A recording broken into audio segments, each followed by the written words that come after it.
他明明是个演技平平的胡咖，粉丝却遍布整个阴间。只因他一旦饰演上杀人狂、厉鬼等一类的角色时，不仅能把活人吓死，就连阴间厉鬼们都会被吓到。至此，他的粉丝们开始分为两派：阳间黑粉与阴间铁粉。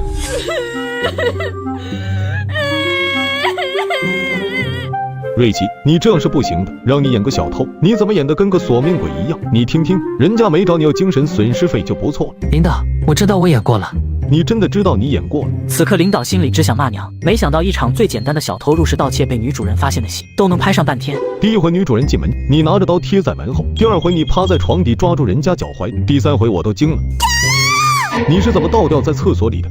我的剧本只写了我是小偷，所以我就试着去理解，去代入。事实上，他真的觉得自己为了把这个角色演活，尽了最大的努力了。你别代入了，这叫什么事啊？当导演这么多年，自己都是让演员去录戏，这还是头一回让演员别代入角色的。于是领导直接亲身上阵，手把手教瑞奇怎么演小偷。Action！ 此刻好不容易情绪稳定下来的女演员站在门前，扭着腰打开了门，可还没等女演员做出表情，她就对上一双在黑暗中窥探的眼睛。女演员从来没在一双眼睛里看到如此复杂的情绪，带着绝望和杀意的交织，宛如一双手掐住了脖子。瑞奇手里拿着一把菜刀，左右晃动着，似乎在思考从他的身体哪里砍下去比较顺手。随后他后退了几步，像是在等猎物主动走进他准备好的地狱。救命！有没人救救我？扛！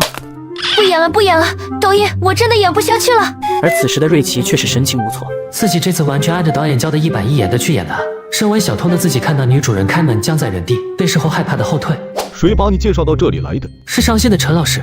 你也看到了，这角色你再演下去不合适。瑞奇很惭愧，他好歹是上戏刚毕业出来的，之前一直跑龙套，有了陈老师的介绍才能在领导这里演个角色，结果还搞砸了。我的戏暂时没有合适你的角色，不过我有个同学最近要拍灵异片，我推荐你过去试试。灵异片吗？领导看见瑞奇思索的神色，眉头一皱。怎么，你嫌弃演灵异片？不，领导你误会了，我是在琢磨该怎么演。瑞奇跃跃欲试，这对于他来说是个全新的赛道，打算回去通宵看几部灵异片找感觉。好家伙，还没确定能不能演就开始琢磨了，是个好演员啊。一会后，领导目送着瑞奇离开的背影。其实他平日里也不是热心人，只是他看见瑞奇演戏后，觉得对方就得当演员，毕竟对方干别的对社会一点好处都没有。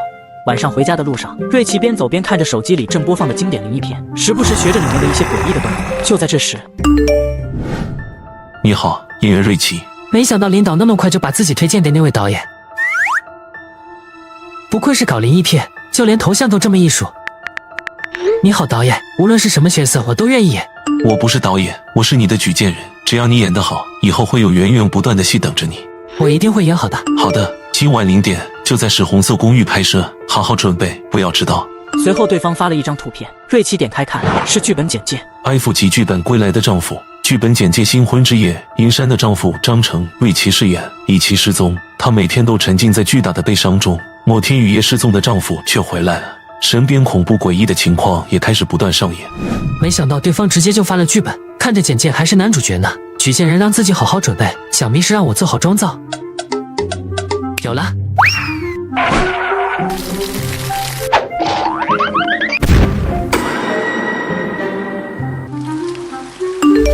欢迎来到灵异直播剧场，今晚为你演绎的故事为《归来的丈夫》，主演为瑞奇，饰演张成。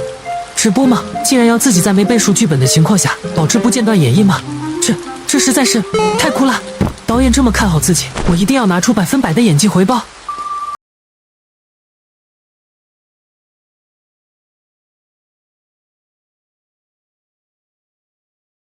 张成，你怎么？他明明是个演技平平的胡咖，粉丝却遍布整个阴间。只因他一旦饰演上杀人狂、厉鬼等一类的角色时，不仅能把活人吓死，就连阴间厉鬼们都会被吓到。至此，他的粉丝们开始分为两派：阳间黑粉与阴间铁粉。这晚回家的路上，瑞奇收到了举荐人的消息，他也因此来到了这座红色公寓前，即将出演他人生中的第一部灵异片。也是从此刻开始，他孤寂的人生中开始出现了一些别样的温暖。张成，你怎么？哇，这位姐姐演得真好。珊珊，我回来了。有客人在家。是警察，你失踪后我就报警了，他是来了解情况的。剧本里没有关于张成失踪多久的信息，与其说是剧本，倒不如说里面更像是不到100字的简介。这对于瑞奇来说不是困难，而是能让他兴奋的挑战。他可以即兴发挥，让故事更加跌宕起伏。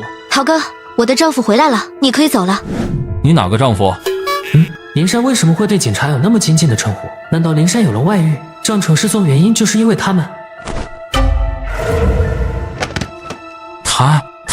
这位是？此刻林珊有些不自然地笑了笑。老公，你看你淋了一身的雨，快去洗澡吧，我这边送陶哥。面部不自然的抽搐，这是心虚和紧张的表现。没想到这个剧组请的演员演技这么好，如果不是事先清楚在拍戏，自己都以为这是真实发生的了。外面雨大，我回来时候没有看到周围停了车，警官是怎么过来的？这里的路灯坏了，路况不明，所以我把车子停别处走过来的。手摸脖子，这是撒谎后的一种机械反应。对方真的是警察吗？既然人回来了，那我就先走了。老公，我去送人家。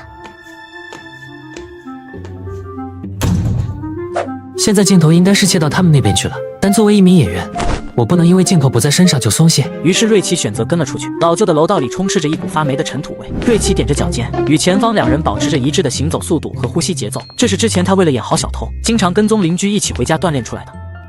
是他吗？是，我还能认不清人吗？妈的，真是命大，那么深的坑都给他爬出来了。对了，他没发现什么吧？就他，放心吧，他要是发现了，能那么平静？那不碍事，只不过是再做一遍而已。张成原来早已死在了他们手里，看来自己饰演的身份是从地狱归来复仇的恶鬼了呢。极致的兴奋使得瑞奇的双手都在无法抑制的颤抖，甚至连灵魂此刻也仿佛在咆哮着要发泄。于是他的瞳孔快速转动，开始在四处寻找可以吓人的点。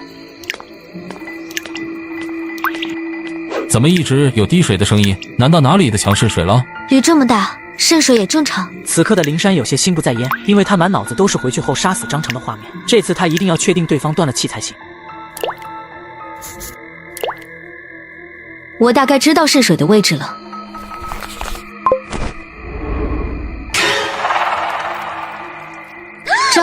张，这一刻他仿佛被带回了那天的雨夜。当时的他站在土坑旁，看了张成最后一眼，对方当时的模样和此刻一模一样。林珊的嘴巴不自觉张开，越来越大，可他的喉咙仿佛被一双看不见的手紧紧掐住，无法出声。无论如何发力，却只能发出细小的呜咽。怎么不走了？听说是活人演鬼，呵呵，能演得明白吗？不是，人怎么能不靠任何东西就倒挂在扶手上？深夜我偷听妻子与男人的谈话，才发现我早已死在了他们的手中。可我非但不伤心，反而十分兴奋，因为我是一名演员，饰演这类非人角色能让我毫无阻碍地释放自己的天性。之前老师建议我专门去拉筋学舞蹈，提升自己身体柔韧度，没想到真的用上了。瑞奇清楚接下来两人一定会过来查看，于是踮着脚快速离开。是张成，他刚才就在这位置倒吊着，死死盯着我们看。张成是鬼，正常人不可能做到这个程度，他回来报复我们了。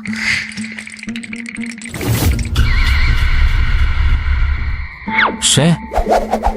此刻明明面前什么都没有，可陶恒就觉得四面八方都有人在看着他。张成，想害你的不是我，是他想霸占你的财产，你要报仇找他，我是被逼的。陶恒，你这个混蛋，明明是你让我做这一切的。瑞奇冷静地看着这一出狗咬狗画面，他明白两人的坦诚只是对死亡的一种本能惧怕，而不是对张成有所歉意。他现在只有一个念头，就是要让他们付出代价。这样应该没问题了。另一片光线太亮可不好，少了氛围。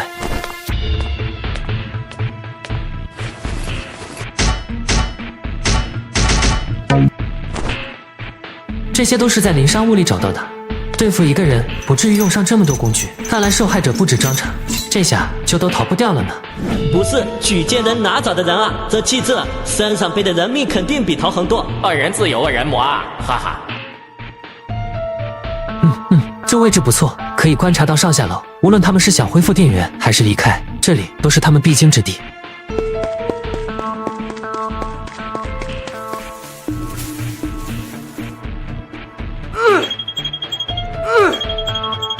该死，铁链被他焊死了。窗户呢？能不能拆掉？不行，你忘了，为了防止他们逃跑，我们每户窗户都封死了。他们看来自己判断的没错，张成并不是第一位受害者。想着，瑞奇开始缓缓后退。谁？怎么了？我刚才听到声音，离我们很近。这时，当陶恒的手机亮光落在了地上时，他惊骇地发现居然有一道只有脚尖的湿脚印。由于这是洞旧楼，平时只有他与灵山两人，根本不会有外人在。他顿时想到了张成，快走，到时张成出现了，就拿他当挡箭牌，反正这女人活该。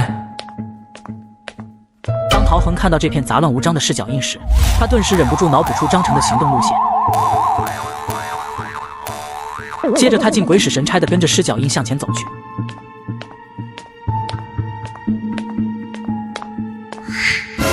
我去，天花板也有！豪哥，别丢下我！此刻的灵山都快要疯了，而贴在一侧观察这一切的瑞奇，在看到他们反应时非常开心，不禁升起巨大的满足感。这些不同的脚印是他在其他屋门口的鞋架子找到的，他把鞋子打湿，拿木棍架着一个个印上去。可惜了，条件不够。如果是血手印的话，效果应该更震撼呢。得多少血才能获得满意效果呢？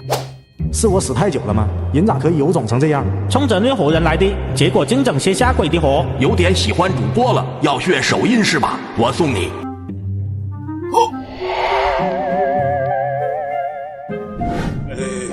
对视间，瑞奇笑了笑，用嘴型说了句辛苦了。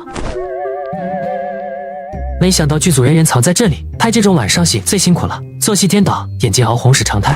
此刻的瑞奇很想和对方交流牙龈出血的治疗方案，但是现在还在拍戏，只能作罢。是真的谢谢，没想到节目组听了自己的话，让工作人员特意送过来，谢谢。嘿嘿，不客气，割了60个口子才留够一桶，厉害了！我也想送主播血，可惜我当年割腕，血流光了才被人发现。第一次见到会谢我们的主播，尸体暖暖的。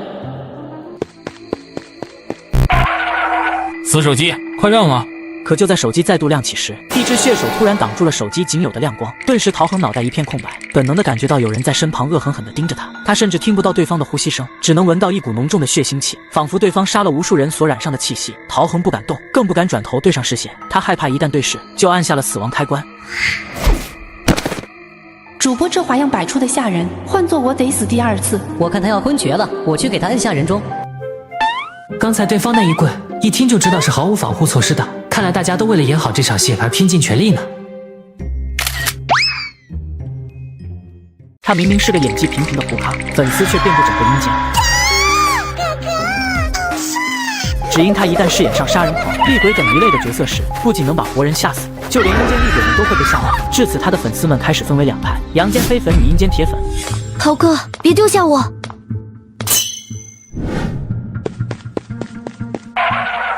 你怎么跪在地上一动不动？你吓死我了！我还没把我。对，得报警，报警才能救我们。你手机呢？烧心。真是个废物！对方刚才想拿他当挡箭牌，他何尝又不是抱着这样的心思呢？于是灵山假装轻声细语的安抚陶恒，扶起他一同往家里走。可平时在楼内回家2分钟不到的距离，如今竟是走了10分钟都还没看到那道熟悉的家门。等等，那是什么？手机？该不会是自己的吧？太好了，是我掉的手机，终于可以报警了。此时灵山毫无察觉陶恒的用意，恐惧让他感官敏锐，但是却让他失去了对身边人的防备心。该死！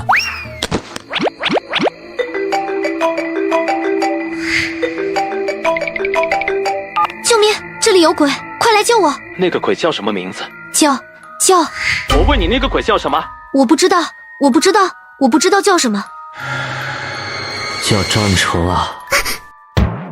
真是吓死我了！不对，我已经死了。现在阳间的活人都这么可怕了吗？头一回见到比鬼还邪的主播，关注了。哇，这晕倒的戏让这位姐姐眼神了，如果不是在演戏，我都有种跪下来给她做急救的冲动了。可这时的瑞奇开始有些无措了，没有剧本的他不知道接下来该做什么。不过很快他就有了一个想法，于是他抓住灵山的手臂。那么姐姐，就再辛苦你一下了，有这么个大活人当吓人道具，不用可惜了。我最凶的那年都没主播长得凶。推荐上面明明写的是活人逃脱剧，怎么越看越吓鬼了？你就说逃没逃脱吧。瑞奇的目光仿佛穿透了层层天花板，捕捉到了那逃窜的猎物，就仿佛有人在告诉他陶恒躲在那似的。该死，没有钥匙。灵山怎么没绳了？该不会被杀了吧？陶恒对于灵山死活不在意，他关心的是张成还在不在这。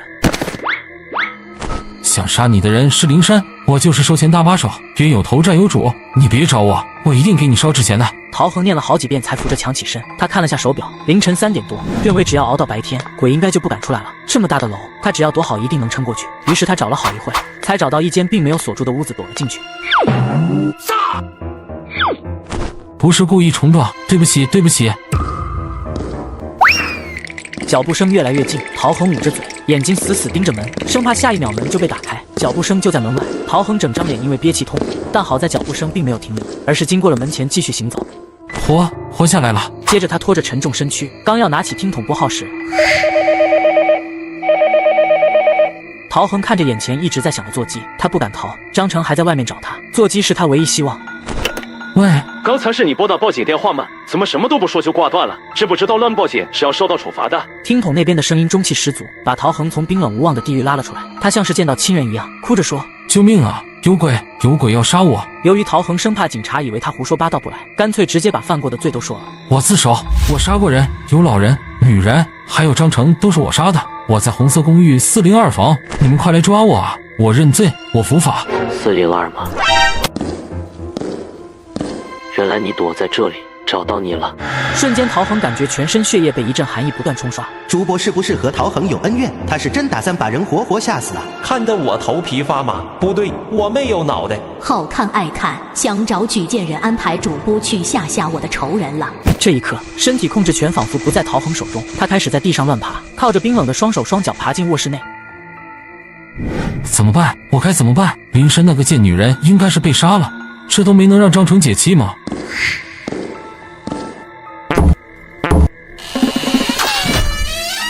这一刻，他真的后悔，为了钱竟然招惹到索命鬼。午夜，男人害怕地躲在房间内，突然，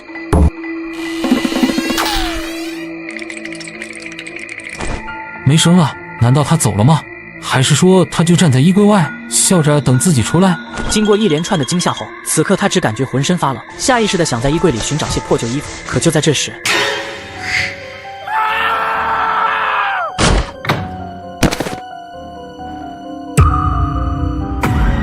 现在轮到你了。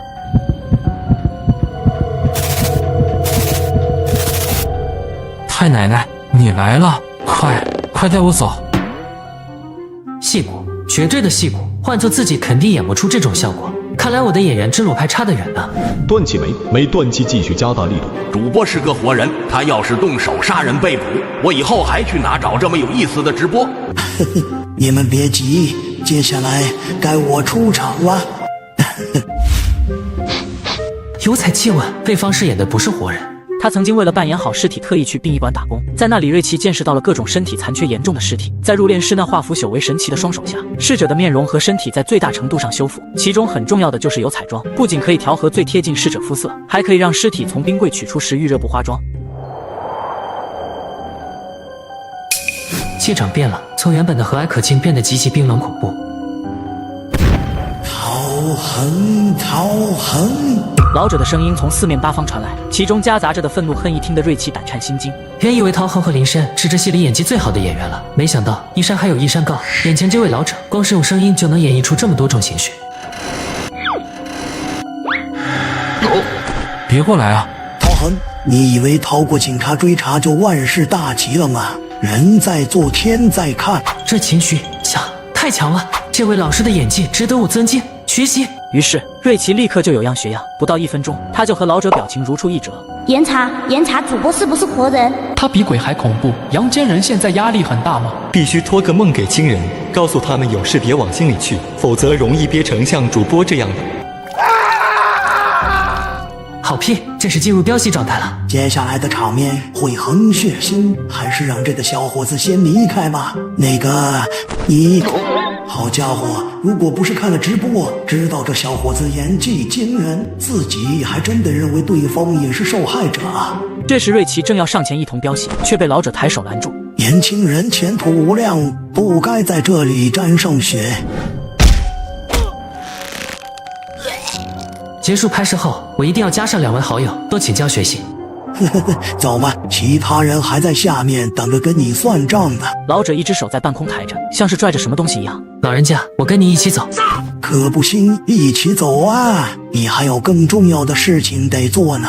老者知道瑞奇的存在对于他们这些生前惨死、无处深渊的鬼魂有多么重要。活人和鬼之间有一道无形的门，阻碍他们报复施暴者，而瑞奇用演技成功使他们受惊，替他们打开了那扇门。更重要的是什么呢？林珊吗？老人家把陶红带走了，那么我也应该把林珊带走才是。这应该是剧组提前在地板布置好的灯光效果。37码的女士运动鞋印吗？瑞奇此前在谍战片剧组中，为了出色的演绎修鞋匠这一角色，特意提前跟随修鞋的老师傅在马路边修了2周的鞋子。41码皮鞋，39码的布鞋，37码的拖鞋。随着越来越多的脚印在前方出现，瑞奇不由自主地开始朝着脚印所在的方向奔跑。水滴吹落在瑞奇的脸上，妆容也渐渐恢复，而那些脚印在门口就不动了，仿佛是在告诉瑞奇，他们出不去。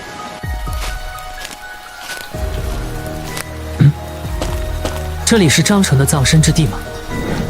或许不仅仅是张成的。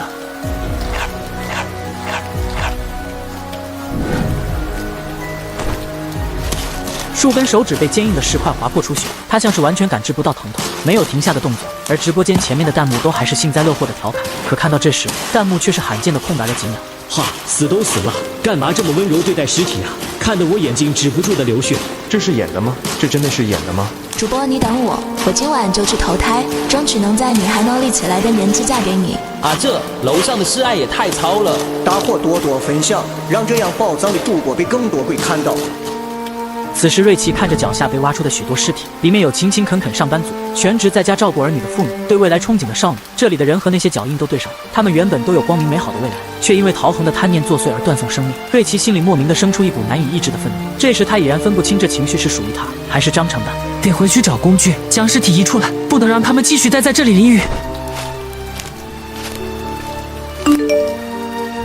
未来的丈夫爱夫机具被演绎完成，直播间在线数为600，总观看数为750，演员片酬2万，请演员离开现场。身为演员，入戏和出戏都是必修课。瑞奇早已不会因为入戏太深而影响到现实正常生活。各位辛苦了，感谢你们的关照。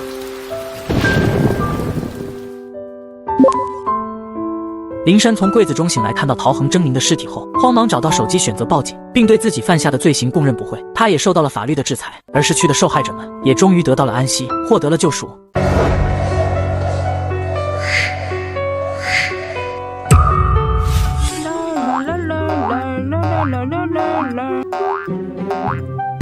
你工作很忙吗？这是多久没休息了？前阵子总觉得有人在跟踪自己，为此还找人查看了沿途的监控，结果并未发现任何异常，这害得我晚上睡觉都不踏实。今天早上不到6点就被喊去现场，刚回家换身衣服继续上班。七哥，我就和你一人说，这次大新闻是个惨烈的凶杀案，受害者起码这个数以上。这么残忍？我去的时候，现场已经被帽子封锁，不过还是了解到是犯人主动打电话自首，求着帽子抓，这是奇的。好了，我去上班了。依据帽子通报，该市的某栋待拆迁大楼已发生了一起刑事案件，犯罪嫌疑人分别为陶某与林某。在3年前，2人因钱财之故合谋杀害了5人。瑞奇看到受害者的身份时，想到昨晚拍的戏，恶有恶报的戏码谁不爱呢？真希望还有机会参演这位导演的戏。你好，哪位？你就是瑞奇吧？老林跟我推荐你，晚上8点来我这试戏，地点短信发你。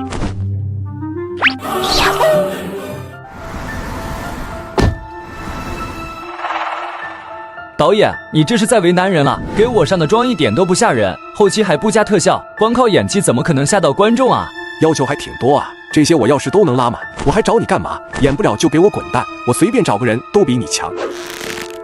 好啊，那你现在随便找个人来演演看。你过来演这段戏。他自然不是随便找个人，之前老林给他看过瑞奇照片。我跟你保证，你要是有什么变态杀人魔、跟踪狂什么的，让他演准没错。随后前导大概告诉了瑞奇，本次剧本的原型就是今天发生的红色公寓惨案，让他饰演其中的一位受害者，也就是张成，而拍摄方式依然是直播。好了，时间紧迫，你先去做下造型妆容，15分钟后开始。不麻烦老师了，我习惯自己做造型。我看你还不如刚才那人，前导这不是纯浪费我们时间吗？就是，瞧他都不舍得给自己脸上化妆，真当这里是演爱情剧。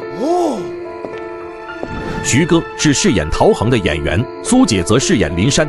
2位前辈好。你既然称呼我为前辈，那么有些话你也应该听进去。演戏的时候得化妆才上镜啊，素颜的话会暴露很多皮肤缺陷的。咱们是演员，是明日之星，不能像普通人那样糙，得走精致路线。谢谢前辈指点，麻烦您帮我化下妆吧，谢谢。你确定吗？化妆师已然听出了2人对瑞奇的恶意。我也来帮帮你。哎，别这样。这才对位嘛！你绝对不能卸掉，马上就要开拍了，你难道想被前导训斥吗？画的实在是太棒了，是挺好的，这种浓妆就是我要的。而苏宁星却误以为瑞奇是出于对他这个前辈的敬畏，才选择默默忍受。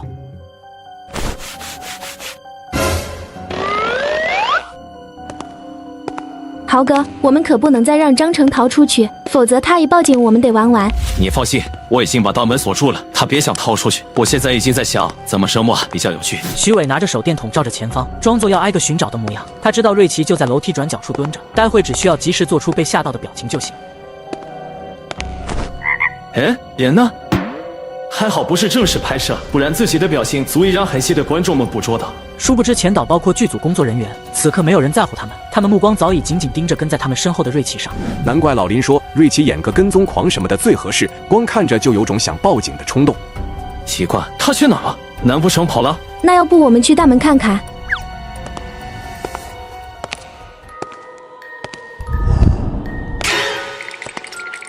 怎么停下来了？你怎么了？好像有人在看着我。当然有人在看着我们，是你那死鬼老公吗？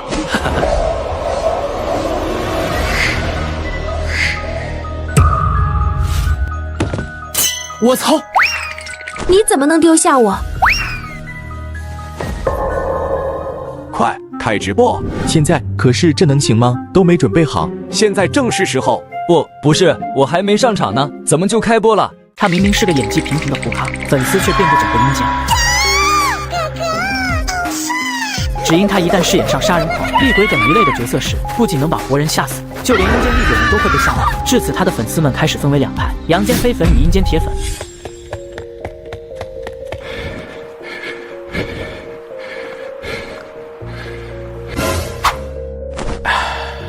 你做什么？我才要问你在做什么！你竟然只顾自己跑，把我丢下，你还是不是我男朋友？苏宁星说了符合戏里两人角色关系的台词，但这也是他的真心话。两人都是底层演员，私下的关系几乎与情侣无异。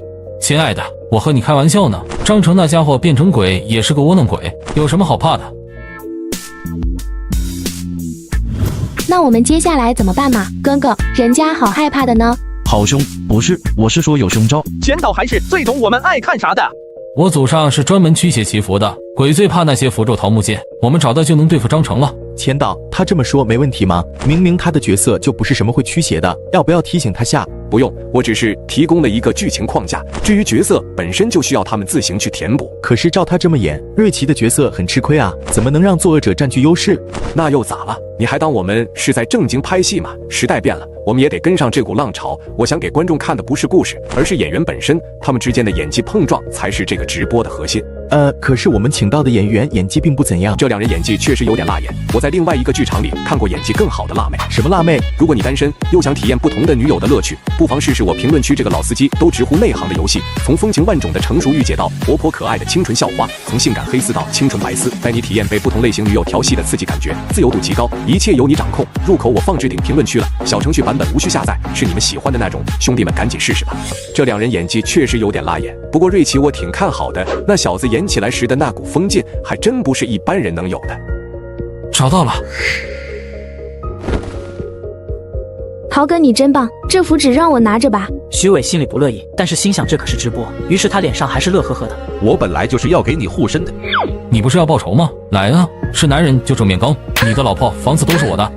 我想起这个徐伟了，他是混混专业户。你别说，演的确实嚣张，我都想给他一拳。哼，我就说没必要怕嘛。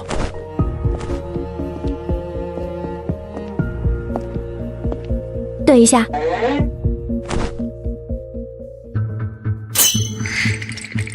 你这是干嘛呢？故意逗我笑是不是？你看我的手是不是抬着的？是啊，你到底想说什么？可我没抬手啊！卧槽，太黑了，我竟没注意到。特效吗？还挺吓人。不是特效，他身后有人。林珊，你以为符纸是用来干嘛的？难道没用吗？你怎么不好好看看符纸上写了什么？苏宁星听到这话，看清了符纸上竟然用血写着一个死字。我由衷的感谢你们将符纸撕了下来，若不是你们，我当真无法出来。作为回报，我会给你们一个难忘的夜晚，就像你们曾给我的那个夜晚一样难忘。徐伟开始迷茫了，他混圈子也有8、9年，稍微有点名气的他都有印象。新人演技怎么可能那么好？仿佛不像演的那样。钱导该不会因为没钱请了个神经病来吓人吧？你要去哪？不能拍了，我觉得这里有古怪，你跟我走。坏了，他们不想拍了，这可是在直播，他们到底有没有做演员的素养？他们要是有，也不至于在圈子名声这么差。要不要我去把大门锁了？不用，再看看，要对他有信心。今天那个案件你们看了没？我怀疑这里是案发现场，真有鬼！疯了，千岛怎么可能把刚发生命案的现场整来直播？除非线上，现杀实锤。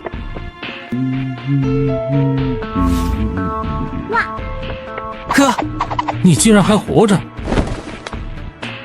你们去哪了？我一进来就没看到你们。你在说什么？刚才你不是一直在吓我们吗？吓什么？我也是第2次拍灵异片，这里乌漆嘛黑，没有人在，我害怕的根本不敢动。要不是张哥带我都没办法和哥你会合。什么张哥？这里除了我们3人，怎么可能还有别人？什么？那张哥怎么？顿时瑞奇面色从茫然到恐惧，像是意识到了什么，脸色唰的一下变得毫无血色。这不可能是演的。徐伟和苏宁星这一刻同时闪过这念头。他说他姓张，难道是命案受害者？不行，快逃！大门被锁了，快开门，闹鬼了，快让我们出去！不对劲，快躲起来！他来了，张哥，不是我害的你。陶恒和林珊在那里，你要报仇找他们。瑞奇，我操你全家！不要，放开我！天啊，他流血了！陶恒、林珊，你们逃不掉的。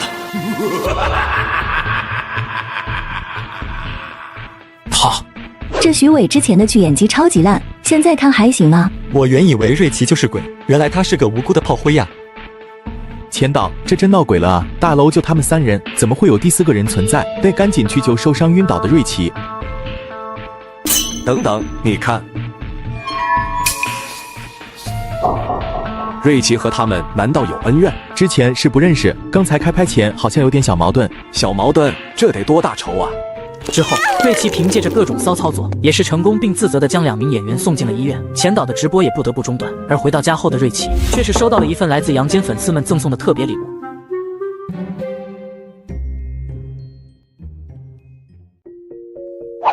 谁在我门口放骨灰盒？我平日里鲜少与人来往，按理说不可能得罪什么人。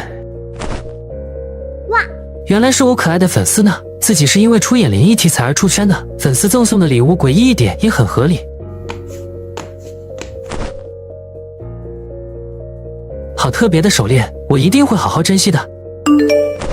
你好，演员瑞奇，今晚0点会有专车来楼下接送你到剧组。好的，另外我想问下，那个1级是什么意思？剧本分为9个等级，爱夫级为最低，1级是上升了1级演绎难度。那最高难度是多少呢？3S 级，不过还没有人能活着演到这个级别的剧本。瑞奇并没觉得举荐人说话吓人，认为这是对方的风格，他还自动将这话翻译成剧本拍摄难度大，导演一直没找到合适的演员和投资商。我这么个老实的帅小伙，看起来一点都没有摇滚范。还有1个小时的时间做造型。瑞奇，来这里！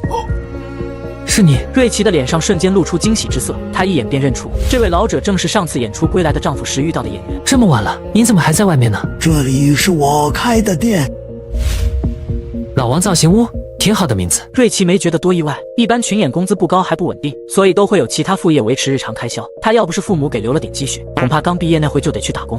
进来吧。那个王爷爷，我今晚得去剧组拍戏呢，下次我再来您这做客。我知道，你总不能就穿成这样过去吧？我这里可以给你做造型。王爷爷，我这次角色是个摇滚歌手，发型想大胆出挑选。没问题，我是专业的。顿时瑞奇身子一软，瞬间陷入了深层的睡眠之中。老王见状赶忙掏出手机，对着瑞奇就拍了一张合照。嘿嘿，和恩人合影达成。王爷爷的手艺真是厉害。瑞奇感叹着起身，却发现对方已没了身影。来不及了。哎呀，找不到能扫码支付的地方，还是下次再过来买单了。哇，真是帮大忙了。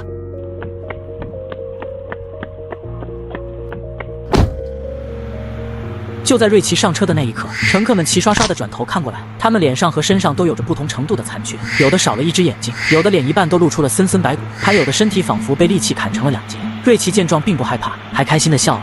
看来是这车没错了，这里都是剧组的厉鬼群演。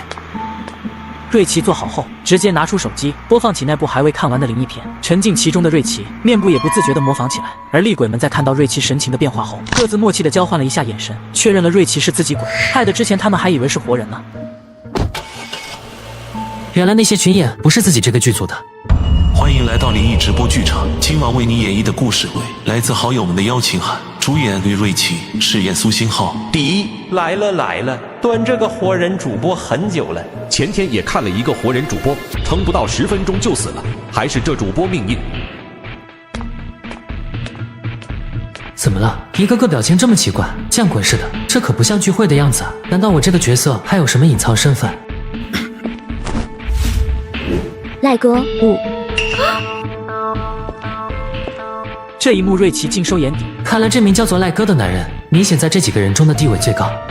星浩，许久未见。是啊，已有5年之久，我都认不出你们谁是谁了。正常，我来为你介绍常飞白、方丽、核桃、孟水儿。瑞奇默默记住这些名字，随后将目光投向那个男人。察觉到瑞奇的目光，男人微微挑眉：你都不记得了？赖红芳，你的同桌兼死党。老了，记性不好，人和事都记不住了。哈哈，别在门口站着说话，进去吧。门被打开，众人却都没有第一时间进去，而是都看着瑞奇。不进去吗？你先进。原来地位最高的是我吗？瑞奇觉得他们对自己的态度很古怪，想到剧本中说了是时隔5年的邀请函，充斥着陷阱的意味，换作现实他就打个车回家了。众人见状彼此交换了一下眼神，随后跟着进去。这眼神感觉没变好屁。举荐人插鬼部，我想和瑞奇近距离接触，我被货车来回碾压致死，出场绝对震撼。哈，就这，我人掉进绞肉机了，想要啥前兆都可以捏，可塑性极强。他是一名演员，却在剧组的专车上碰到了一群诡异的小可爱，但钝感力超绝的他并没有害怕，而是把他们当成了灵异片的群演。可就在灵异直播开拍时，一切诡异的事情也悄然展开，他的反应又会是什么呢？这是聚餐还是吃席？我死后好久没吃过这么丰盛的饭了，让我尝尝。警告：除剧组人员外，禁止观众进剧场干扰。嗨，下次还敢。此时瑞奇扫了一圈所有人，他们的脸被烛火映照着，神情晦暗不明。他不由得思考道：他们该不会是鬼吧？结合剧本来看，自己接下来就得经历各种惊悚恐怖的事情，还是得查清楚这一切，好调整自己的角色定位。这布置的挺特别的。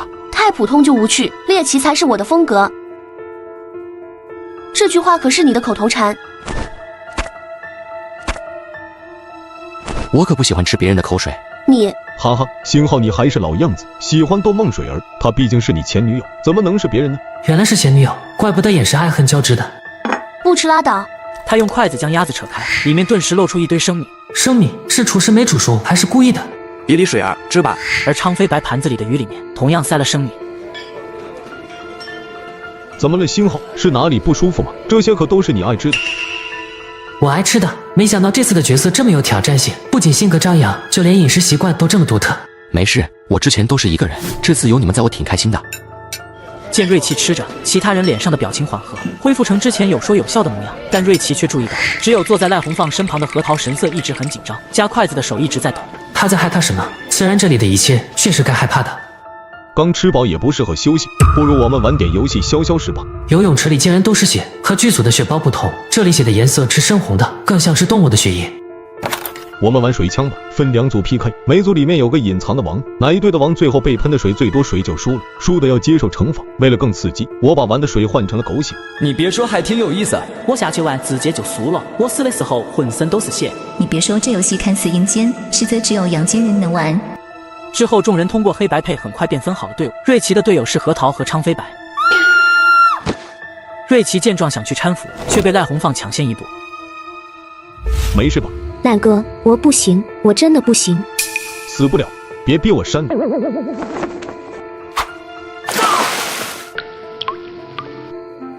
抱歉，我在找开关，不小心就射出去了。没事。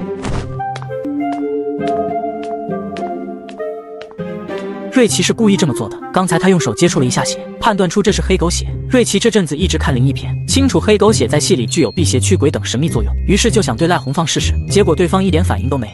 看来是活人没错了，那接下来该轮到谁狗血淋头呢？我们该选王了，摔灯。那还用说，我是王，我数3的数，3开始。混蛋，苏星浩，你完赖！谁制定了规则？再说了，你是第一天认识我的？孟水儿顿时愣住，苏星浩是什么样的人，他当然清楚，就是因为太喜欢，当年才不顾一切的追求。孟水儿，你发什么呆？站那里当靶子是不？别再让我看到你那恶心的眼神，坏了计划我要你命！星浩，那边的网肯定是红方，你掩护我，我冲过去。莽就完事了，还掩护什么？你是莽村出来的吧？还真是一点战术都不制定啊！该死，苏星浩身手这么敏捷吗？让他靠近不是更方便我们行动吧？对呀，自己在恼怒什么？真是玩进去了。但表面功夫还是得严。瑞奇平时都会健身，之前琢磨小偷角色时，更是在身手这块把敏捷拉满。不对，按理说赖红坊只会越来越气，频率应该是更加快的，而且核桃和昌飞白也没动作了。瑞奇不会顺着他们。苏星浩的角色形象他已经有了初步的判断，那就是苏星浩不会输。这呢？星浩，那边的网肯定是红方，你掩护我，我冲过去。莽就完事了，还掩护什么？你是莽村出来的吧？还真是一点战术都不制定啊！该死，苏星浩身手这么敏捷吗？让他靠近不是更方便我们行动吧？对呀，自己在恼怒什么？真是玩进去了。但表面功夫还是得严。不对，按理说赖红坊只会越来越气，频率应该是更加快的，而且核桃和昌飞白也没动作了。瑞奇不会顺着他们。苏星浩的角色形象他已经有了初步的判断，那就是苏星浩不会输。这呢？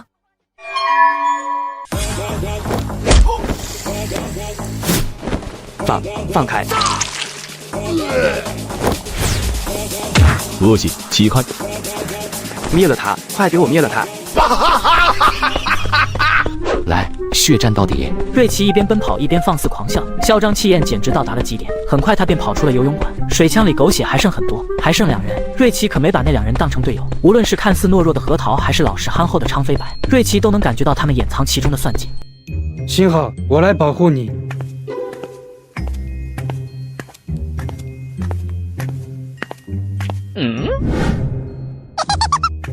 星浩，你在哪呀？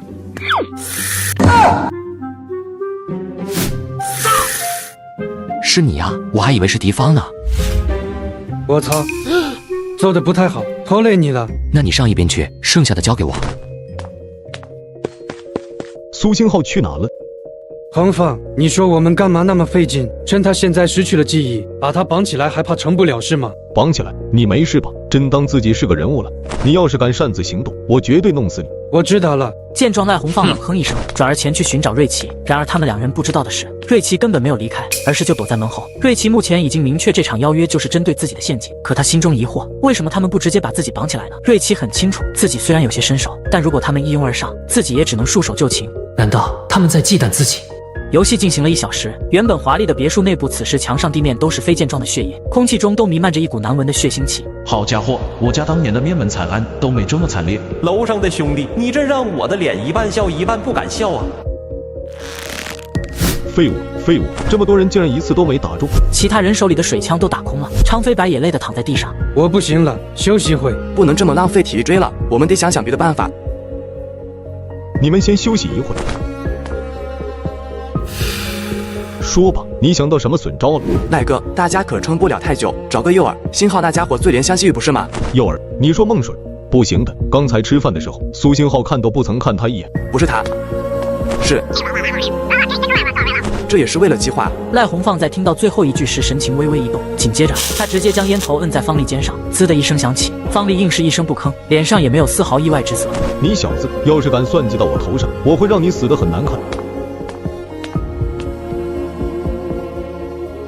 来，喝点水。核桃实在没办法从赖红放这满身鲜血模样中感受到丝毫温情，他接水的手都是抖的。谢谢。待会你去苏星浩身边保护他。什么？我们不是要用狗血弄他吗？是，不过现在谁办到了？我怀疑苏星浩已经察觉我们在针对他。目前你是我们中唯一没被他攻击的，你就装作是队友保护他。核桃没有拒绝的权利，只能握紧着杯子点了点头。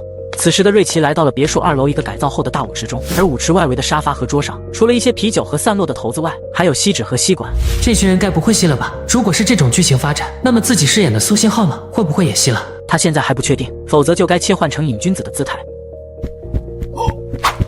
进来的人是孟水儿，她径直奔向桌前，急切地拆开锡纸，在发现里面空空如也时，开始揪着自己的头发胡乱叫嚷起来。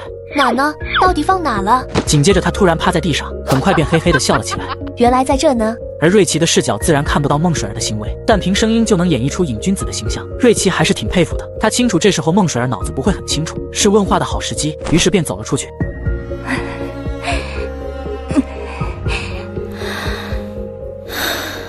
你又来了。看来孟水儿确实对苏信浩余情未了。于是瑞奇思考了一下措辞，用平淡的语调说道：“怎么又吸了？”他想根据孟水儿的回答判断苏星浩有没有同流合污。那咋了？这玩意滋味有多好？嗨嗨，你不是尝过吗？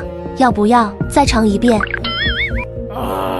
苏星浩，你就这么厌恶我？为什么分手你很清楚，我们从始至终就不是一路人。都是借口，你满脑子除了音乐，还能装得下我吗？苏星浩，哪怕你再怎么抗拒，我们已经是一路人了，不是吗？都是你的错，谁让你不爱我了？孟水儿哭着哭着，突然间神情再度发生了巨大变化，她惊恐地向后退去，双膝跪地，双手合并，不停地搓动着。星浩，我错了，我不该害你，你别来找我，求求你放过我吧。孟水儿虽然喊着名字，可视线却并非落在瑞奇的身上。瑞奇回头看去，却什么都没发现。偌大的舞厅里只有他们两个人。星浩在哪？说出来就不针对你了。我是不可能出卖队友的。这演的也太拙劣了，戏中戏嘛。不过也得配合下。住手！放开那个女孩。看好，我保护你。要走一起走。瑞奇没想到有朝一日自己还能说出这么经典的台词。我进错房间了吗？没错啊，这是灵异频道啊。想当年我也是对我女友说这句话，然后被她捅了一刀。一路追击下，他们也被逼到了楼顶。你拿着吧。那你怎么办？喏，有现成的。说着，瑞奇就开始走向赖红放。赖红放的身手，瑞奇刚才已经差不多了解了，不敢太使劲，否则自己得跪下来求对方别死。至于方丽嘛，方丽一出手，观众就发笑。星浩，你不会真想和我打架吧？你怎么会这么想呢？我们可是友好的死党兼同学，不是吗？救我！抓紧我，快来帮忙！瑞奇忽然感觉到后背涌起一阵凉意，这才后知后觉地意识到赖红放做了什么。他竟然趁着自己救人之际，朝自己射狗血，而方丽这时才走过来帮忙，一起将核桃拉了上来。瑞奇没有去安慰核桃，在他的分析中，苏星浩这个角色虽不是坏人，但也不会去安慰对自己心怀恶意的人。你为了赢，当真不择手段。他看得出这一切核桃并不知情，但是赖红放和方丽必定是提前准备好的。没错，因为我要赢的东西至关重要。我不明白，有什么东西比命还重要？是啊，有什么比命还重要了？玩得太投入，都没发现时间这么晚了。我们走吧。赖红放怀里的核桃目光微微投向瑞奇，眼神中露出一种微妙的情绪，不过很快便收了回去。好家伙，这都不给这臭男人几个大逼兜！这赖红放是不是救过核桃的命？星浩，304是你的房间。他会不会恢复记忆了？你被狗血喷傻了。他要是恢复记忆，第一个弄死你，信不？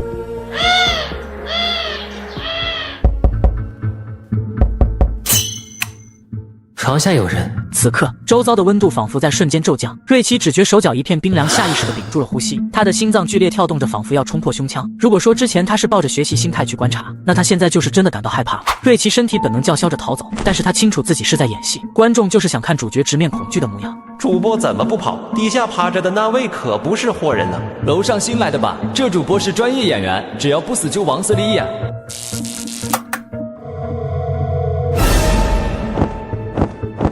还在找我。而就在瑞奇四处寻找躲避的地方时，那只惨白的手突然竖了起来，手掌正正地对着他。奶奶的，再这么带下去，怕是直接杀青了。我可还没演够呢。好，去浴室。跑进浴室的瑞奇猛地抓起丢在地上的那沾满黑狗血的外套，紧盯着浴室门口。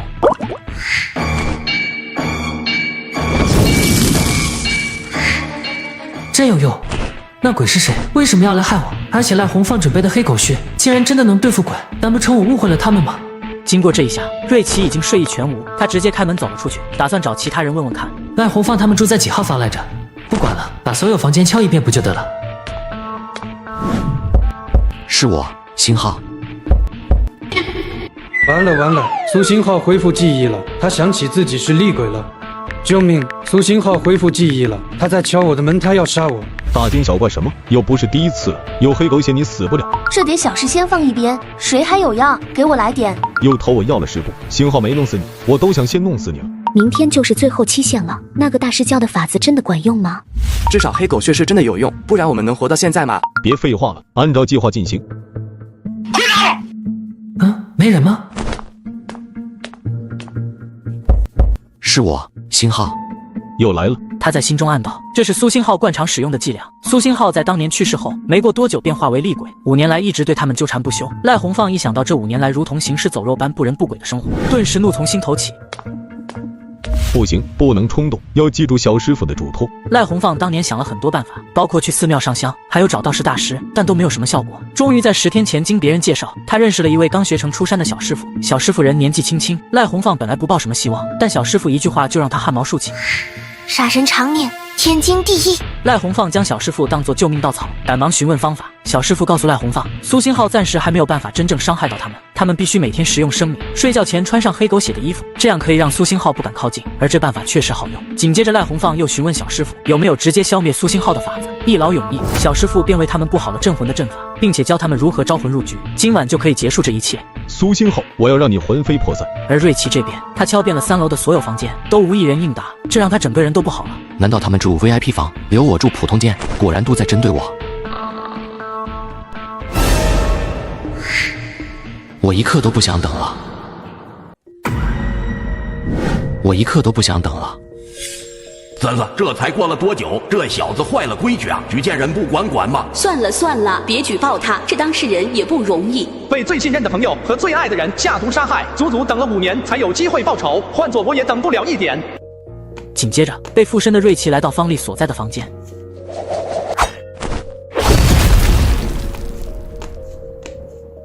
人呢？正在这时，他听到了一阵十分细微的音乐声。苏星浩认出那是自己曾经出钱自制的专辑主题曲，随后神情冰冷地朝着音乐传来的方向走去。片刻就来到了一个舞厅。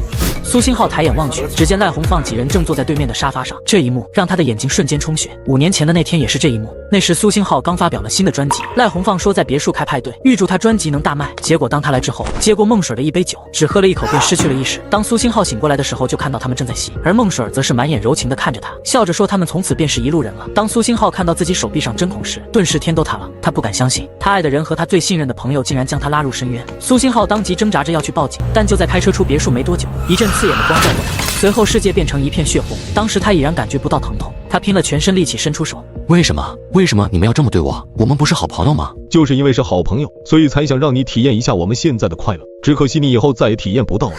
我要把你们剁成肉泥！生前的回忆让苏星浩疯魔了，他冲了过去，可就在踩进圆形的舞池时，苏星浩顿时感觉到一股滚烫的热意侵袭全身。竟然是用黑狗写下的符咒，有用！那小师傅画的符咒果然有用。而孟水儿看着倒在舞厅中央的苏星浩，面容时而难过时而嬉笑，显得十分怪异。面粉让他时刻处于神志不清的状态，无法掌控自己的情绪和行为。只有核桃微微撇开头，他实在不想看着眼前这一幕，那场景太过残忍，让他的内心充满了不忍。赖哥，我们还是走吧，这里怪瘆人的。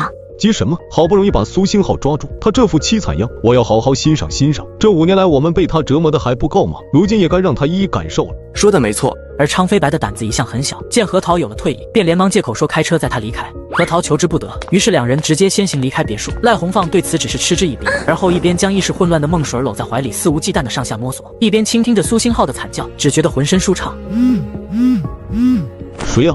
赖哥，出事了！什么出事？车子一直开不出别墅。你到底在说什么？好多鬼在这里，我们被困在别墅中出不去了。昌飞白吓得直接踩住油门，开车直接撞向那些神情恐怖、身体残缺的鬼魂。然而车身穿过鬼魂后，却又回到了别墅门口。鬼魂们形成一个圈，将别墅包围住。他们每隔一段时间就朝着别墅迈进一步。而坐在副驾驶的核桃早已经被这恐怖的一幕吓得昏了过去。救命啊！赖哥救我！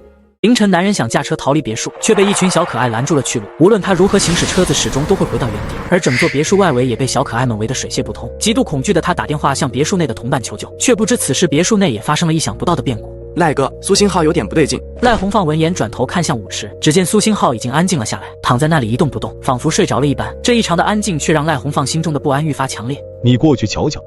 我妈。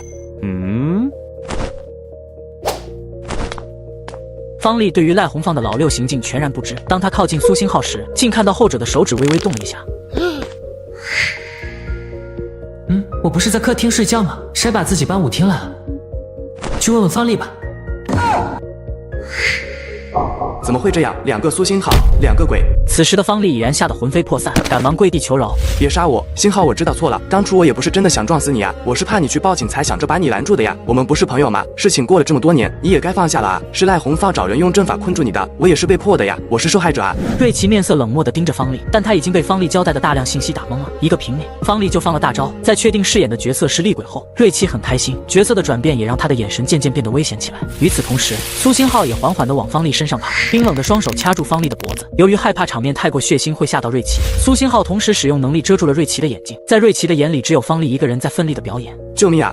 不要放过我！前辈虽然演得很真实，但又是被掐死的结局，容易让观众感到乏味。还是暗示下前辈换一种演法吧。方丽，你知道如果人碎成一片一片的是什么模样吗？我不会让你死得太过轻易，我所遭受的痛苦要让你体验无数遍。懂我意思吧？前辈换的死法。方丽离死亡只差临门一脚了，当然听不到瑞奇说的话，但苏星浩却听明白了。他等了5年才有机会手刃仇人，自然迫不及待地想将他们全部弄死。但瑞奇的话让他误了。嘿嘿，一个都别想跑。苏星浩抬头注视着瑞奇，他从未见过像瑞奇这样的活人，哪怕是在活着的时候，明明气质那么阴冷，可是却让他感觉到一阵暖意。不行，光用言语感谢太过苍白，我要在行动上支持主播。苏老弟，你怎么回直播间了？不把他们杀死吗？我想配合主播的演出。刚刚看到你被阵法弄得那么痛苦，你怎么不仅没事，还反而变厉害了？那个阵法是在加强我的力量，所以主播的身体无法承受。这别墅的四周竟然画着一个巨大的招魂阵，不然我们还没这么容易来人间嘞。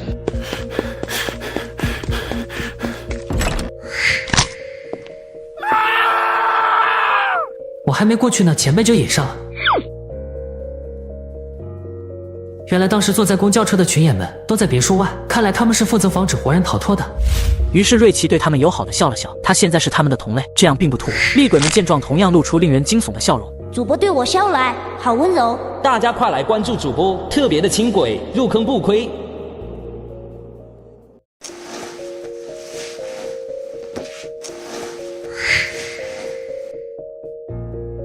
2位前辈也在，那挺好的，一起死能多点劲头。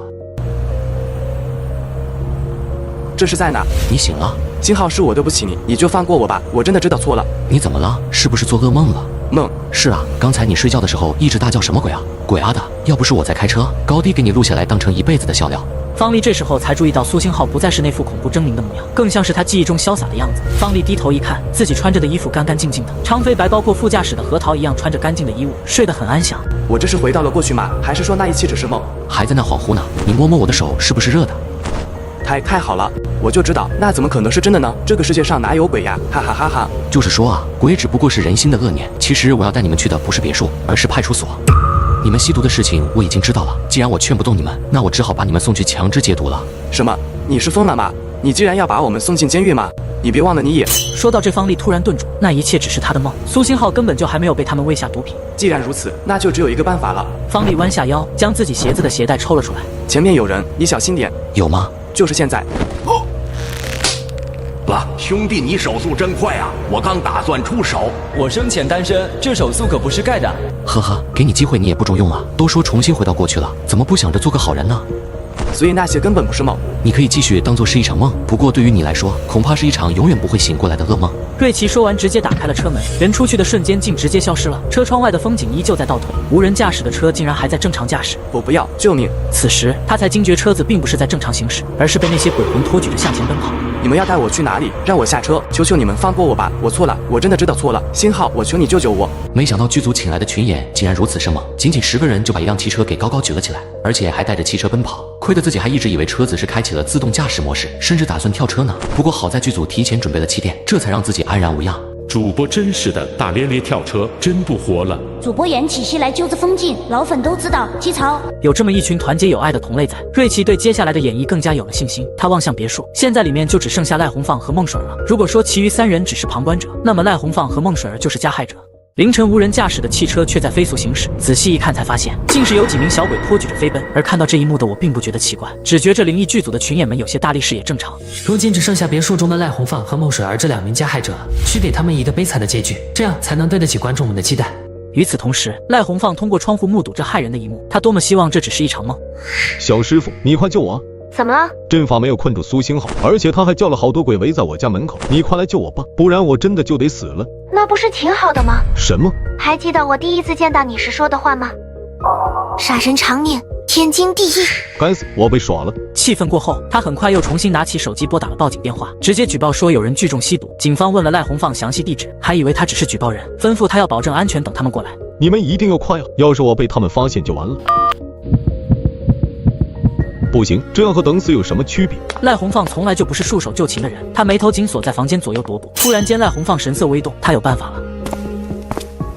星浩，星浩，这是孟水儿的声音，应该在2楼。好家伙，真是大开眼界！接下来的内容是我能看的吗？我死的时候还未成年呢。老鬼装什么嫩芽，眼珠子都掉出来了吧？孟水儿此时已经浑身是伤。你来了，我知道你恨我，但你应该更恨他。如果不是他哄骗你喝药，你又怎么会染上毒瘾死不明了？你想怎样？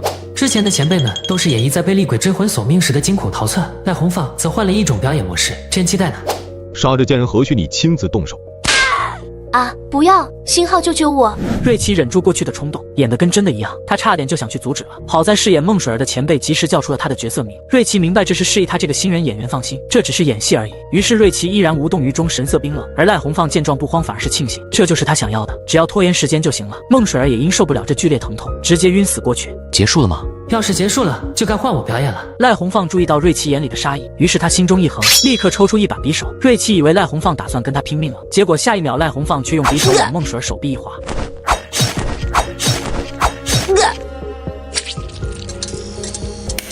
赖红放，孟水儿的毒品是怎么染上的？苏星浩为什么这么问？难不成他对孟水儿余情未了？完了，如果真是这样的话，那自己都做了什么？他是自作自受，他经常在酒吧里找男人玩，然后认识了一个吸毒的。我一直劝他说，你这么好，犯不着找别的男人啊。可是这贱女人不听。哼哼。黑暗中突然响起道笑声，但这笑声却不是瑞奇发出的。赖红放感觉到脖子上那股冷意愈发冰冷，他下意识伸手去摸，却碰到了一只冰冷的手。孟水儿的声音近在咫尺。你当初不是说比星浩好的男人有的是，才将那男人介绍给我的吗？身后的是孟水儿。怎么回事？自己明明将孟水儿捆得很紧。就在这时，灯重新亮起，倒在地上的孟水儿瞳孔扩散，已经因为之前造成的伤，失血过多断了呼吸。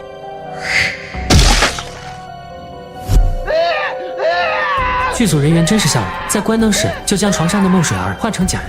赖红放，你犯了一个致命错误，你明知道人死了会变成厉鬼来复仇，那你又是怎么敢杀死孟水儿的呢？我要杀了你们，杀了你们！之后，瑞奇没有继续待在屋里，他走出了暗室，而孟水儿也紧追着他冲了出来。星浩，你能原谅我吗？我们都已经死了，一切都可以重新开始。重新开始吗？不，一切都结束了。瑞奇静静地看着孟水儿，眼神中满是淡漠。如果说之前苏星浩对孟水儿还有残留的恨，那么在看到孟水儿死后就已经完全没有了。当爱与恨都消失时，眼前的孟水儿对于苏星浩来说已经什么都不是了。我不要，你不要这么看着我。你分明还爱着我的，那把吉他是你爱我的证据啊！那是我送给你的吉他。真不愧是前辈，把自己临世界的吉他都运用上了。如今其他人都已经死了，剩下瞎了眼的赖红放生不如死，这样的结局对于苏星浩来说应该足够了。于是瑞奇没说什么，直接转身离开。瑞奇以为孟水儿是通过他的举动知道了答案，殊不知在孟水儿的视线里，苏星浩依旧站在面前。星浩，现在我们都已经死了，我们重新开始好不好？你还爱着我对不对？那你呢？你爱我吗？我当然爱你。其实孟水儿就是因为太爱了，才不希望苏星浩被那么多人看见。每当苏星浩迈向更大的舞台时，孟水儿就觉得他不再属于自己，以至于他想把苏星浩拉到和他一样的低谷中，这样他才觉得对方是属于自己的。那你怎么证明呢？你希望我怎么证明？我可以为了你去死。可是你已经死了。苏星浩的话让孟水儿顿时哑口无言。不过还有一种方法可以证明，那把吉他我不小心掉进了游泳池里，你去捞上来，我就原谅你。好，可是那个游泳池里面都是黑狗血啊！傻瓜，我怎么会伤害你呢？那里的水池早已恢复正常了。是吗？那我愿意。孟水儿生前并不会游泳，只当苏星浩是想小小惩罚他一下。以前他做错了事情惹苏星浩不开心，对方都会让他削个苹果当做惩罚。他现在是鬼不会死了，又有什么好害怕的呢？果然池子里水变成干净的了。星浩，你等着，我这就去把吉他捡回来。去吧。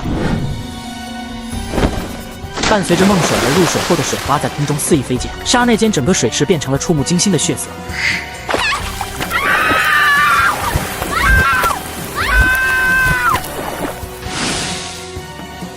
还当自己是人呢，竟敢跳进黑狗血的池子里，这下好了魂都没了。这你们就不懂了吧？身为老鬼的我一眼就看出来了，孟水儿被苏星浩下了幻术。我靠幻术，这可是能力很强的鬼才能办到的事情啊！吹吧，苏星浩要是有这能力，不早就报仇了吗？应该是那个阵法，看来不真的是个高人。死后重新开始，你再想劈吃，只有让你们魂飞魄散，才能真正消除我心头的恨。说得好，什么死后恩怨一笔勾销，拿我命开玩笑呢？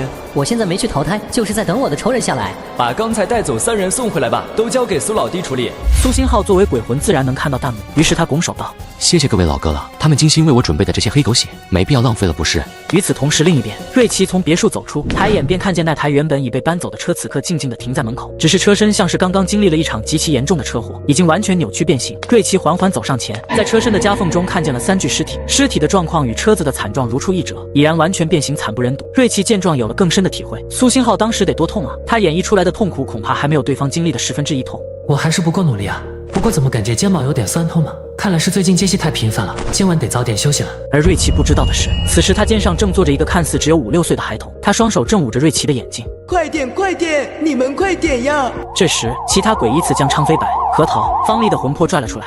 老实点，带墨迹把你们撕碎。你们要带我们去哪？地府吗？等你们在阳间的罪赎完，自然就会送你们去阴间，前提是你们还有机会从这里离开。厉鬼们押着昌飞白等人进入别墅中，那名孩童随后松开手，从瑞奇身上飘下来。顿时，瑞奇感觉一阵冷风吹过，浑身一轻，很是舒爽。不过深夜比白天凉快正常，他也没太在意。苏星浩，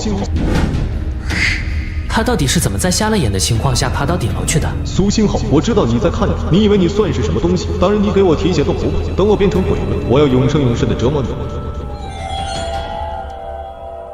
苏星浩，我知道你在看着，你以为你算是什么东西？当然你给我提血都不怕，等我变成鬼了，我要永生永世的折磨你。怎么又缩回去了？不过这样也没错，人嘛，怕死是本能。我可不能让你吓到主播。让我死！苏星浩，有种你让我死！来自好友们的邀请函以及剧本演绎完成，直播间在线观众数为2500，总观看数为3000，艺人片酬4万，请演员厉鬼们移开现场。各位，我们给观众们鞠躬致谢吧。抱歉，把你的手给扯掉了。没事没事，本来我的手就被车撞断了，没缝好，所以很容易就断了。你能自己缝补就很棒啊！瑞奇深知群演的艰辛不易，没想到道具都得自己负责修复。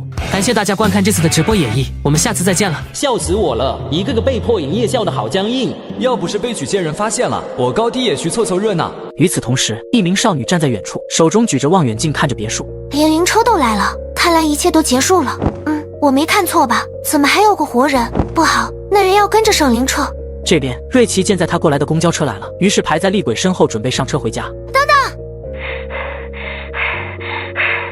你是在叫我吗？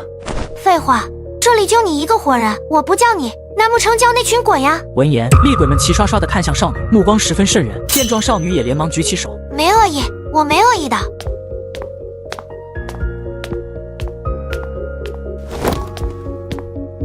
你跟我走。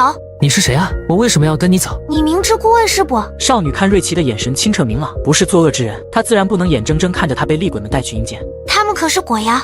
你和他们上了灵车，还能活着离开吗？我知道他们是鬼，你知道还不走，不怕他们害你吗？大家都是朋友，无冤无仇的。你是其他剧组的吧？你走错了，这里拍摄刚结束。什么剧组？这家伙该不会精神状态有问题吧？正当少女打算强行将瑞奇带走时，厉鬼们围了上来，将瑞奇和少女强行隔开。你真的来错地方了，要不你跟我们一起上车吧？我现在活得挺好，可还不想去阴间呢。正当少女想动手时，她感觉到了比眼前厉鬼们更强大的力量。她微微转头，目光投向别墅，对上了一双血红的眼睛。是苏星浩。少女当初不想帮赖红放他们，所以布的阵法是帮助苏星浩解除阳间对他的限制，却没想到苏星浩在手刃仇人并且吸收了他们的怨恨后，变得更强了。少女没有把握在苏星浩和这群厉鬼手中带走瑞奇，于是当机立断，迅速收起符纸。是啊，我走错了。奇怪，为什么他最后看向自己的眼神挺奇怪的，好像充满了怜悯。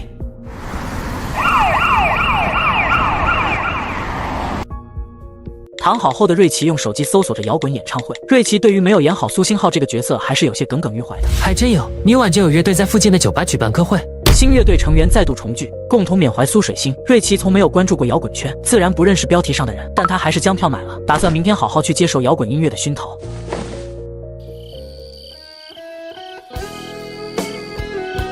难道这栋楼有人会弹吉他？改天得去拜访一下。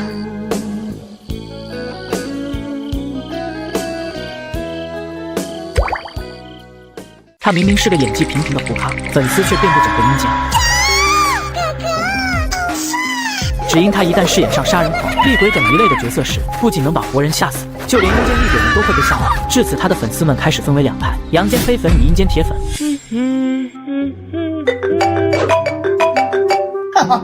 瑞奇，你今天有没有其他工作安排？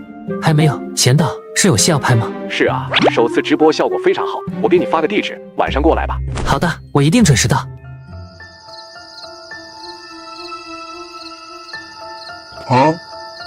这次的剧本叫做《真心话与大冒险》，你们一行5人前往别墅度假，晚上房主邀请你们玩真心话游戏，你们婉言拒绝，没想到房主竟然是厉鬼。随后你们被困在别墅中，被迫玩起房主创造的死亡游戏。抽签决定顺序，1号需要问2号一个问题，2号回答完毕后，由2号开始对3号提问，以此类推。一轮问答后，厉鬼会袭击说谎的人，如果没人说谎，则重新抽签进行下一轮游戏。每个人拥有3条命，一旦被鬼袭击3次，便会直接判定死亡，而活到最后的人即为赢家。那谁会说谎呢？大家一直说真话不就好了？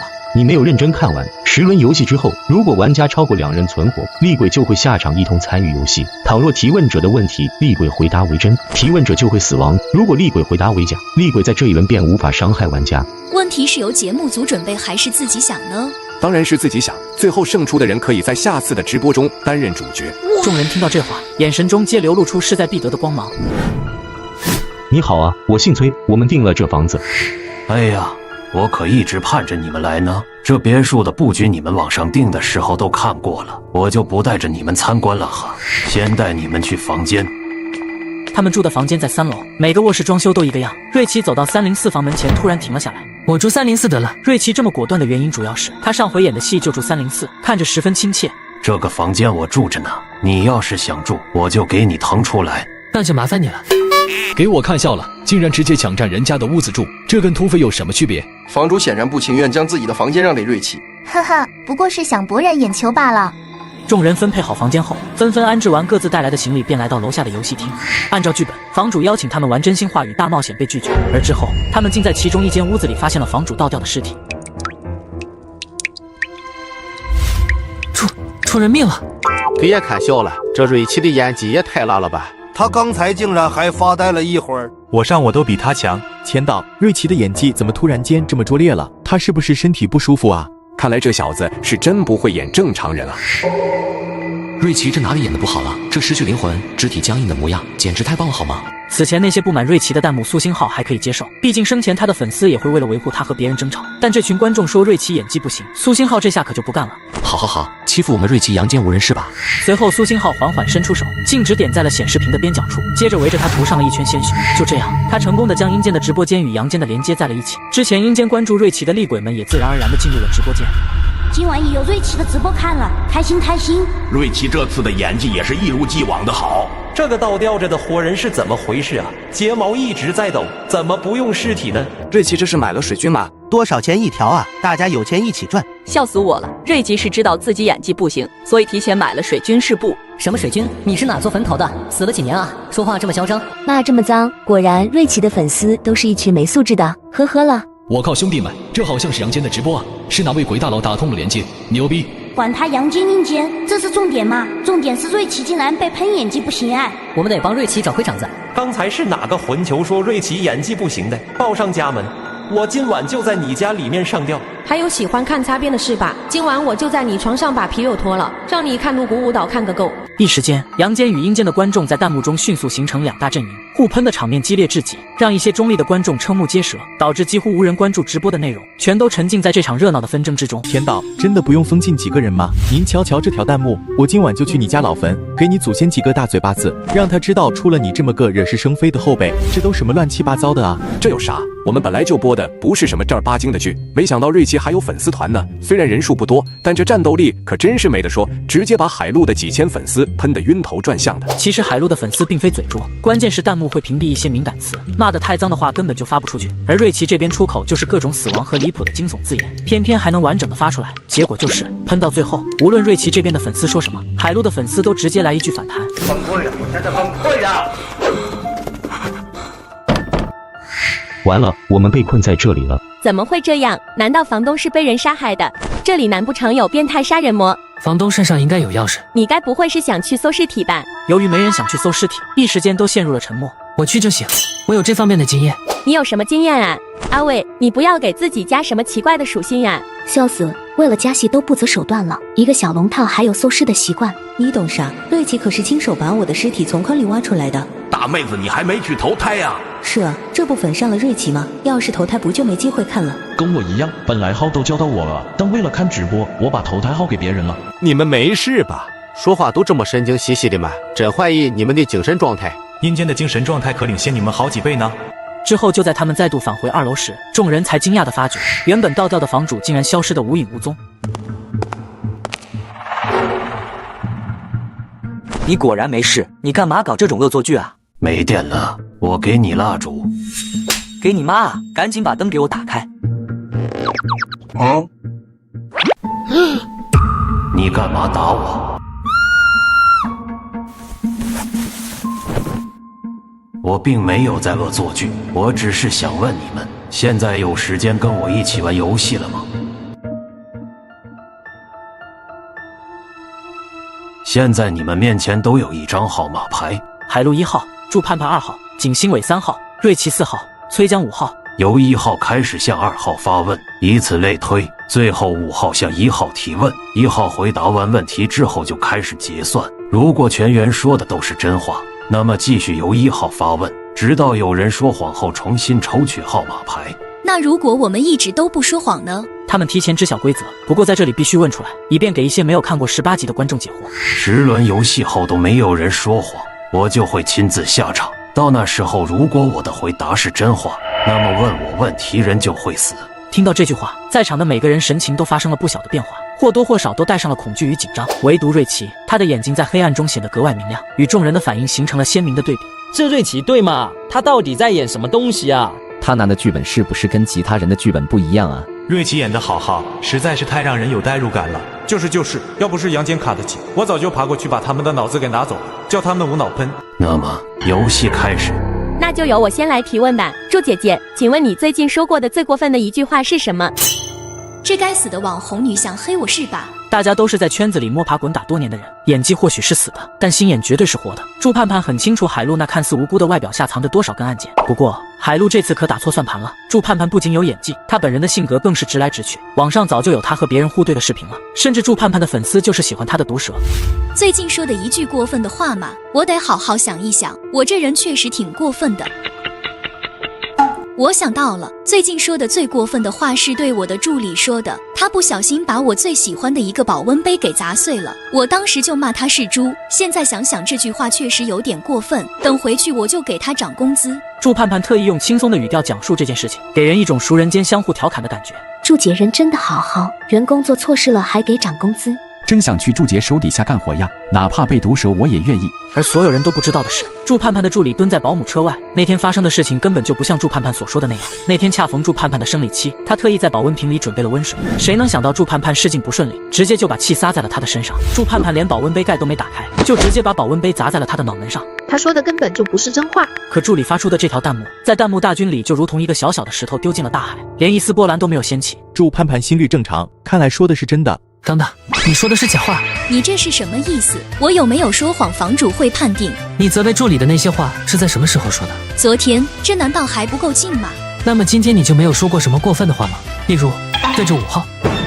天道，祝盼盼的心跳正在急剧加速，看来瑞奇知道一些内幕啊，这倒是有点意思了。什么瓜什么瓜，胡说的吧？看人家关系好就在那里造谣，我觉得像是真的。没看两人表情都有点不自然吗？瑞奇，盼盼已经回答完问题了，你这么做是在干扰他人。此刻他有些激动，因为他怎么都没想到，当时祝盼盼说话声音那么小，竟会被瑞奇听到了。如果他不站出来任由祝盼盼继续说下去，那他就完了。此前众人聚集在游戏厅等房主时，祝盼盼极其小声地嘲讽了崔江的痛处。你现在身上穿着前女友的蕾丝内裤。然而事实是，瑞奇他不是听到的，而是看到的。毕竟作为一名专业的演员，会个唇语也不算过分吧。有的人做了恶事，却能心安理得地将伤人的话语视作家常便饭，这类人即便说谎也能理直气壮。崔哥，你觉得这样的人该不该受到惩罚呢？崔江在这一瞬间才恍然大悟，瑞奇这是在帮他。我们当下只是在玩游戏而已，一切由房主判断。崔江绝不希望自己这点隐秘的癖好在直播中被曝光。瑞奇听了这话也没再说什么。该死，瑞奇当时明明坐得极远，竟能听到自己说的话。原本祝盼盼是打算拿着这个秘密去威胁崔江，让他为自己介绍资源的。那不过是我与崔哥开的一个小玩笑罢了，我们的关系可是很熟的，朋友之间的玩笑有时候确实是外人难以理解的。崔哥，你说是吧？是的。那么接下来就该由我来发问了，你最害怕的是什么？我最害怕鬼魂妖怪这一类的东西，刚才看到房主的时候，真被吓了一跳呢。你既然这么害怕，怎么还敢来参加前导的灵异直播呢？怕是真怕，喜欢也是真喜欢，而且正因为害怕，演起来才会更加真实。景星伟真的很坦诚，带了爱了。确实，怕鬼很正常，我有时候照镜子都会被自己吓到。说这话的刚死不久吧，死得越惨，那在阴间可就越受欢迎的。好，那接下来该由我进行提问了。我的问题是，你最讨厌你的粉丝说什么？景星伟提出的这个问题可以说是极为刁钻毒辣，不管是哪位明星都会关注粉丝的评价，但并非每一个粉丝所说的话都中听。就比如景星伟，他极为讨厌被粉丝称呼为温柔男神，第一次听到这个称号的时候，他简直快要吐了。可公司却强迫他必须朝着这个定位去发展。我只有一个粉丝。什么？你开什么玩笑？之前我都没有粉丝的。你怎么可能没有粉丝？上次直播里弹幕可是有很多人夸赞你演技好呢。那只是对我演技的肯定，并不能代表他们就是我的粉丝。就如同有人夸你长得好看，难道这个人就一定能成为你的粉丝吗？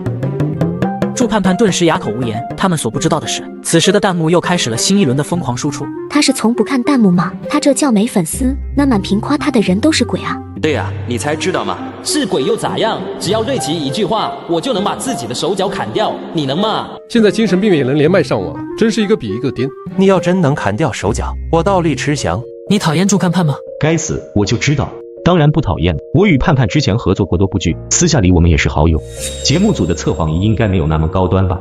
那么接下来由我来提问了。崔哥您问，你对自己身上哪个部位最为满意？讨厌啦，崔哥，你好坏哦，人家对自己的胸部还是比较满意的啦。第一轮游戏结束，各位请先回到各自的房间中，10分钟后将开始第二轮游戏。第一轮就开始搞针对，你就这么想赢吗？没错，我一定要赢。祝姐，你不想赢吗？我当然想赢，但是我不会用卑鄙的手段去让对手输。这是一个说真话的游戏，难道你认为说真话是一种卑鄙的行为吗？祝盼盼一时间被噎住，他真是没想到看起来话不多的瑞奇，小嘴就像淬了毒一样。好，那我倒要看看你究竟能真实到什么地步。通过刚才他们的微表情，说谎的就是祝盼盼和崔江，没错了。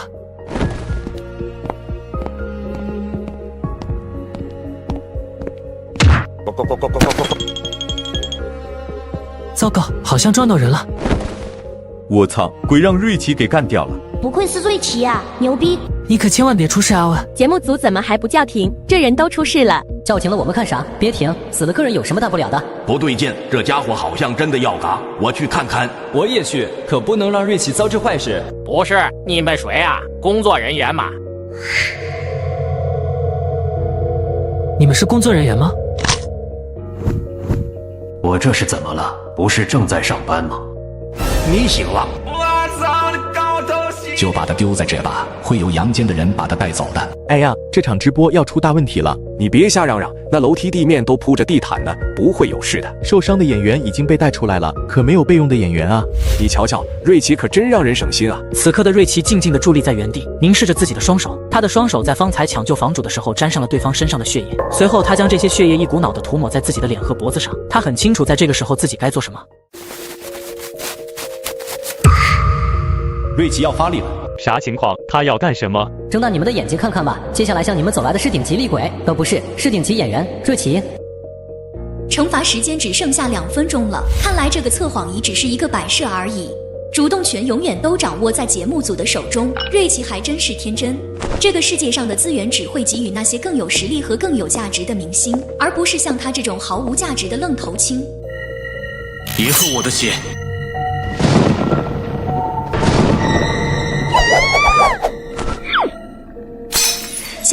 假扮，这只是在拍戏而已，自己吓自己。我还是第一次见到祝姐吓成这样。胡说，这是演的好吗？祝姐才不怕这些东西呢。就是我之前看综艺，祝姐在鬼屋可是顶级坦克，直接把里面的鬼当成玩物戏弄。还剩不到1分钟的时间，该出去了。我记得自己明明把门关紧了的。你还有2条命。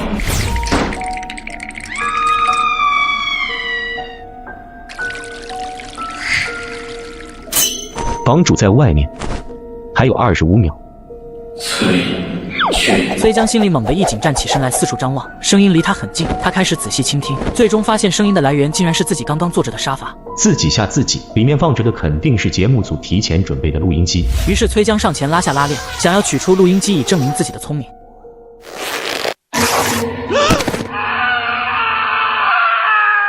时间到，所有人回到大厅，开始第2轮游戏。他们就没有一个人发现鬼是瑞奇吗？咋可能发现？要不是一直看着直播，谁能把刚才那演技拉垮的人和现在这个恐怖厉鬼联系在一起啊？我真是醉了，瑞奇难不成刚才是在搞抽象，玩够我们了就开始秀演技？观众有上帝视角，所以他们自然能看到瑞奇是从秘密通道潜入嘉宾的房间中的。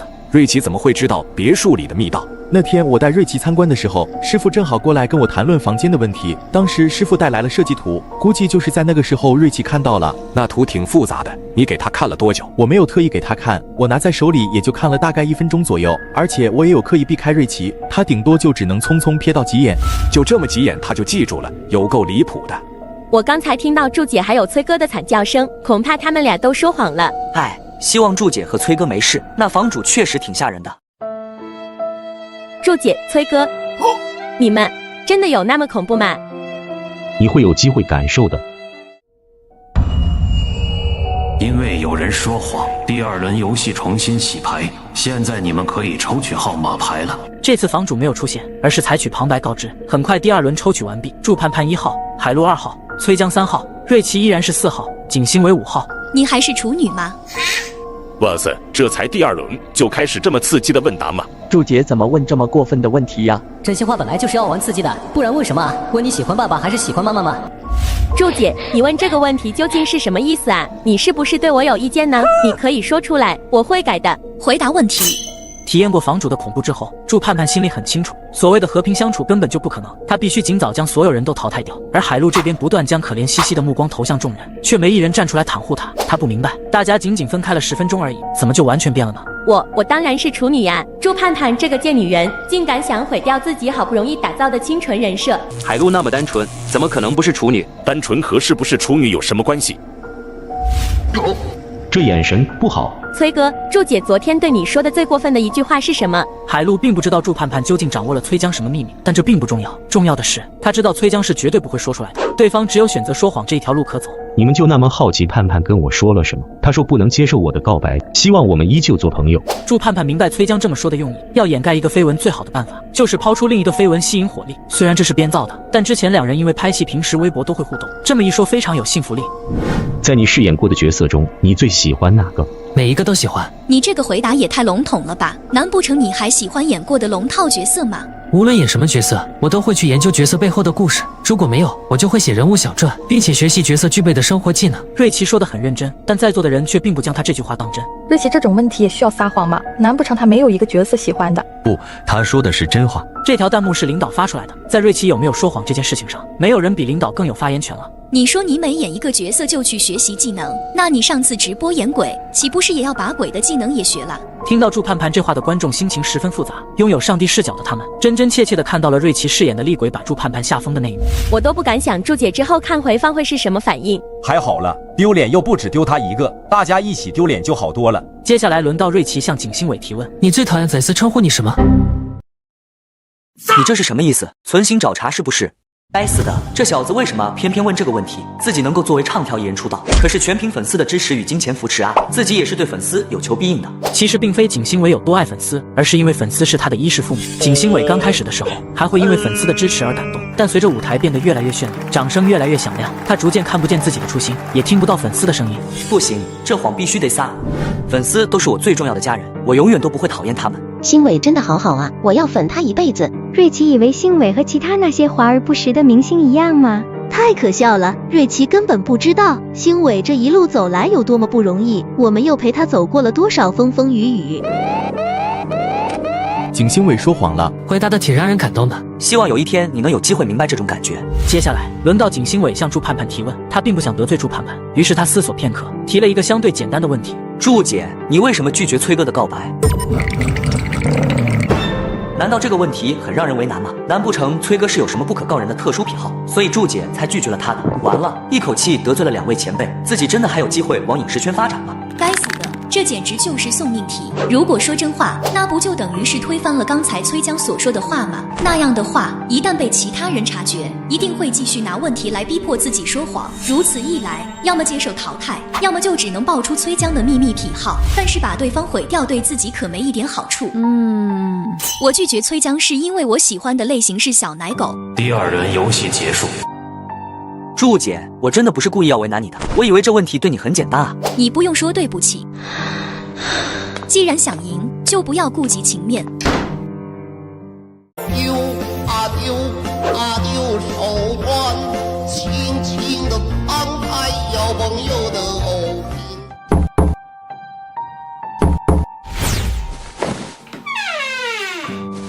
这是工作人员给自己送道具回来了，辛苦了。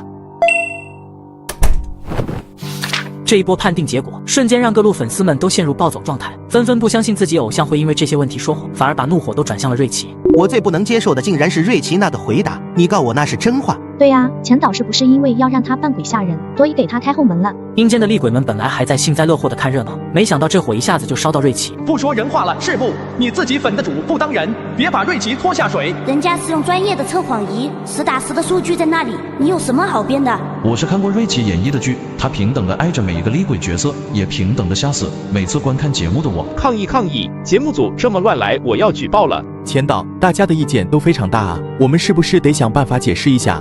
传信息给瑞奇，让他在吓人的同时，务必保证嘉宾承认自己说的是谎言。让嘉宾承认自己说的是谎言吗？没问题。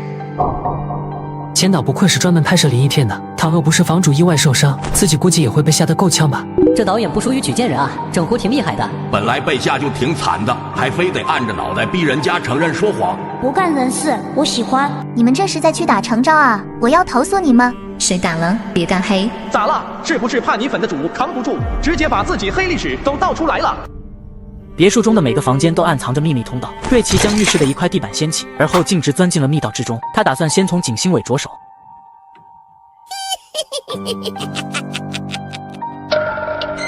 景星伟的脚长得这么瘆人吗？疑惑之余，瑞奇并未忘记正视，依旧兢兢业业地发出一声嘶哑的低吼，随后伸手去抓那只脚，却在抓住的瞬间迅速松开手。他只感觉抓住的仿佛是冰块一般。你是谁？景星伟去哪？原来是跑了，难怪工作人员特意来提醒自己。兄弟，多谢了。不过你是前导安排来接替我的吗？你不跟我一起去吗？见对方一声不吭，瑞奇打算自己出去寻找。然而他并不知道，此时弹幕因为他的行为再度沸腾起来。boss， 瑞奇在和谁说话？是佩戴了耳机和后台工作人员沟通吧？不对呀，如果他有对耳机沟通的话，那刚才工作人员也不用特意过来跟他传递消息了呀。那他在和谁说话？我鸡皮疙瘩都起来了。你们有没有发现瑞奇刚才不像是爬出来的，他像是被人硬生生的拽出来的？瑞奇的粉丝怎么不说话了？吓尿了吗？殊不知此时厉鬼们根本无暇顾及弹幕。当他们看到景星伟悄悄溜出房间时，都纷纷现身别墅之中，开始仔细地搜寻景星伟的身影。我找到了，他藏在4楼阳台的洗衣机里。洗衣机也不大，这小玩意还挺能藏的。快去告诉瑞奇，我已经迫不及待要看戏了。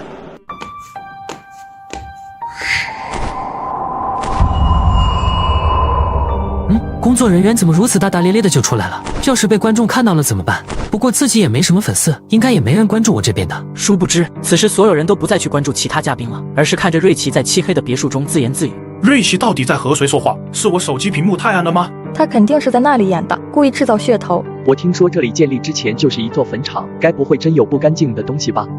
钱导，这可怎么办？要不要暂停直播？感觉要出大事啊！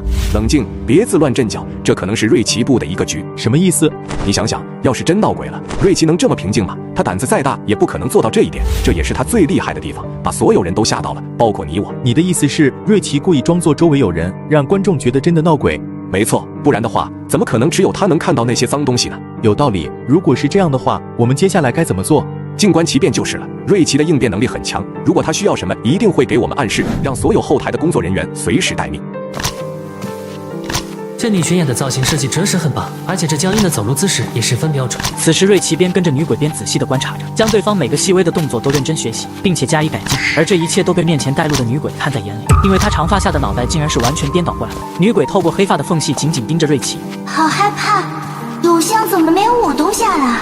最后，女鬼终于还是受不了瑞奇跟在她身后，选择停了下来。哎，你怎么不走了？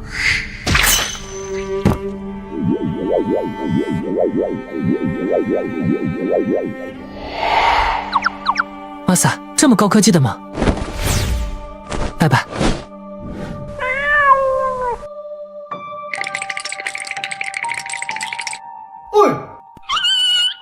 金老师，我是工作人员，来带您离开的。什么离开？您先出来再说吧。你刚才说带我离开是什么意思？是这样的，您的经纪人说有其他工作安排，所以您要退出这一次的直播。什么？我都没有同意，难道他不知道这一次的直播对我很重要吗？这点您不用担心，您的粉丝团强烈表示愿意投入资金，并且钱导也已经决定了，之后的直播会有一期以您为主角。原来是这样，那你就带我走吧。其实他也实在不想在这里继续担惊受怕下去了。好的，为了避免您被监控摄像头拍到，我带您走员工通道。你对这里很熟悉啊？是的，我们工作人员需要提前熟悉这些通道。不过您真有福气，一般的明星可没有资金如此雄厚的粉丝团。是啊，您似乎并不感到激动，是已经习惯了吗？有什么值得高兴的？这对我来说只是常规操作罢了。您这种情况，别人羡慕都羡慕不过来呢。我上过网，知道您的粉丝还将您誉为温柔男神，真是……别叫我温柔男神。这一刻，景星伟直接出声打断，他心中的烦躁再也抑制不住。反正这里也没有别人，我他妈最烦这个称号，你不觉得很恶心吗？天天逼我笑得跟个傻逼一样，还限制我的演唱风格。这次我好不容易说服公司参与钱导的灵异直播，就是想转到影视圈，只有这样才能摆脱温柔男神的称号。可没想到还是被他们安排了。这些事情不能告诉粉丝吗？他们那么喜欢你，应该不会强迫你的。不可能的，他们就是喜欢那样子的我。他们要是能像真正的提款机一样，只会吐钱不会说话，那才算得上我的完美粉丝吗？哈哈。所以，你说谎了？什么？你说什么？怎么突然停下来了？没什么，已经到了，你自己出去就行。真心向来难求，这样的人无论受到何种惩罚都不为过。去吧，去好好体会属于你的极致恐惧。景哥，录制还没结束，你怎么自己跑出来了？什么意思？不是已经和你们节目组沟通好了吗？我不用参加接下来的录制了。没有接到这样的通知啊。先不说这些了，把我的手机给我。喂，我刚从别墅出来，来接我回去。你还有脸喊我去接你？你在直播里都说了什么？粉丝是你的提款机，你听到温柔男神就想吐，你他妈给我滚回去直播！这是你最后的饭碗，没有保住就等着赔违约金吧。景哥，要不您先回别墅呢？有离开地球的车吗？立刻出发的那种。时间已经过去了6分钟，自己在景星伟这边耽误了太长时间，剩下的时间还有3个人要吓唬，恐怕来不及了。有了。让人化上妆去把嘉宾们都吓出房间，另外通知道剧组的人员随时把控好机关的节奏。与此同时，观看直播的厉鬼们更兴奋了，他们只以为瑞奇在单独和他们互动。都拜托到这份上了，我们必须得帮忙，也让阳间的活人看看我们是怎么帮助自己偶像的。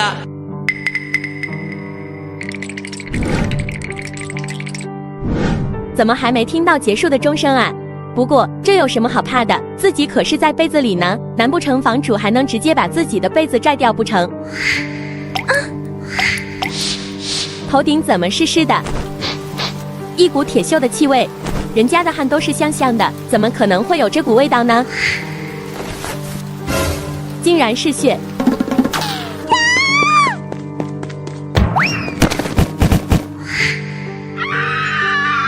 别叫了，是我。崔哥，你怎么看上去这么狼狈？你也不妨多让了，崔哥，我能不能去你的房间待会儿？我的房间在下血雨，我根本不敢回去。你以为我是为什么没到时间就出来了？我那房间现在也不是人能待得住的，里面有个鬼一直拿身上的肉往我这砸，换做你能受得了？没想到崔江竟然也说了谎，难不成崔江的告白根本就没有被拒绝，而是成功了？那我们去问问祝姐吧，她应该没有说谎，我们去她那里躲避一下。不好，她也说谎了，肯定和我们一样遭遇了厉鬼的袭击。不过最后，他们还是来到了祝盼盼的房间门口。崔哥，你看祝姐身上，压在祝盼盼身上的竟然是一具被烧焦的尸体，像，实在是太像了。崔江以前饰演过法医，那时他为了学习，接触过不少死状凄惨的尸体，其中被烧焦的尸体就是这般模样。之后，崔江扶着全身发软的祝盼盼走出门外后，他下意识地回头看去。我真的配做一名演员吗？他们不会出来吧？应该不会，不至于做得这么绝。你还好吗？崔哥，接下来我们该怎么办？怎么办？我哪知道怎么办啊！此时崔江的内心在咆哮，然而脸上却本能地装作一副沉稳的模样。因为我们说谎才触发了那些鬼魂，我们现在也只能待在外面等时间结束。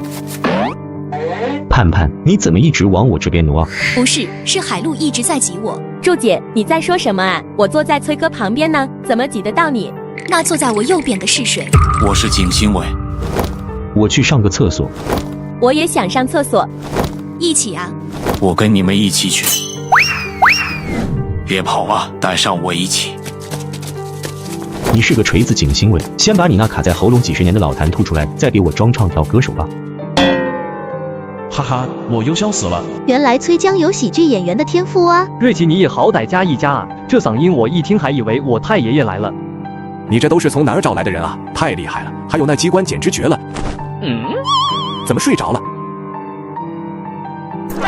不对，醒醒！快让医务人员过来。这时钱导才知道，场务看上去睡着了，实则已经走了有一会了。不好了，你别急啊，医生说你不能受刺激。你听我说，那几个鬼根本不是我找的。啊？啥意思？我请的演员压根就没有进去别墅，不知道是谁把房门锁了，他们出不去。还有天花板的血、火焰特效和那块人形黑炭也不是我弄的。你的意思是又闹鬼了？不然你以为我为啥会晕过去？钱导扶着脑袋，此刻的他也真想晕过去算了。钱导，你得挺住啊，这回可不能晕，我们得赶紧把人给救出来。直播好不容易有了起色，这时候把人救出来，那这节目可就做不下去了。钱导，都这时候了，你还想着节目呢？节目重要还是嘉宾的命重要？节目重要。开玩笑的，他们现在不都还活着呢？这种事咱们也不是第一次碰见，我这边联系专业人士来处理看看。你联系瑞奇，先让他别下了，这演的比鬼还邪乎。瑞奇，嘉宾们都承认说谎了，你可以回房间了。可目前其他人只是受了一点小惊吓。你管这叫小惊吓？怎么不算小惊吓呢？人不还活着？杨坚直播太大惊小怪了，要是换做我平时看的直播间，不是1-2个人还没鬼看嘞。阳间的观众们努力想加入瑞奇粉丝团，但他们发现很难跟得上厉鬼们的节奏。玩抽象还是搞不过你们这些天赋型的。他们平时接触灵异恐怖不多，一时间有点怕也是正常的。你放心，我相信他们很快就能适应的。你妈，这不是适应不适应的问题啊！要是再这么发展下去，原本就经历厉鬼折磨的嘉宾们，可真的被你活活吓死了。于是场务只好编了一个合理的谎言。接下来有其他剧情安排。这样，那我回去了。如果需要，我随时可以出演。去吧，去吧。他们这番对话是毫无保留的在直播中播出的，但是观众却都觉得挺合理。大师，我是小钱啊，拍灵异片那个，你还记得我不？漆黑的别墅中，一男两女失魂落魄地走着，他们再也没有之前作为明星网红的光鲜，有的只是无尽的疲惫。而这一切都是因为他们参加了一档名叫《真心话与大冒险》的灵异直播节目。说谎的人会被工作人员扮演的厉鬼杀死，然而他们不知道的是，这些厉鬼中似乎混进了真东西，而且还都是那个男人的真爱粉。前面有个人，虽然四周都没有开灯，但是在黑暗中待久了，他们的夜视能力也变得越来越好。他们看到玩游戏的桌子那里有一个黑影正静静地坐着。没事，我们不要过去就不会触发追逐。他凭借着玩密室的那点浅薄经验来安慰别人。然而崔江话音刚落，坐在那里的黑影就朝着他们快步走了过来。别过来啊！你们怎么了？是我啊，我是景新伟。景新伟一脸的莫名其妙，刚才他被工作人员送了回来，心如死灰，于是便直接坐在这儿等待游戏开始。可在听到这话的瞬间，崔江心中的怒火再也抑制不住。明明这些鬼都是真人扮演的，可他堂堂一个大男人却被吓得跟路边的一条似的。你是个屁！他好像真的是景新伟。你真的是景新伟？废话，不是我还能是鬼啊？对不起啊，新伟，我不是故意揍你的，主要是刚才有个鬼假扮成你，所以我以为又是他。既然都假扮起我来了，真不打算给我们一条活路啊？不过你们为什么全部都出来了？我们都说谎了，结果房间闹鬼，我们就跑了出来。先不说这些了，去你房间躲一躲吧。你以为我为什么会待在这里？你这都能撒谎，你真是……那咋了？你们不也说谎了吗？我们谁也别指责谁。瑞奇呢？咋不在这？从刚才起就没有看到他。对哦，我们可以去他房间待着呀。你觉得瑞奇没有说谎吗？我不信。去看看就知道了。崔江现在已经没有办法分析什么是真，什么是假了。这场游戏彻底让他明白了什么叫人不可貌相。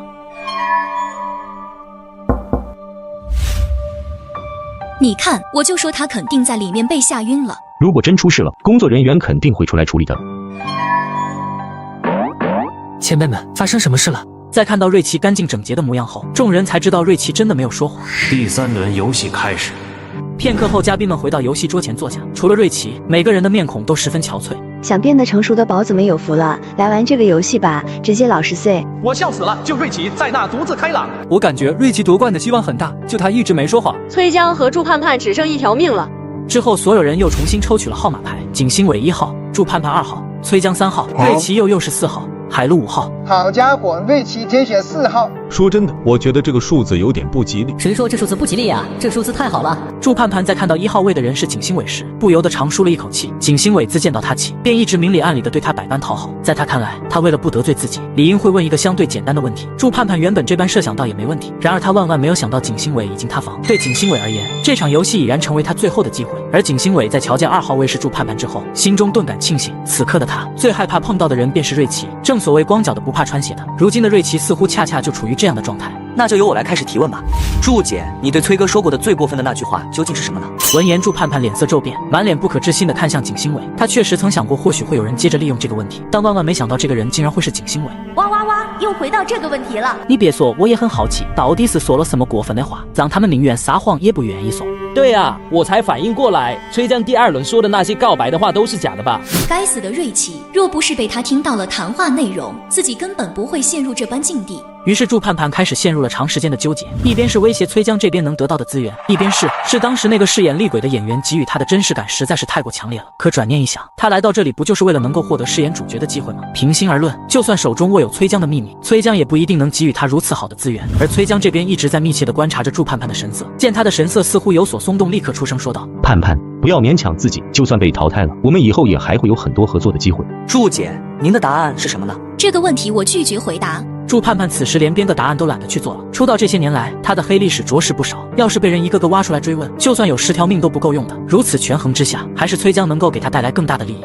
我选择弃权，退出游戏。等第3轮游戏结束之后，自己就离开这座别墅。这鬼地方谁爱带谁带啊！祝姐，您这……好家伙，我现在真的很想知道祝盼盼到底说了什么，宁愿退出游戏都不愿意说。可惜这只是祝盼盼和崔江2个人的秘密，他们真不愿意说，我们也不可能知道。谁说的？不是有第3个人知道吗？对呀，瑞奇知道啊。2号玩家退出游戏，3号玩家直接轮空。现在由3号玩家向4号玩家提问。那么接下来该由我提问了。我的问题是，你的秘密是什么？崔哥，这问题可以呀，绝上。我稍微代入了一下，还真说不了实话。说不好，万一我的最奇大但没有秘密呢？你要是不想回答的话，也可以像祝盼盼那样选择拒绝回答。啊，不是，我只是在思考应该怎么说。我的秘密是我想死。顿时在场的嘉宾们脸上不约而同地露出疑惑之色，弹幕上更是一排排问号飘过。而相比之下，阴间的厉鬼们可就兴奋起来了。想死，这算哪门子的秘密？分明是愿望啊！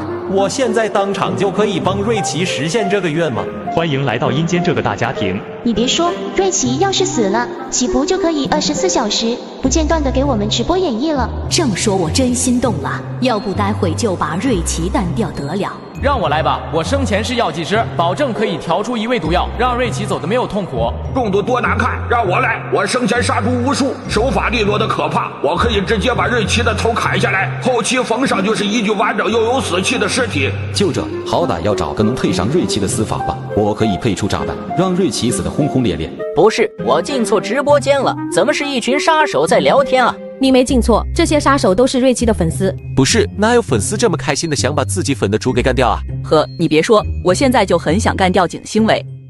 瑞奇该不会是患有严重的抑郁症吧？这下可坏了，自己这么一问，不会加重瑞奇的病情吧？自己只是不想让瑞奇说出我的秘密而已，可没打算害人。行了，这个答案我可以接受，不用详细说明了。这怎么行？我得坦诚地把这个秘密说完啊！我一直梦想有一天可以为演艺事业献出生命。瑞奇在说这话的时候，就像是在宣誓一般虔诚无比。如果说稍微存在一些遗憾的话，那便是倘若真的有这么一天，我自己却无法看到。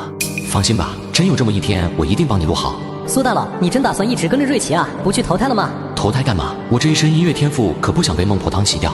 你别说，有苏大佬的音乐加持，这直播看起来就是得劲。苏星浩实时操控着别墅的音乐曲调，原本负责后台音乐的工作人员此时正趴在桌上，睡得十分香甜。没想到瑞奇是真的如此热爱演戏，不过我觉得在结束之后，可以让瑞奇去看看心理医生，他这心理状态过于偏执了。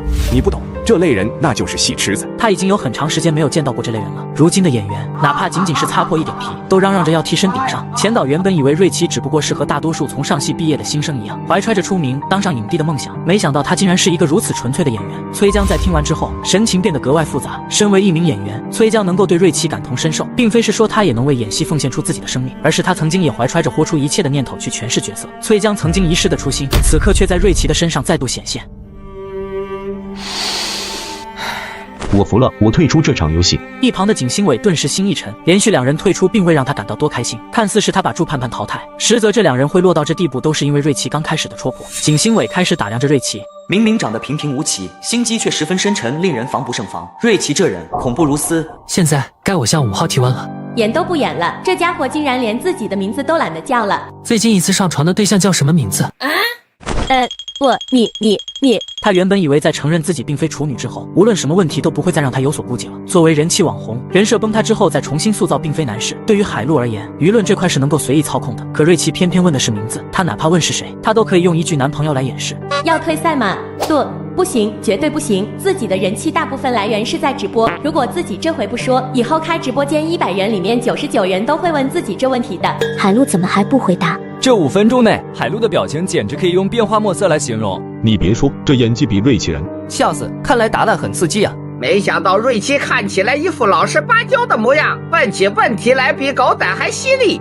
他叫陈伟。海陆现在的脸色无比苍白，他说的是真话，也知道现在弹幕一定炸了，因为陈伟是他直播间的榜一大哥。什么？陈伟榜一大哥？好家伙，我记得他60岁了，而且头像上秃头龅牙的是他本人。我靠，海陆这么重口味的吗？海陆有这忍受力，干啥都会成功的。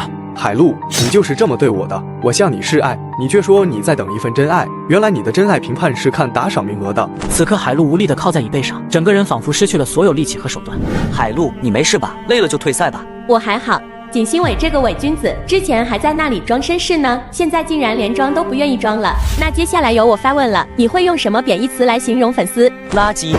你说什么？我说垃圾。景星伟的表情十分淡然，仿佛说的是吃饭喝水这般稀松平常之事。海陆的3观再次被彻底刷新，他甚至不由自主地脱口而出：“你是人渣啊！”我笑死！我宣布海陆这一刻是我的嘴替。你别说，海陆代表曾经景星伟的粉丝说了一句脏话：“景星伟，我日你妈退钱！”就嚷嚷退钱了，活人就这点本事，他要是敢这么对我，我直接跟他索命。景星伟，游戏结束后还回阳间吗？他这种货色在阴间是吃不了红利的。唐大师可算把您给盼来了，您要是再不来，这直播可真就要彻底失控了。失控？这么说来，你的直播没停啊？小钱啊，你的胆子似乎比前几年拍戏的时候更大了。当年那不是因为有您保驾护航吗？那些小鬼哪敢在您的手下兴风作浪啊？那这回小鬼又捣什么乱了？有没有人受伤？倒也没有像之前那么严重，只是跑出来吓到了人。近来甚是不太平啊，频繁有小鬼跑到人间来作乱。这些小鬼在您弹指一挥间便会魂飞魄散。拿铃铛和剑给我。唐大师为何不全部带进去呢？有备无患啊！是啊，里面的鬼不止1只啊！放心吧，这种程度的小鬼，1只和100只对我来说都毫无差别。唐大师举手投足间尽显风轻云淡之态，气质超凡脱俗。好了，别啰嗦了，我一人进去即可。这谁是工作人员吗？他穿的这身道袍肯定是关键角色。好家伙，看来这是要加剧情了。我讨厌穿着衣服的活人。这要是在别的地方遇见了，我就直接开干。算了算了，一个无足轻重的活人罢了。这阴气竟是如此之重，看来小鬼的数量着实不少。唐大师行走在黑暗之中，总觉得有一股不祥的预感。于是他从口袋里取出一个仅有拇指大小的小葫芦，倒出一些东西在手指上，而后往眼皮轻轻一抹。哟呵，原来他不是普通人啊！好家伙，节目组请了个真天师来，是不是我们露出马脚被发现了？有没有可能我们就没隐藏过？我靠，这哪是100只小鬼，这可全都是厉鬼啊！我难道来阴曹地府了？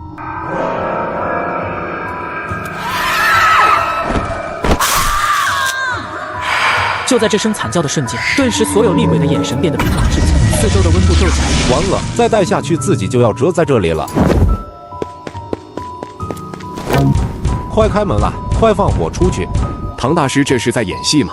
难道是因为里面的鬼很好对付，所以唐大师打算配合演出？钱导拿不定主意，倘若连唐大师都解决不了里面的鬼，那直播肯定得停下。2位小师傅，这种情况要开门吗？怎么，你瞧不起我师傅吗？那不是，我这不是不确定情况吗？哼，师傅他老人家玩性大发，这是常有的事。以师傅的能力，哪怕是到了阴曹地府都能横着走，这点小鬼只不过是他的玩具罢了。我奉劝你们不要做什么无谓的举动，要是扫了师傅的兴致，有你们好看。好。随即钱导喊来工作人员，把门给我焊死，在直播结束之前不准放出任何人。此刻钱导完全不知道，他这一锁住的可远不只是一道门。开门啊！你们听不到我说话吗？快放我出去！好疼！你当这是厕所呢？拉一坨就走。嘿，我还没有杀过天师呢，让我挖出你的心肝，看看是什么颜色的。把他的血流给我。什么叫都给你呀？大伙都在这呢，得分配好。吃干净一点，不要给瑞奇添麻烦。厉鬼们的话语听得唐大师心惊胆战，肝胆俱裂。住手！顿时唐大师只觉身子一轻，接着便一屁股重重地坐在了地上，劫后余生的他大口大口地喘着粗气。这是怎么回事？唐大师心中正满是疑惑，紧接着他就看到对面跑过来一群人，为首的男人身材高大挺拔，帅气逼人，长得就如同平时在那些电视剧里看到的男主角一般。你没事吧？就在刚刚结束第3轮游戏后，大家正打算回房间，这时听到有人喊救命，于是便跑了过来，看到了眼前这一幕。虽然剧本里没有这样的情节，但是在任何节目中突然安排 NPC 上演一段剧情是很常见的事情。于是瑞奇就站在原地静静地看着，直到那个厉鬼将手伸进唐大师的嘴巴里时，他才觉得自己该登场了。钱导安排这出戏，总不能是让他们眼睁睁地看着活人被厉鬼活活杀死吧？果然在救下眼前这个人后，厉鬼就仿佛完成了任务一般消失了。你是谁？怎么会来到别墅？我为什么来这儿？你们心里没数啊？这别墅闹鬼啊！我是专门来救你们的。真的吗？可是你刚才差点就死掉了。瑞奇完全不知道，有时候他的诚实往往比谎言更加伤人。我这是一时疏忽，而且你们不知道，这别墅里的厉鬼数量远超你们的想象。总之跟我走，我带你们一起离开。游戏还没结束，我不能走。不是吧，朋友，你玩真的啊？你再带下去命都没了，还玩什么游戏？只要赢就不会死。此时的瑞奇完全兴奋了起来，他原本以为这场直播只是单纯的玩游戏，没想到现在导演又加入了他最喜爱的剧情演绎。你是不是疯了？你们呢？你们也跟他一样吗？崔江的想法与瑞奇不同，他认为唐大师这个角色是工作人员假扮的，是要带结束游戏的人离开。大师，我们跟你走。该说的我都说了，既然你们执意留在这里，那我也不拦着，我们走。我先回房休息了，你们自便。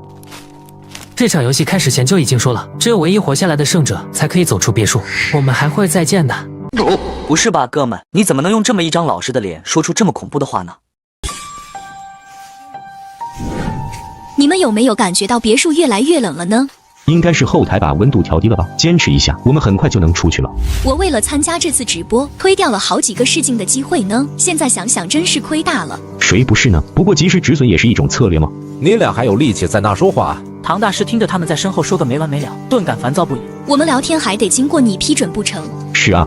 你俩这是什么态度？唐大师已经很久没有被人如此轻视了，于是他直接指着他们破口大骂：两个傻逼，死到临头了都还不知道害怕。这是钱导让你这么演的吗？我们已经退出游戏了，没有必要再配合你的直播演出了。你再骂一句试试。你让我再骂100遍我都能骂。两个傻逼！你。崔江正要抬起手给唐大师一点教训，但他突然间像是看到了什么，神色骤变。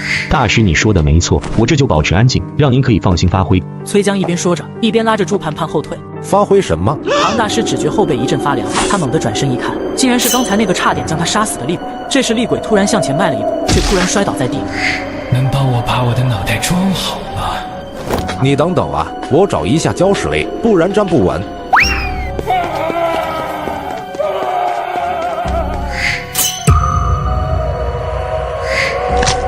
是别跑呀，胶水也帮我沾一沾了。俺也一样。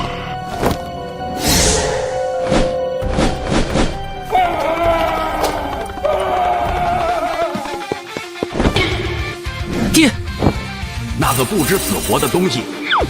死鬼，待着干嘛？赶紧装死啊！耽误瑞奇演戏，你也别想在阴间混了。这一刻，原本还蹦蹦跳跳的人头，仿佛失去了生机，纷纷掉落地上。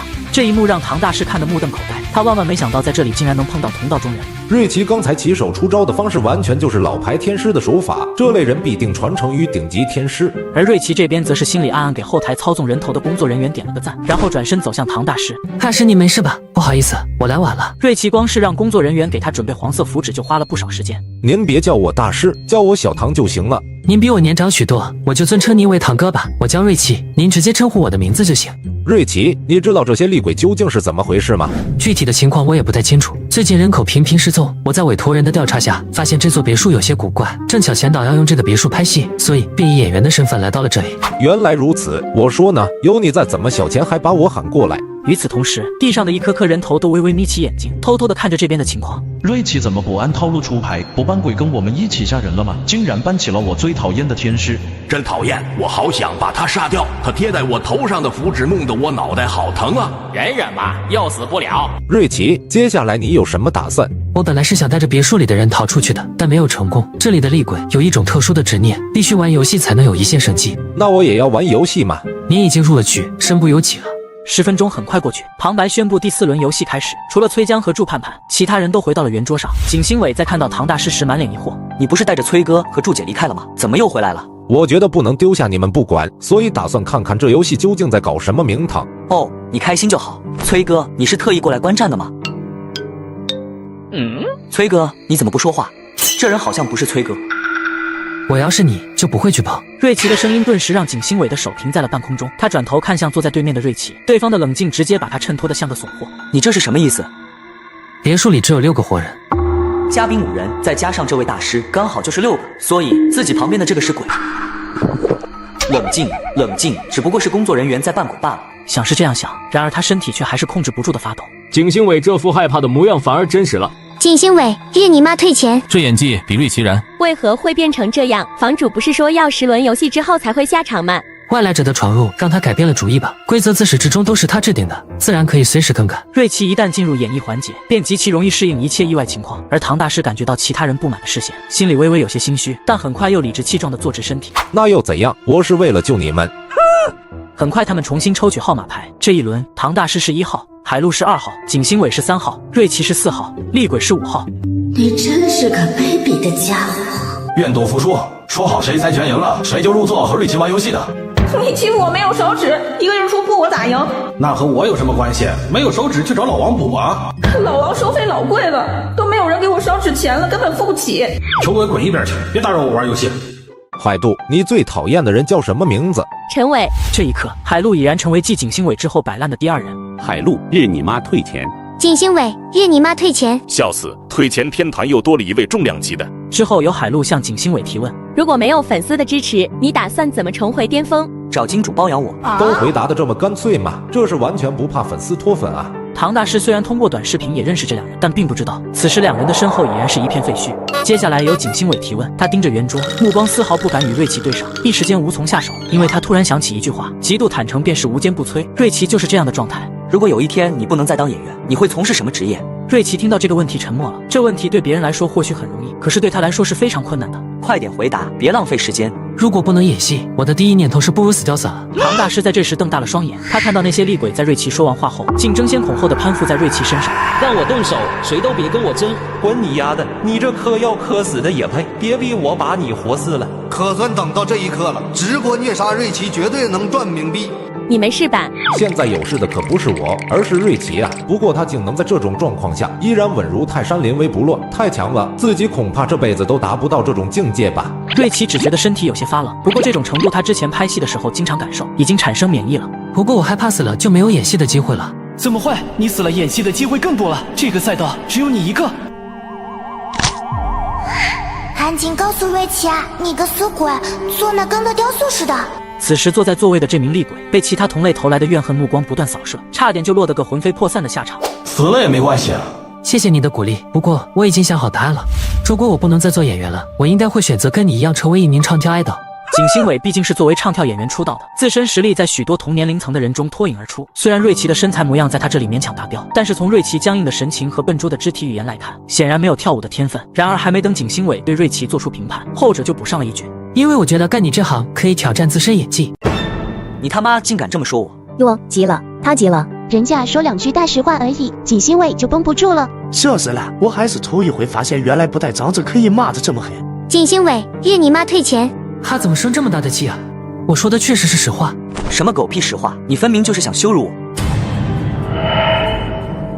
接下来由我向5号提问。我的问题是，你是人还是鬼？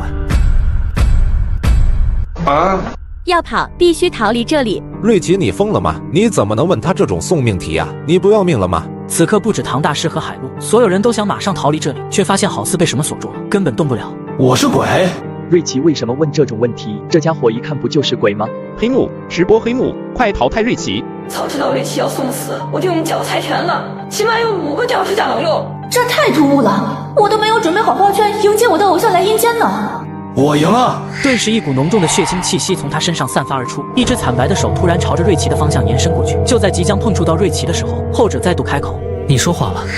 瑞奇，你在想什么？他长成这副德行还能是人吗？什么是真，什么是假？又由谁来判定这一切呢？当然是节目组。瑞奇到底在说什么啊？有谜语人那位了。别墅外的前导和场务神色凝重，嘉宾们可以通过佩戴的测谎仪来判断所说的话是真话还是假话，但眼前这个厉鬼可是真鬼啊！前导怎么办？万一这鬼真的遵守游戏规则的话，那瑞奇可就危险了。别急，你看唐大师坐在那里稳如泰山，一看就是对一切胸有成竹。不过我听懂瑞奇的暗示了。于是前导拿出对讲机，向工作人员发布了一条指令：我们是厉鬼，这个事情还需要判定吗？这不是一目了然吗？在瑞奇的视角，他是活人，提出质疑很正常。这事简单，只要我们证明自己是鬼不就行了？可是鬼要怎么证明自己是鬼呀？厉鬼们顿时陷入了困局，他们都是生前经历重大事故而惨死的，加在一起连一颗完整的脑子都凑不出来，更别提干这种需要动脑筋的活了。5号玩家经判定被确认为在说谎。旁白一出，在场众人中除了瑞奇之外，其他人都不由得愣住了。为什么这么判定啊？你别说，这厉鬼是工作人员扮演的，说是人也没错。可是在这个别墅里，他扮演的是鬼呢？谁跟你说这里有剧本了？大家不都在本色出演吗？好家伙，把我绕晕了都！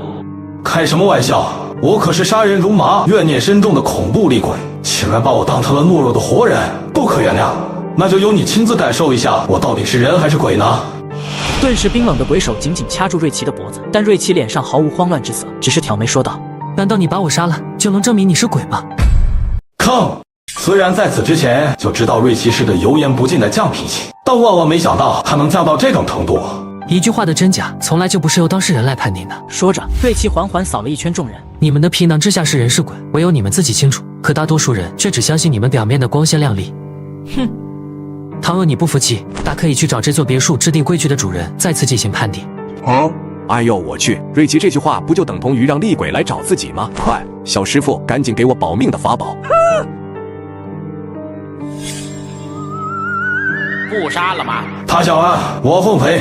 我生前玩游戏就没输过。很好，这位饰演厉鬼的演员完美的接住了自己所设想的剧情发展。我是人还是鬼？不错，这厉鬼演员相当聪明。如果唐大师回答是鬼，那么就会与自己的说法形成冲突，从而佐证2人之中必有一方在说谎。而如果说是人，那么唐大师便会违背自己道士的角色设定，并且会被判定为说谎。你是人？前导需不需要再次用旁白提示唐大师说的是真话？肯定得提示啊，不然不就实锤我们在作弊了吗？慢着，你这是瞧不起我师傅吗？没有啊，小师傅，你这话是从何说起啊？既然没有瞧不起我师傅，那就不要多做这种无谓的举动。师傅他老人家乃是想引鬼主动攻击他，以便于更好的将其制服。原来如此，唐大师深谋远虑，倒是我考虑不周了。旁白呢？判定结果呢？第4轮结束，请玩家回到房间，10分钟后开启下一轮游戏。我靠！堂哥为何行此大礼？我说自己腿软了，你信吗？其实我想拜托你一件事。您说。让我去你的房间待着吧。也好，我们在一起的话，万一发生什么事情，也能有个照应。怎么站在那儿不动呢？汤哥，你刚才不是受伤了吗？我找找房间里有没有医药箱，帮你处理一下伤口吧。不用了，都是些小伤而已，没有继续流血了。可要是放着不管，万一感染了就很麻烦了。我们现在被困在这里，也不确定什么时候才能离开。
那么现在，我该信谁呢？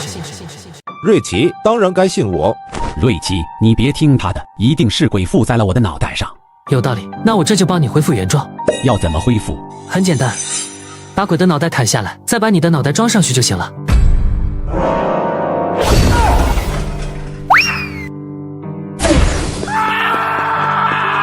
别跑了，你这样子我很难办的。就是，你不停下来，怎么把脑袋装回去啊？你这一刀下来，我就真的是鬼了。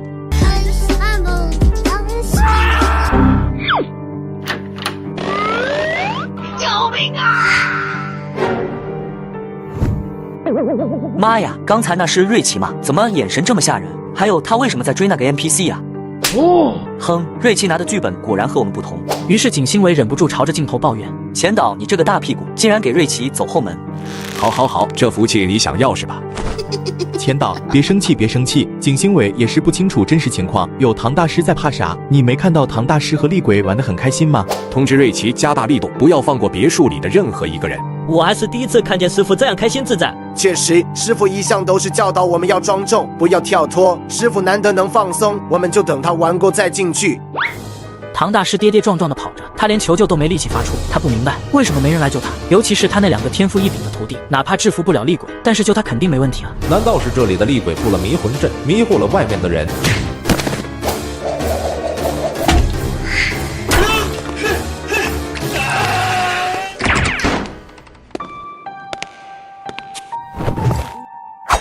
差点，什么差点？命差点没了。此时唐大师用身体堵着门，大口喘气。之前要对付的只有厉鬼，现在还要加上瑞奇，这令他感到前所未有的绝望。汤哥，你开门，我是来帮你的呀！快点，赶紧把门撞开啊！你在命令我吗？我靠，这也太吓鬼了吧！我要是学会瑞奇这眼神，应该能直接把我仇人活活吓死。哎呀，以前做人的时候怕鬼，现在好了，做鬼开始怕人了。我这胆小鬼的一生。既然你如此着急，那你便先进去吧。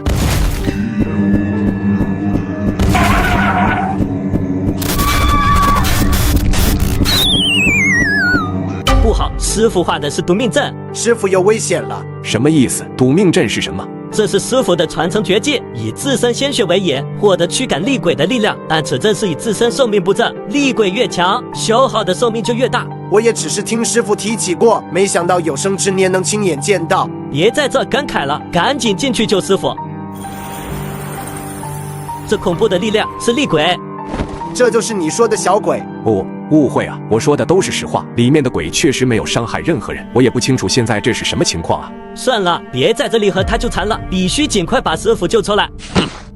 师兄要用离魂符吗？我怕师傅知道我们浪费了这么重要的符纸，之后会骂我们。你要是再不拿出来，师傅万一死了，不得托梦天天骂你啊！随后他们将符纸往自己脑袋上一贴，脸色瞬间变得苍白如纸，没有一丝生机，心跳也戛然而止。这符纸能让他们从活人瞬间转为鬼魂状态。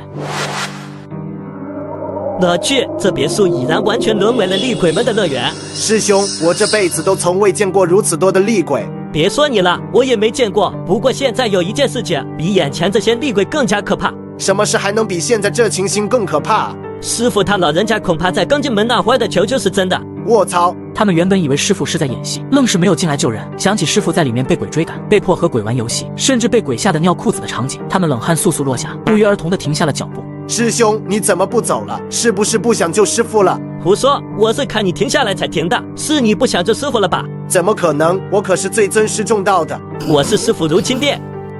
千道，他俩这是咋了？不会有事吧？我不知道，我只知道要是真出了人命，有事的会是咱俩。道具组果然厉害，这腐烂的人头做的跟真的一样。堂哥，你没事吧？你看我像是没事的样子吗？哎，堂哥，你还是太心急了。你看这脑袋现在彻底烂掉，这还怎么装回去啊？唐大师看了一眼自己的脑袋，心中猛地一颤。原来自己死后竟是那般恐怖的模样。算了，我这是被灵异的力量所改变，并非人力可以复原的。我们还是快点离开这里吧。如今唐大师只能依赖瑞奇了。游戏还没结束，我不能走，而且他们也不会让我走的。在瑞奇和直播间观众的视角里，门外什么都没有，但在唐大师的视角内，门口站满了厉鬼，正用怨恨的眼神往里面窥探，仿佛唐大师只要说错一句话，他们就会立刻冲进来将他撕碎。没错，我已经被淘汰了，接下来就靠你了，你一定要赢，带大家逃出去，尤其是我啊！放心吧，堂哥，我一定会赢的。第5轮游戏开始。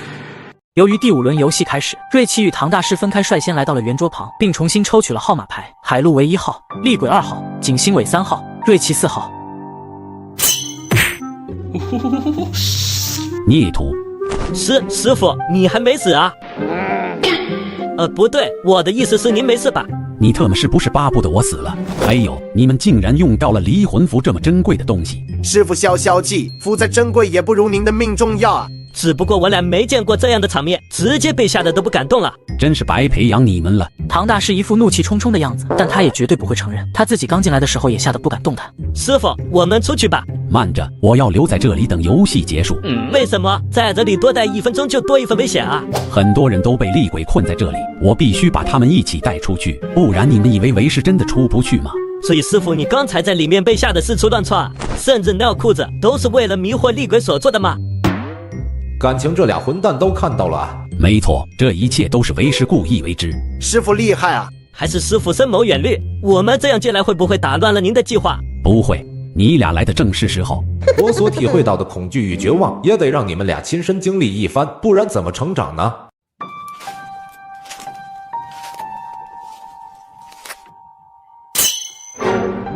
恐怕这女鬼比上一轮那只更加难以对付。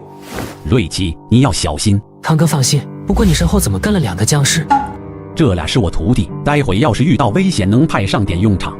那挺好的。我是1号，那么从我开始。你说话的声音怎么变了？哈，反正已经塌了，还加个屁，还不如做自己呢。说一个只有你自己知道的秘密。秘密啊，是有一个，不过很快就不再是秘密了。这女人笑得这么恐怖，该不会是扮鬼专业户吧？女鬼缓缓将手放在圆桌前，在微弱灯光的映照下，能看到她的双手伤痕累累，有淤青，甚至还有被烟头烫过的痕迹。3天前，我把我老公一家全都杀了。好家伙，这么劲爆的吗？真的假的？杀人犯混进直播游戏中？你们清醒点好不好？女鬼只是 NPC， 她只是在念剧本而已。大妹子，你报了仇，怎么怨气还是这么重啊？不够，还不够。那你为什么杀了他们？这是第2个问题，只可惜你没有机会再问我了。海陆这才后知后觉地意识到，女鬼说的是真话，那么他就已经被淘汰了。真的不能说吗？瑞奇能明白底层演员的辛苦，他知道这剧本肯定不只有这么寥寥一句话，他想多给演员一些机会。如果你想知道的话，我可以告诉你，但之后你得帮我一个忙。好，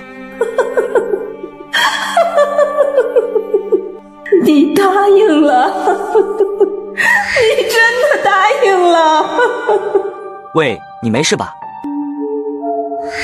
接下来由我提问，你怕不怕我？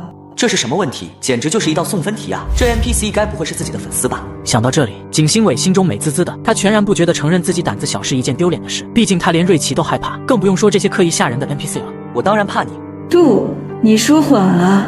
这种问题我有必要说谎吗？你为了赢都开始空口污蔑了吗？还是说节目组为了捧瑞奇，连演都不演了？真正的害怕不是像你现在这般模样。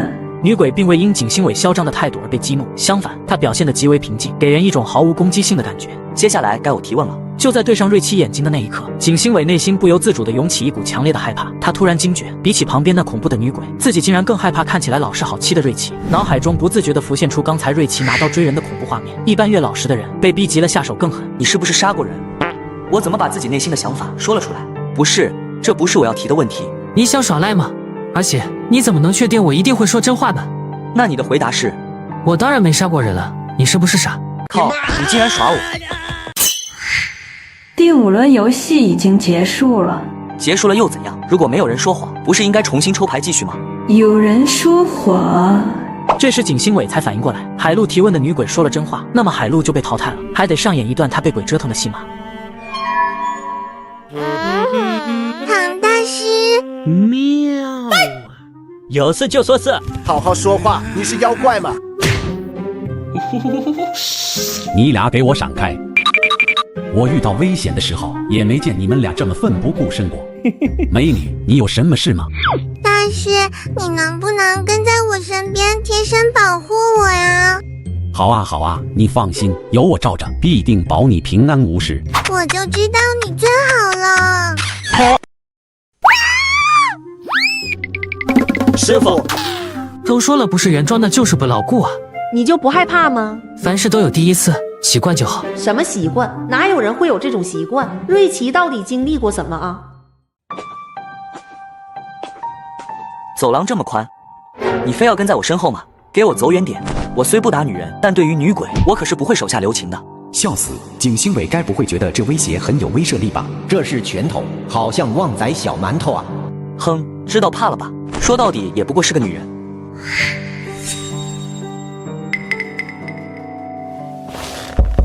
谁呀？虽然此刻的敲门声诡异至极，但景星伟毫无惧意，只因他认为刚才自己说的是真话，所以笃定不会遭到厉鬼袭击。难道是我听错了？这敲门声是从隔壁传来的。景星伟想起302房间住的是海陆，莫非鬼正在袭击他？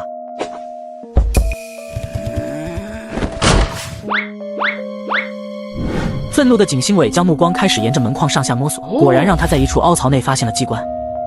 我就知道，就这还想吓唬我？哼，一切的恐惧皆源于知识的匮乏。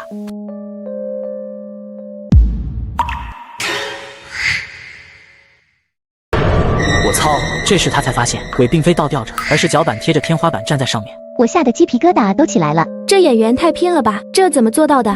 这很简单的，只要学会了浮空术，便可以轻松在天花板行走自如。至于怎么学，我还没编。这只是基操而已，大惊小怪。我还能把自己脑袋当作篮球在天花板运球呢。羡慕啊！我被人爆头了，有鬼借我脑袋当球踢没？恶鬼有恶报。你究竟是怎么进来的？就算是存在密道，那也总得有点声音吧？女鬼并未回应景星伟，而是抬起一只手指向门的方向。景星伟全然不明白这是什么意思，但他此时很清楚自己该做什么，于是他手脚并用，以极快的速度往门外爬去。怎么打不开了？不要，不要啊！难道是幻觉吗？待稍微缓过来后，景星伟察觉到自己浑身都被冷汗浸湿，黏糊糊的极不舒服，于是他打算先洗个澡。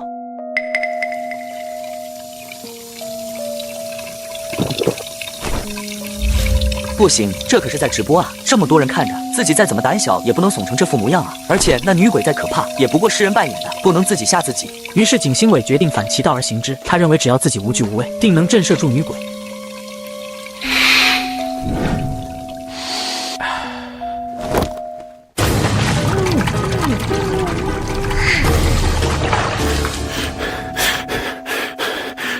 该死的女人，是想杀了自己吗？妈的！等这一切结束之后，一定要去投诉。这节目组难道就没打算让嘉宾活着走出去吗？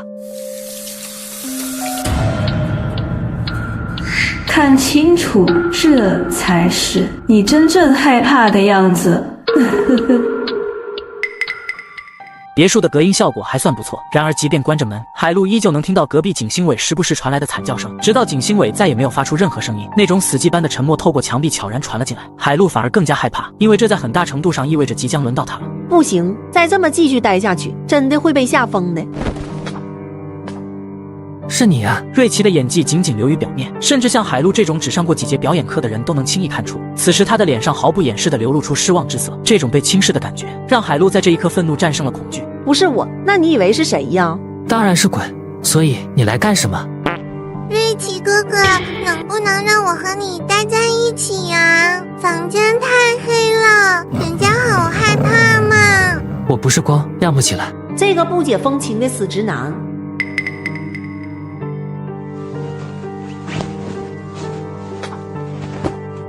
坐吧。谢谢。他喝了一口，意外发现里面还加了蜂蜜。他完全没想到瑞奇如此体贴。刚才真不应该把他看作是不解风情的死直男。其实仔细看看，瑞奇生的浓眉大眼的，是那种正派帅哥的模样，这一看就知道是个大好人啊。你把针刺得那么深干什么？疼死我了！师傅，对不起。师兄赶忙道歉，将扎进一半的针又重新拔了出来。自己为什么会落到这副人不人鬼不鬼的模样呢？本来今天出门的时候看黄历日子就不太好，都怪自己贪财啊，非得出来作死。师傅，我们还是走吧，您这伤口得找专业的医生进行缝补才行。是啊，用这么粗糙的线，甚至都没消毒，这实在是太容易感染了。现在是感染的问题吗？自己的脑袋被换了不说，现在要是不把委托搞定，那钱可就都打水漂了。瑞奇，接下来你有什么打算？赢了游戏就行。赢了游戏，那些鬼真的会放我们离开吗？瑞奇，你还年轻，遇见的鬼没我多，哪怕鬼是人死后化成的，但也绝对不能以人的标准去看待他们。我曾见过有人小时候的玩伴意外死亡之后，在人长大后化作厉鬼，将人带到曾经的玩耍地点中杀死。还有相爱的恋人，其中一方过世，另一方在梦中将爱人的魂魄勾走，这种事情实在是太多了。鬼虽有人的思维，却早已没有了人类的感情，他们只是遵循着自己最原始的恶念行事。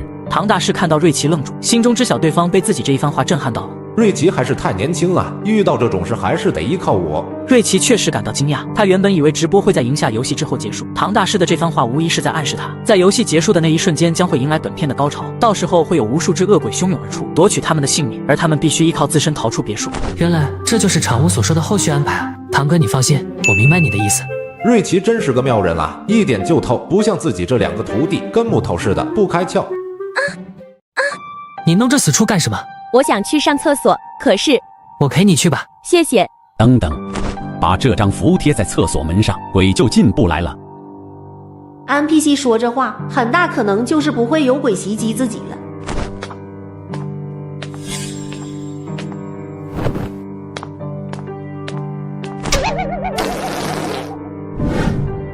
坏了，那老东西给的符纸还真有用，进不去了。这下怎么办？没有表演的机会了。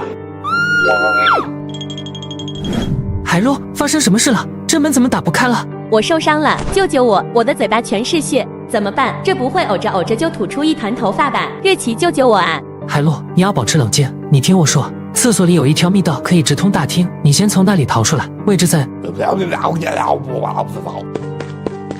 发生什么事了？海陆被鬼袭击了。不应该呀，那符纸可是货真价实的家伙，能让鬼不敢靠近才对。那个鬼一直就躲在浴室里。哎呀，真是让人防不胜防啊！好在浴室里有密道，我已经让海陆往密道走了，我这就去接应他。对了，厉鬼虽有堂哥你的符纸镇住，但为保险起见，还需要有人在这里守着。你放心，有我在，那厉鬼跑不了。靠你了，堂哥。明明和对方并不熟悉，瑞奇却如此拼尽全力去救，真是令人钦佩啊！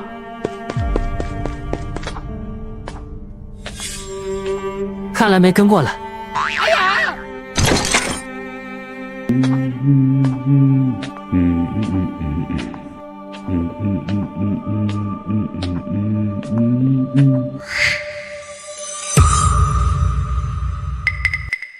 怎么这么阴朗？我身后是不是有人啊？海陆越是这么想，就越是不敢停下来，只是不断加快爬行的速度。而在海陆身后，确实有只厉鬼同样以爬行的姿势紧紧跟着。他是刚刚经过激烈的剪刀石头布后获胜的幸运鬼。还以为那老东西搞了符咒后，我就没有出场的机会了。不得不说，还是瑞奇哥哥机灵啊，在咖啡里面倒入了可食用红色色素。要不是海陆从密道离开，我还真没机会出场。你们怎么都不说话？嫉妒我吗？嘿嘿。爬行的厉鬼不停叭叭，注意到同类们都没有在发弹幕，既疑惑又得意。我在想，瑞奇为什么要把海陆引到密道来？嘿，亏你还长着脑子呢！瑞奇不引到密道来，我怎么下？我的意思是，瑞奇凭什么就确定把人引到密道来后，我们就会出场了？在瑞奇的视角中，我们只是随时待命的工作人员而已。对啊，瑞奇也没让工作人员扮鬼在这里待命啊。那他这么做的用意是什么呢？这一刻，不知为何，厉鬼心中突然涌起一股强烈的不祥预感。也就这时，密道中骤然又多出了一道声音：别回头，千万不能回头，回头准没好事。只要我没看到这个一不存在。海陆始终没有回头，但爬行的厉鬼却是忍不住转头看向了身后。妈呀！这一刻，厉鬼甚至忘了，他其实是可以直接飘走的。快来个鬼救救我啊！姐，别跑啊，我们一起玩个游戏吧。不要！救命！救命啊！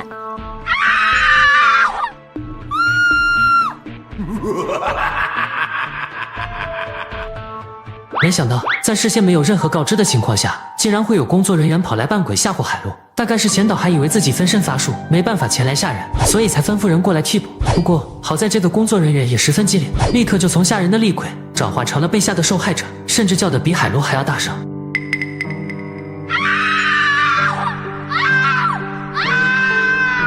别叫了，瑞奇不在了，吵死了！大半夜的，你能像个尸体一样安静点不？在众多厉鬼的提醒下，爬行的厉鬼仿佛虚脱了一般，歪着脑袋倒在一边，身影也逐渐消失。而海陆也终于爬出了那条宛如一生那么漫长的通道，直接瘫倒在地上。海陆，你没事吧？快发出通知，最后一轮游戏开始！再这样下去，到时候怕是鬼没吓死人，瑞奇就先把人吓死了。最终轮游戏开始。时间过得这么快的吗？还是说因为自己演得太过投入，所以没有感知到时间的流逝？我问你问题。好。你相信世上有鬼吗？这个问题与之前那名厉鬼的问题极为相似，可又似乎有些不一样。我不相信。这女鬼绝了，我感觉她下一秒就要把瑞奇的心脏给挖出来。瑞奇完全不配合对方表演，你好歹装作害怕。大妹子，你可不要伤了瑞奇呀，直接杀了就行。是啊，手法干脆利落点，千万不要让他感觉痛苦。为什么不相信？这是第二个问题，只可惜你没有机会再问我了。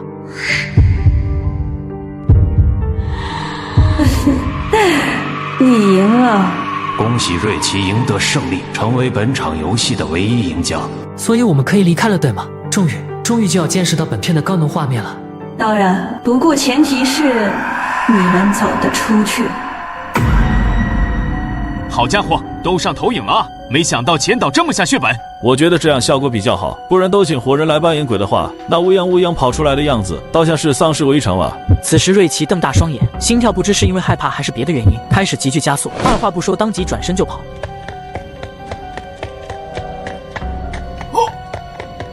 快逃！我操！哎，经典啊！我的脑袋要掉了。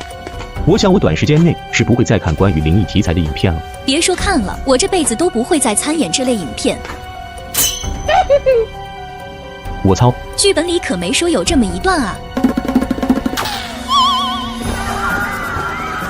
笑死了，我感觉所有人脸上的惊恐不是演的。不是所有的，你看瑞奇，他那惊慌的表情也太假了吧。确实，希望他能在这方面精进一下演技，好歹把上扬的嘴角收一收啊。此刻的观众们看得开心，厉鬼们也玩得愉悦，而唯一不开心的，恐怕只有知晓真相的前导以及场务了。拿电锯来，我就不信这都开不了门。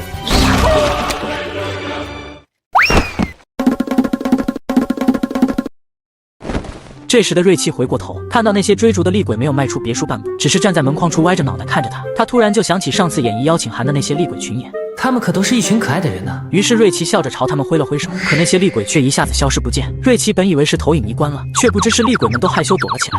瑞奇哥哥真的好帅，我刚才摸到哥哥的身体了，就是有点烫手，要是凉的摸起来应该会更舒服呢。没事的，鬼鬼，瑞奇总会死的。瑞奇，钱呢？你没事吧？这问题应该我来问。你没事真是太好了。他差点就以为这次直播将会是他的最后一部作品，但瑞奇却完全误解了前导的意思。虽然过程中意外状况有点多，但我还是完美的按照您所期望的方向进行演绎了。康哥，你没事吧？没事。康哥，用不用我帮你把头套摘下来？一直戴着很不舒服的。啊，不是，这已经是我的头了。这小子该不会没死心，还想将那个鬼头换回来吧？这真的是你的头？看不出来唐大师原来这么年轻，可惜没有进行身材管理，挡住脑袋，看上去就像50、60岁的中年男人。于是，一个离谱的误会就这么产生了。咦，装死了，该回去了。唐哥，希望下次还有机会与你合作。小唐啊，你只要记住这铃铛一响，逃就完了。师傅，你看他身后。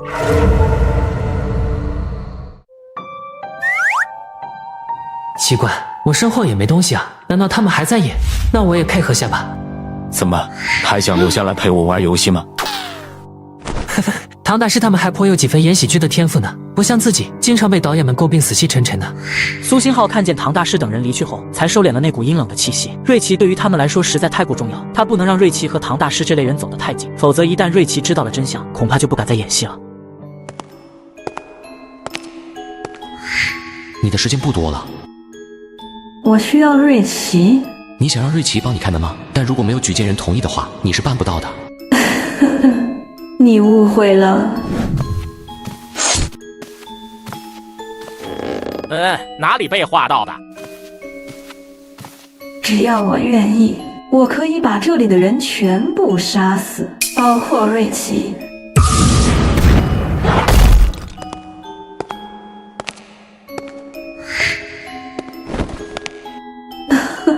你急什么？我只是举一个例子罢了。我需要瑞奇，自然舍不得伤害他。大妹子，你就别当谜语人了，你到底想怎么样？说出来让我们大伙听听吧。有位棘手的天师在我仇人家镇守，瑞奇不是喜欢演戏吗？我这里有个不错的戏，想请他来演。什么戏？我给这出戏取名为《真假天师》。此后，瑞奇回到家中，直接躺在了床上。这段时间，他的日子过得格外充实，很快便进入了梦乡。然而这一夜，却有许多人陷入了前所未有的恐怖噩梦中。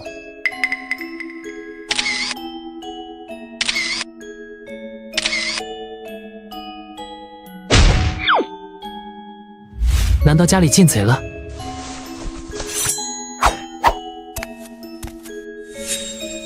刚才的巨响似乎正是其他调末发出的。还好没换。嗨，你不是，我还没说话，刀就下来了。他到底是演员还是杀人魔啊？我杀人了？你放心，我没事。哎，杀人还有法律惩戒，杀鬼自己上哪说理去啊？原来是你啊！你为何会出现在我家里？就算是曾经一起合作过的演员，这样不打招呼就擅自闯进他的家，也实在是太冒昧了。而女鬼对瑞奇的态度，也在脑袋被砍下来后发生了转变。你家的门没关，我担心你出事，就直接进来了。你这担心还真是特别，都担心到我床上去了。这还看不出来吗？这就是我的独特爱好呀。抱歉，把你的道具弄坏了，我当时以为是坏人闯了进来。哼，谁还有你坏啊？你刚才的凶狠的目光都快把鬼给活活吓死了。你刻意过来找我，想必是有事情吧？没错。女鬼瞥了一眼摆在那里的吉他，她原本想直接附身在瑞奇身上展开行动，结果刚来就被苏星浩给拦住了。她着实没想到苏星浩那么强大的鬼，竟然心甘情愿地跟在一个活人身边。瑞奇察觉到女鬼的目光，顺势看了过去，说道：“那把吉他很珍贵，我不会借用。我来到这里，只是想邀请你出演一部剧。无论是什么样的角色，我都非常愿意出演。不过，如果有剧本的话，我希望可以先看一看。”女鬼从身上取出一张折叠痕迹极为明显的纸，瑞奇接过之后，发现上面的内容是手写的，而且部分的字还沾染了鲜血。这是我的风格。挺好的，确实挺特别。真假天师，你能相信吗？一个人的一生，仅1页纸就能记录完。本次阴间剧本是以庞芳芳的视角展开。从小，他的父母就重男轻女，他一直在父母的偏心对待以及打骂中艰难成长。在庞芳芳21岁那年，父母全然不顾他的意愿，强行让他退学，并为他介绍了一个男人做男朋友。庞芳芳并不喜欢这个男人，但是由于长期受到父母的谩骂和殴打，他已经习惯性的不敢反抗。于是，在认识还不到1周的时候，庞芳芳就被父母送到了男方家里，没有任何仪式，也没有宴请亲朋好友。庞芳芳的人生就这样突然间踏上了另一条截然不同的道路。庞芳芳的丈夫对她并不好，与她的父母如出一辙，只要稍有不顺心之处，便对她非打即骂。可即便庞芳芳被打到住进医院，她都从未想过要离婚，因为她已经习惯了这种生活。后来庞芳芳怀孕了，但不到1个月就因为被丈夫殴打而导致流产。这一次的殴打发生在户外，路人看到后当场报了警，丈夫被警察带走。庞芳芳身上常年累积下来的伤痕令人目不忍视，这件事情甚至登上了新闻，进而导致丈夫的工作丢了。失业后的丈夫整日在家酗酒打牌，庞芳芳被殴打的频率增加了，往往身上的伤还未痊愈，新的伤痕便又增添了上来。那是一个暴雨天，庞芳芳真的太痛了。这次她没有再蹲在原地任由丈夫打骂出气，她跑了出去，可结果刚进电梯就又被丈夫抓住腿拖了回去。她的耳边仿佛传来了雨声，剧痛如同雨滴一般不停地落在身上。庞芳芳闭上了眼睛，和往常一样默默忍受着。只是这一次，她除了疼痛之外，却感觉越来越冷，越来越困乏。她终于睡了一个好觉，也终于自由了。可即便如此，庞芳芳也不知道自己能够去哪里。大多数时间里，她还是默默地看着丈夫和父母。庞芳芳看到父母正在操办着弟弟的婚事，他们喜笑颜开地在台上诉说着这一路养育弟弟的种种不易，他们泪洒当场，紧紧抱在一团，在鲜花和掌声中收获了满满的祝福。而丈夫很快娶了新欢，是一个比她漂亮的女人。丈夫会带女人四处旅游，他伸出的手永远都是轻轻地落在女人身上。庞芳芳对他们的笑容感到很陌生。为什么你们都笑得这么开心？原来你们对别人是可以很好很好的。为什么只有我要承受这样的痛苦？是我哪里做的不好吗？回答我，回答我！可直到丈夫咽气都没有从她口中得到答案。而后她又回到了自己的家中。爸妈，你们呢？你们到底爱不爱我？庞家人看见现身的庞芳芳吓坏了，花了巨资请了一位天师坐镇家中。所以我是饰演被庞家请来的天师吗？不是，你饰演的角色是假天师，你要获得庞家人的信任，取代那名天师。这部戏什么时候开拍？我想提前去感受一下氛围。只要你做好了准备，随时都可以开始拍摄你的戏份。你觉得这个故事怎么样？很真实，庞芳芳的一生竟然就这1页的纸就可以讲完。我想问，这个故事是哪位编剧写出来的？是我一个朋友写的。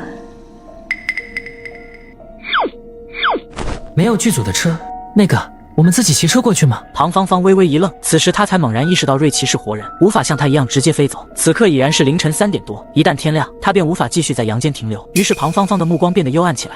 要是瑞奇是鬼就好了，那样所有问题都能迎刃而解。看来这剧组有点穷啊。没事，我们骑共享单车过去就好。地址是……太小声了，你再说一遍。瑞奇，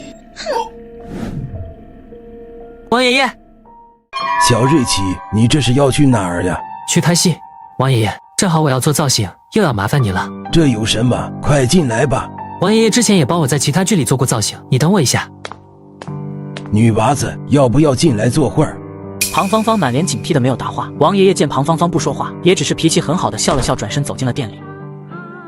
这次要饰演什么样的角色？今晚要扮鬼吓人，所以造型怎么恐怖怎么来就行。要和我本人完全不一样。包在我身上。对了，那个和你一起来的女娃子也是演员吗？对，她是演女主。这熟悉的困意又来了。女娃子，你要把我的恩人带到哪去？这老东西竟然这么厉害！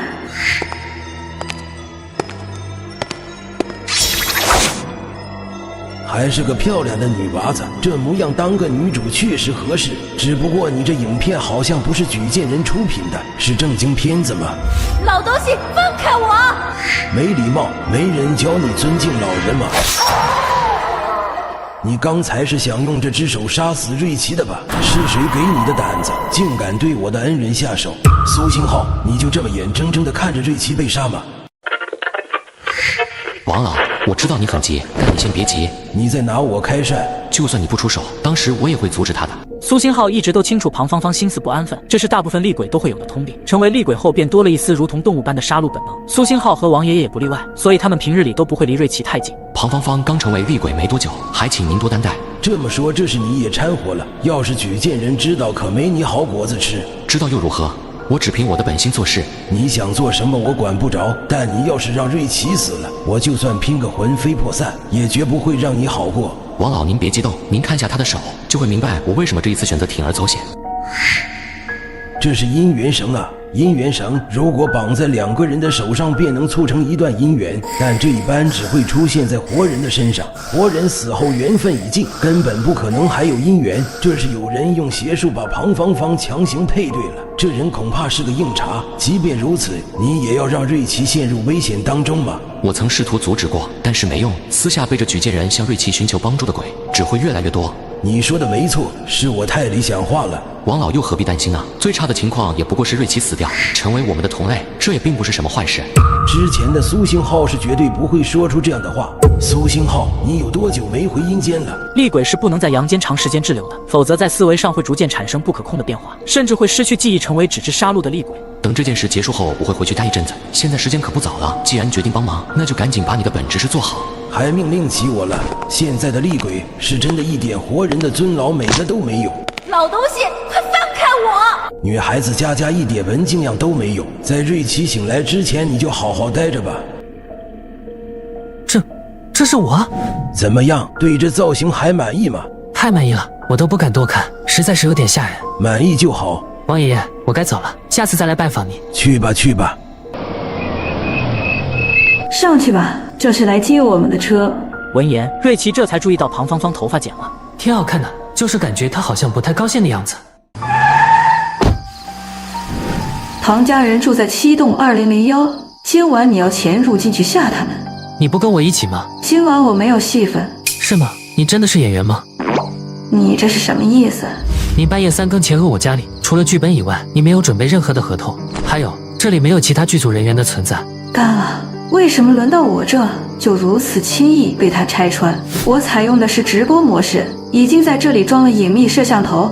你在撒谎！其实瑞奇早就发现了庞芳芳的古怪，但他也怕这是误会，所以才来到了这里。这下可让庞芳芳难办了。这会让我上哪儿去搞那些设备啊？果然活人就是麻烦，还是死了更方便。让一让，让一让。不好意思，我误会你了。你们这车开得可真快，苏星浩这家伙仗着阴间不用考驾照就敢飙灵车了。王爷爷，这次你也参与开设吗？都是，我只负责装造，好好演啊！期待你的表现，我会竭尽全力的。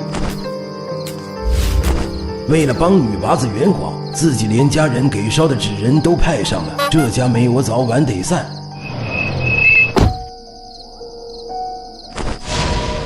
王老，您都离世多久了？怎么还有这么多的财产？人在死后排号投胎期间，阴间生活所需冥币的来源，便是家人所焚烧的纸钱。然而随着时间的流逝，与自己亲近的家人相继离世，孙子辈的后人也渐渐不再遵循烧纸的传统。久而久之，在阴间逗留越久的鬼魂便会越穷，最后混不下去时，只能选择去投胎或者成为孤魂野鬼，蹭取他人的香火。而王爷爷在这群老鬼当中，可谓是活得最为滋润的。我呀，向来不会亏待自己，缺什么了就给孙子托梦便是。您这个有点缺德，频繁托梦对您孙子的身体可是会造成损伤的。嗨，我那孙子体质特殊，只是八字没有瑞奇硬而已。哎，等一下！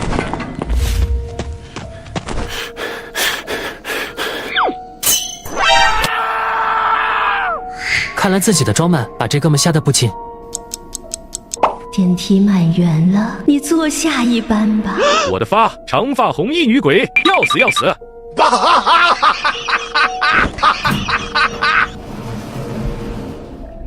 喂，瑞奇，听得到吗？我在。耳麦你一直带着，可以方便我这边跟你联系。好。紧接着，纸人们开始帮瑞奇佩戴各种直播设备，而苏星浩等人并没有跟随瑞奇一起进入楼内，而是在对面的顶楼观察着情况。你刚才不是还告诫我别擅自搞直播吗？怎么换做你自己就不怕举荐人了？大明星啊，你死后有粉丝捎来的纸钱多到你花都花不完，而我呢，我那孙子让他给我买点纸钱都抠抠搜搜的，根本就不够我花，我不得给自己赚点冥币用啊。哟，王老开直播了！王老终于还是想开了，这是打算走舞蹈赛道吗？别吧，老胳膊老腿的，那舞跳起来阳间不得下大雨啊！去，别开玩笑，我这可是正经的直播间。是瑞奇啊，这戴假发他点认不出来。老王，你终于忍不住了，开始决定偷窥偶像了吗？我打赏了，瑞奇洗澡的时候给切下超高清画质，谢谢。滚犊子，再巴巴把你们踢出直播间！王爷爷这威胁出来之后，厉鬼们顿时不敢巴巴了。所以这是什么直播啊？王爷爷简单的和他们说了一下事情的经过，这是令厉鬼们感到无比愤慨。靠！现在阳间这种邪术师真的越来越多了，严重威胁了我们的安全。严惩，必须严惩，在阳间五马分尸，然后带到阴间炸油锅。怕啥？老王和苏大佬都在呢。大家记得打赏啊，有钱了才能给你们更好的直播画面。嗨，瑞奇不愧是自己的恩人啊，不但帮我报了仇，现在更是自己的财神爷呢。这符纸和之前堂哥拿给海陆的那张是一样的，看来也是用来镇住邪祟入侵的。不过这次自己饰演的角色就是活人假扮鬼，那这符纸对我失效也很合理。于是瑞奇准备按响门铃，打算按照惯例先诱导里面的人来个开门杀。但就在这时，他注意到门已经是打开的状态，留了一丝缝隙。果然有陷阱。你早就知道有陷阱了？不然呢？瑞奇是活人，无论那个天师用什么手段，他都不会有生命危险。瑞奇，快进去吧，大大方方的。大大方方的是吗？那好。这只是我的口头禅啊。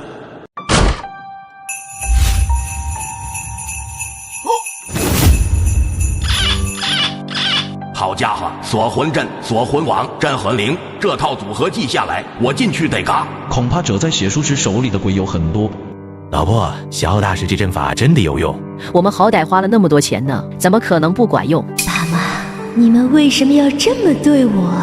你只不过是死了，可你弟弟被你这么一捣乱，媳妇也跑了。你知道为了让你弟娶到那个白富美，我费了多大的劲呢？还找人借了钱。现在好了，所有人都知道我们家闹鬼，他们直接和我们解除婚约，甚至小区因为闹鬼直接贬值，所有人都对我们指指点点。你真是个赔钱货，活着的时候净赔钱，死了还来害人，真是白白养了你这么大。好了，如今对鬼有害的东西已经被瑞奇毁掉，你可以进去了。不急。此刻任由他们无端怒骂着的瑞奇，思维也慢慢的与庞芳芳进行了同步。本来我打算带你们去阴间享福的，不过现在看起来，你们似乎更喜欢在阳间吃点苦头。怎么回事？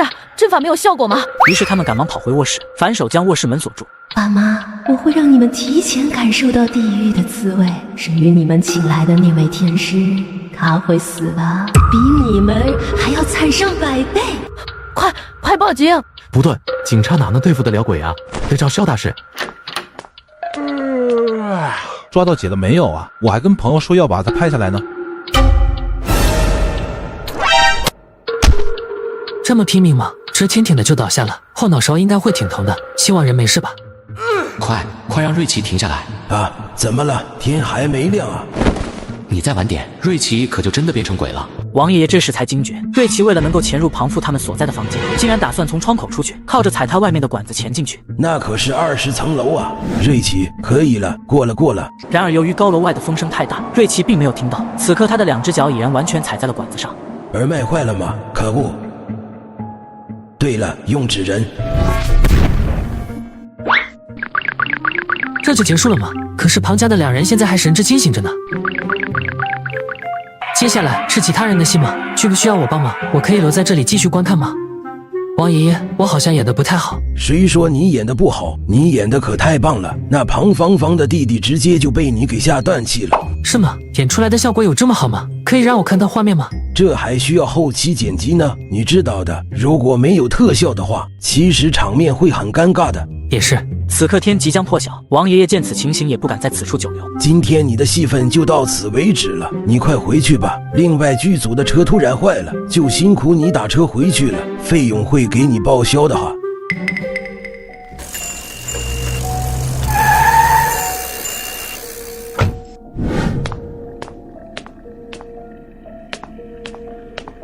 师傅，发生什么事了？你在我身边这么久了，难道都没有察觉到刚才有一股阴气出现。师父是怀疑刚才那个骑车的男人是鬼吗？可是现在天已经亮了。是啊，如果不是天已经亮了。我的，你死得好惨啊！都是那个该死的赔钱货害的你，你化作厉鬼，一定要去报仇啊！大叔，你冷静点。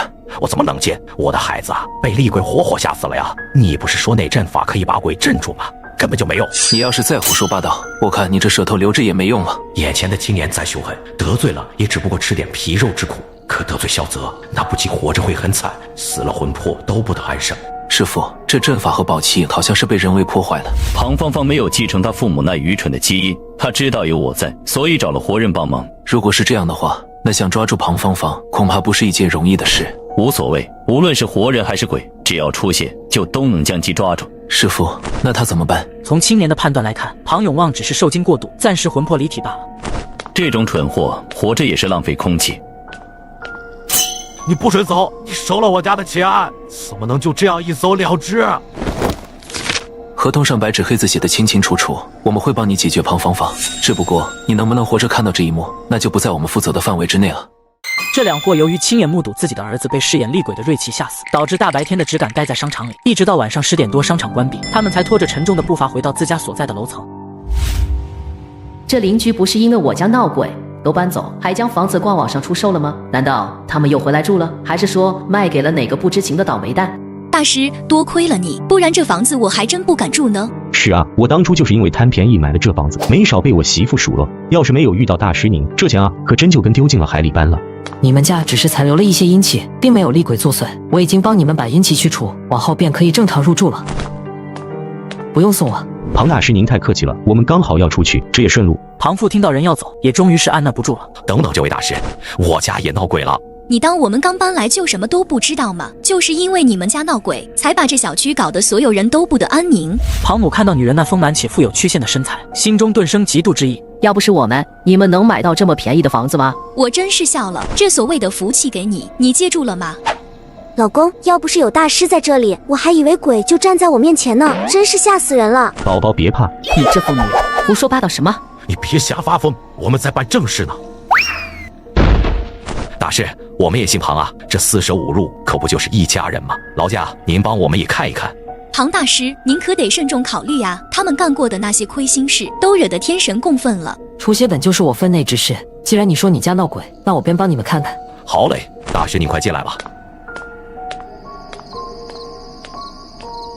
这个小区感觉入住的人不超过100户，可真是拍摄灵异片的绝佳地点。瑞奇最近似乎一直在拍摄灵异题材，他还真是不忌讳这些。他也没有别的选择。演员哪里有什么选择权呢？一旦演员因某个角色出圈，就会有相同类型的角色剧本纷纷向他抛来橄榄枝。如果选择不接这些戏约，那么一旦名气下降，往后可能就不会再有人来找他拍戏了。可如果接下这些戏约，就会一直出演同一种类型的角色，时间久了便也会被局限住。这也是如今大部分演员的困境。确实如此，希望瑞奇能红起来吧，毕竟他的外形条件不错。若一直耗费在灵异片里有些浪费，就刚刚瑞奇那长发造型，去演偶像剧或者古偶剧，恐怕早就火了。你是不是有偷穿你前女友的内裤出来了？你怎么知道？你穿的这条裤子实在太薄了，刚才坐下来的时候，我看到花纹了。没错，不过不是前女友，我们复合了，所以现在我是正大光明的穿她的内裤。真是够了，这条内裤质量和款式都非常不错，你不心动吗？给个链接。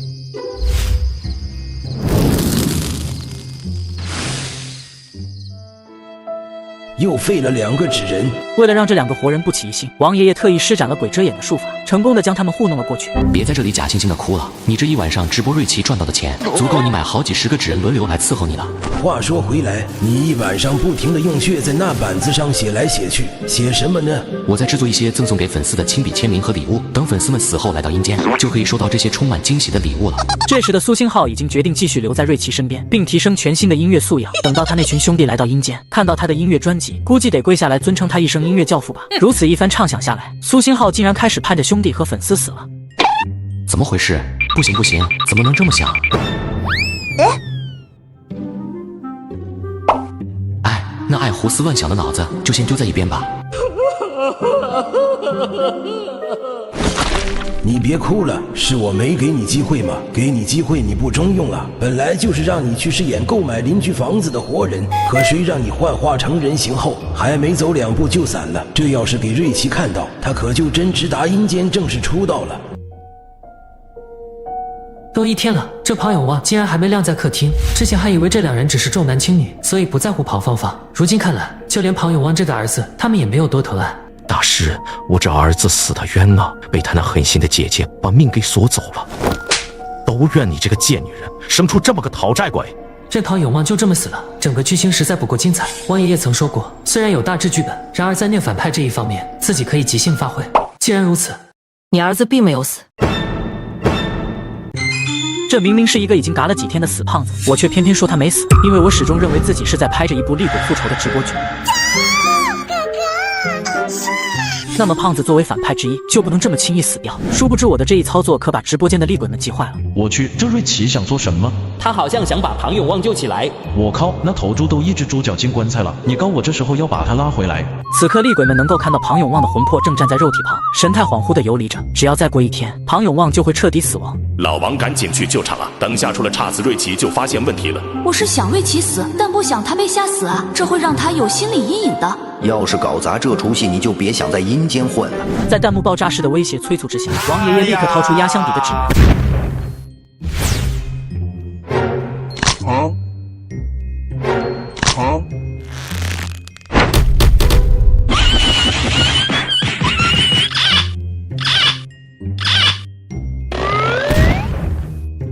Hello，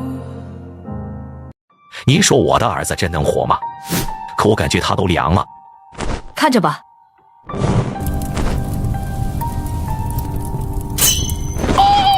烫，好烫好烫！原本再过1分钟就能自然醒的庞永旺，此刻竟直接被烫醒。儿子，你活过来了，真是遇到神仙了。别打我，别打我了！儿子，你怎么了？儿子，你别吓妈妈。显然，他虽然身体已无大碍，但是在魂魄离体的这段时间里，被纸人们打出了心理阴影，如今彻底疯了。而瑞奇看到这幕，心里也很是满意。这符纸是王爷爷给的，说是道具。刚才自己拿在手里的时候，就觉得有点烫手。好在饰演庞永旺的演员忍住了这区区小伤，坚持将这场戏演绎了下去。去，快把他绑到床上。这正常不是应该苦苦恳求我救他儿子吗？竟然给直接绑了起来。看来在演恶人这方面，自己还需要多学习啊。那个，我怕他叫得太大声。最近这房子一直在挂牌出售，可不能再闹出什么事端了。我懂。瑞奇的微笑比我的尸体还冷。活人还是心大啊！我一眼就看出来，瑞奇这笑容背后隐藏的是深渊。好好的一个帅哥，干嘛笑得这么吓鬼？庞大师，今晚您能不能留下来？报酬方面好说。邪祟尚未出现，我也无法安心离开。好，你先坐着，我去给您沏茶。老公，今晚肖大师那边也会过来，他们要是撞上了，不会出什么事吧？能出什么事？他们都是我们花真金白银请来的，何况萧大师只说负责消灭厉鬼，根本不管我们的死活啊！我看庞大师长得那么面善，他肯定不会像萧大师那样冷漠无情。有这2位大师坐镇，肯定没有问题。哎，就是我们这房子真是亏惨了。老公，我有办法，我们可以搞直播呀！现在大家不都在说我们房子闹鬼吗？我们直播2位大师捉鬼，房价之后肯定能回升。这方法简直太妙了，直播还能赚钱，老婆还得是你呀，真是我的贤内助。紧接着庞父想了一个极具噱头的标题：灵辉小区闹鬼，2位天师斗法，当场镇压厉鬼。冲这标题，我高低进来看看。好家伙，这不是我家小区吗？姓庞的，你真请了大师来啊？他能不请吗？这爱天谴的家伙，他对他自己女儿做的那些糟心事，导致人家化成厉鬼来向他索命了。庞父看着弹幕上一排排骂他的言语，心中不禁涌起一股恼火。然而他很清楚，只有这样的效果才能将直播间的观众留住。于是他佯装像没看到一样，脸上露出悲伤的神情，拿着设备展示了客厅全貌。各位请看，说我家女儿是赔钱货，真的没错。她昨晚把我家弄得一片狼藉。还有我儿子，他昨晚被活活吓死了，好在大师把你救了回来，可如今人也疯了。我的儿子，你的命怎么这么苦啊？瑞奇将庞父的直播行为全然看在眼里。可下抓鬼现场直播，殊不知这直播的可是你自己的死期。不过加入直播元素确实挺有新意的，只是不知庞父这直播是现场直播，还是到时候会在后期进行加工处理 P 上去。瑞奇尽管很想过去瞧瞧，但他此刻正在专注地进行演绎，也只能作罢。地上的阵法并非普通人能够画得出来，除了我之外，还有别的天使吗？庞大师，您可千万别生气，这不是之前没遇到您吗？不过啊，我一眼就瞧出来了，您的本事可比其他人高得多了。那他今晚还会过来吗？每晚我都打电话催他过来。庞大师，您介意他过来吗？不会的，多一位天使也能更加保障你的安全。我知道这阵子你们也不好过。庞大师真是个好人啊。庞家为了防止自己死去的女儿回来复仇，于是花大价钱请来了2位天师，一位是由职业演员瑞奇扮演的假天师，而另一位则是心底炭黑的真天师萧泽。这晚就在萧泽出现在小区门口时，站在顶楼的庞芳芳瞬间暴怒，理智全无，只因着萧泽不仅阻碍他报仇，甚至还将他强行与另一个厉鬼配婚，想要把他炼制成傀儡加以驱使。于是他当即就要跳下去。放开我！女娃子，你冷静一点，你根本伤不了萧泽。我可以的，我可以的。苏星浩，你就忍心看着我一个老头子在这里忙活啊？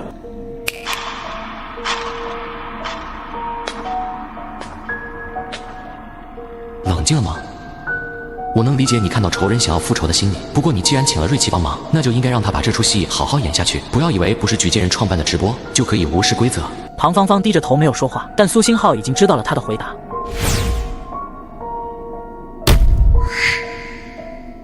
一个活人笑起来竟然如此僵硬突兀，好熟悉的感觉。这时他突然想起来了，第一个给他这种感觉的是饰演活人的瑞奇。没想到除了庞芳芳以外，还有这样的意外收获。他能够感觉到苏星浩是更为强大的厉鬼，他的强大不仅仅体现在能力方面，更重要的是他的眼中还有着活人般的理智。越是接近人的厉鬼，淬炼成傀儡之后的能力就会越强大。但萧泽并不着急，他只需要等月儿自己上钩就行了。庞大师有您在，那厉鬼必定在弹指间就烟消云散啊。庞大师，师父，庞红这个不长眼的家伙竟然还找了别人，我进去给他点颜色瞧瞧。不要自作主张。嘿嘿，萧大师您来了。萧泽看都没看庞父一眼，而是直接与坐在沙发上的瑞奇对视。这人身上的阴气怎么比鬼还重？如果不是感觉到瑞奇身上有活人气息，萧泽甚至觉得面前的是顶级厉鬼。而反观瑞奇看到萧泽走进来时，一度以为对方走错了片场，他那身装扮简直活脱脱的一位都市霸总男主角。相比之下，瑞奇甚至觉得旁边那位肌肉发达的青年更具一种能够物理驱鬼的大师风范。庞大师，我怎么从未听说过有你这号人物？可能你听力不太好吧。什么人啊，拿鼻孔看人，眼睛不需要的话捐给我吧。妈的，最烦装逼的活人，真想把他活生生的撕碎。和阴间厉鬼们的画风不同，庞父直播间的观众们对于这个场面反倒比较兴奋。你别说，这俩演员比一些电视剧的演员都长得要好看。这你就不懂了，帅的人太多，丑的牛逼的反而比较少。这两人就要开始斗法了吗？好兴奋！里面是什么？是我儿子庞永旺，您见过的。庞永旺，那头钟他不是死了吗？庞父对于萧泽的侮辱性言辞仿若自动屏蔽一般。多亏了庞大师。萧泽闻言，再度将目光投向瑞奇，这一回他的目光中少了几分轻视。看来你与我想象中的不同，确实有些本事。你倒是和我预想的一样，一看就不是好人。你对我的敌意似乎很大呀。我们明明是初次见面，可你对这两个畜生都能如此和善。我不喜欢同行，因为会抢我的生意。萧泽愣了一下，对上瑞奇纯净的双眼，意识到对方并非在开玩笑。自己从未见过师父如此开怀大笑，若不是深知师父实力强大，自己都要怀疑他被鬼上身了。这下萧泽对瑞奇更是起了兴致，后者阴气颇重，必定是体质特殊之人。倘若你是为了求财，那要不要来我手下做事？我所能给出的报酬，远比你四处打零工帮助这些穷鬼要多得多。有多少？别人给你多少，我可以给你100倍之多。现在就能入职吗？这么反差的吗？虽说这正是自己所期望的，可总觉得有些怪异。可以。你打算给我多少报酬？我只有1万块，不过……好，老板，打钱。此刻瑞奇能感觉到萧泽身上突然形成一股奇妙的气场，周围的气息似乎都变得稀薄起来，他的心跳不由自主地加快，他分不清这究竟是兴奋还是恐惧。对方肯定与自己一样，都是对变态杀人狂这类角色有着深入的研究与理解，否则的话根本演绎不出这种摄人的杀气。大钱。好的啊，师父您说什么？我身边不留残疾人。支付宝到账100万元。钱已经打过去了，接下来就让我瞧瞧你的本事是否配得上这个价位。包你满意。谁说男人的钱难赚了？上一集我几句话就能让对面这个男人为我花了100万，可这钱到账后却让王爷爷脸色惨白，生怕我真的撂挑子跳槽了。于是他将这件事发到直播间里，向大家鬼求助。老王你别慌，我生前正好是银行职员，这活我熟啊，把瑞奇这钱转到我账户里不就行了吗？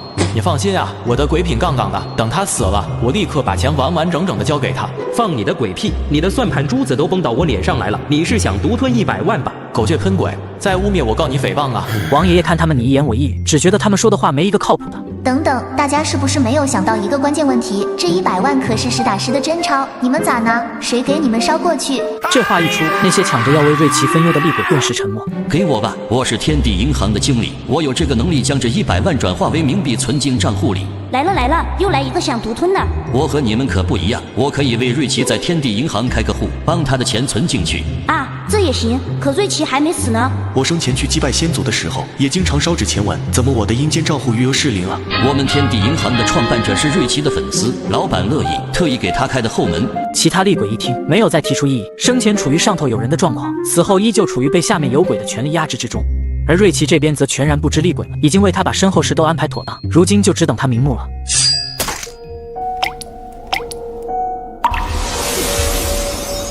司脑快记住啊，万一以后能扮演这类角色呢？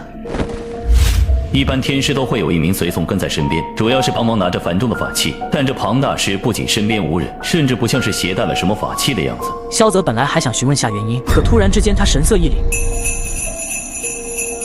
来的轨迹不是庞芳芳，也不是之前在顶楼上看到的那个厉鬼，看来是路过的小鬼。只要感受到屋内的煞气，自然就会离去。哼，你总算来了，你作恶多端，今日我必定让你魂飞魄散。难道我判断失误了？有种看赎回演戏的尴尬。我的太奶，老王你能不能不要这么死抠了，就派这2个小逼嘎出场，你不害臊吗？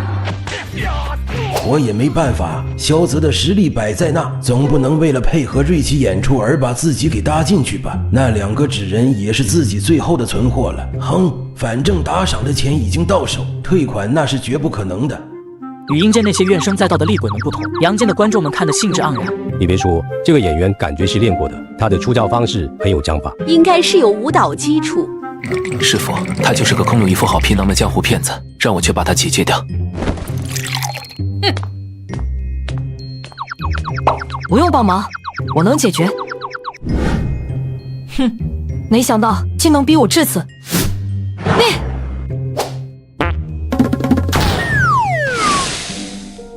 慢着，你认识林巧霜？谁？我剧本里没写这个人啊。瑞奇十分确信，在他的剧本里根本没有林巧霜这个人物。然而萧泽的演绎却让他感觉并非临时起意。真是的，非得考验自己的临场发挥能力是吗？林巧霜是我师傅。闻言，萧泽神色复杂。难怪，看来他很看重你，不然也不会把这种镇压厉鬼的术法传授给你了。只不过他还是看走了眼，你的天赋可不适合当天师。那我适合什么？当鬼呀！看不了，这是真天使啊！一眼就看出了瑞奇的天赋。看来今天就是瑞奇的忌日了。我查了查黄历，今天就刚好验证。萧大师，您这是为何啊？这里不能再待下去了，你要还想活命，就跟我们一起离开。情况有些不妙，他们要离开小区了。情况有些不妙，他们要离开小区了。怎么了？如果他是在这里把瑞奇杀掉的话，那情况或许还能控制得住。可现在他们要换地方了，我担心他去的地方我们无法进入。哎呀，我这把老骨头不行了，刚才操控那2纸人配合瑞奇演戏，快把我榨干了。还有，不是你说的吗？最差的情况也不过就是瑞奇死了嘛。但人固有一死，你可别忘了庞芳芳的情况。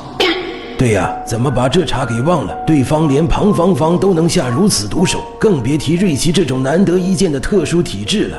那可不行啊，没了瑞奇，我这鬼日子可就没有盼头了。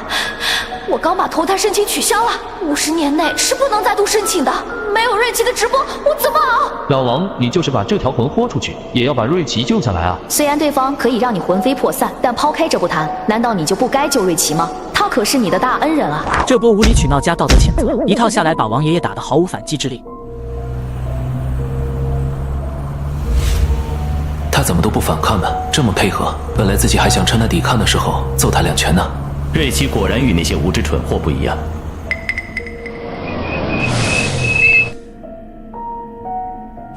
看来是到达新场地了，好激动，自己还从来没有跟随剧组换场地呢，这日子真是越来越有盼头了。怎么感觉瑞奇似乎有些迫不及待呢？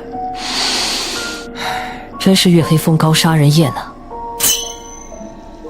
他妈是不是有病？青年实在怀疑瑞奇能如此云淡风轻，是不是藏着其他手段？可是就带着小身板也不像练家子，甚至还是个假天师，如今又被我们带到这荒郊野岭之地，还能如何抵抗？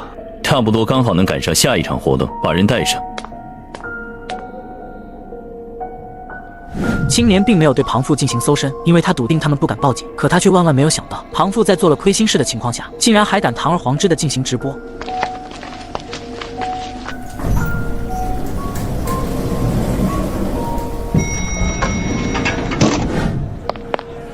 我们这是去哪儿？你很快就会知道。肖大师，我可是付了钱的，你们得保证我的安全啊！这难道是把自己带到什么剧场来了吗？一想到有观众现场观看，瑞奇就不由得有些紧张起来。下一场决斗即将开始，今天是屠夫的第100场比赛，而他的对手是对面的3位，其中有1位可是驱邪的天师，那他是否能够将屠夫身上的罪孽给驱除呢？还请大家拭目以待。这绝对是大制作啊！不要！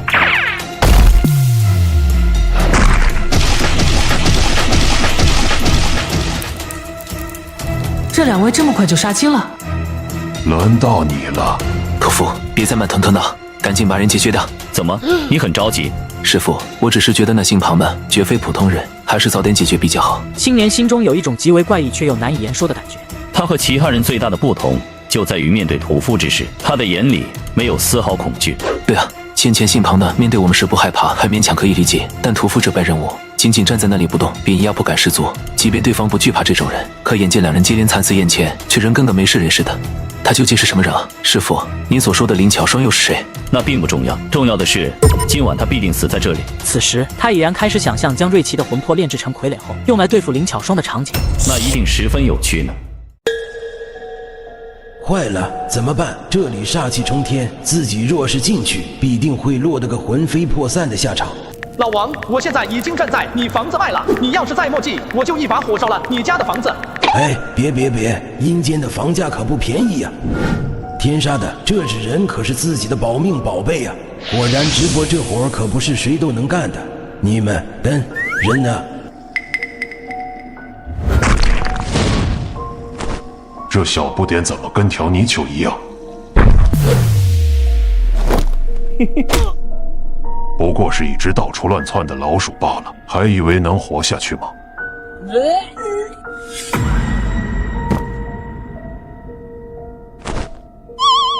苏星浩，你疯了不成？你竟然附身到活人身上，你想干嘛？厉鬼并不能随意附到活人身上，即便是像瑞奇那种特殊体质，附身上去也需具备一定的条件才行。苏星浩这种力量强大的厉鬼，一旦强行附身，只会让灵魂遭受损伤。况且附身在人的身上时，就如同一个普通人，所以一般情况下，就算厉鬼能够附身，他们也不喜欢这么做。别废话，你不是想救瑞奇吗？去找到这里的灯光设备，我会在灯光暗下来的瞬间把瑞奇带出。直到这时，王爷爷才明白苏星浩这么做的原因。一般情况下，厉鬼们是没有办法碰触到活人的。当真的，我哭死！感天动地，兄弟情。苏大佬为了救瑞奇出去，还真是豁出去了。我之前还以为你期望瑞奇死掉呢。瑞奇可以死，但绝不能是被人害死的。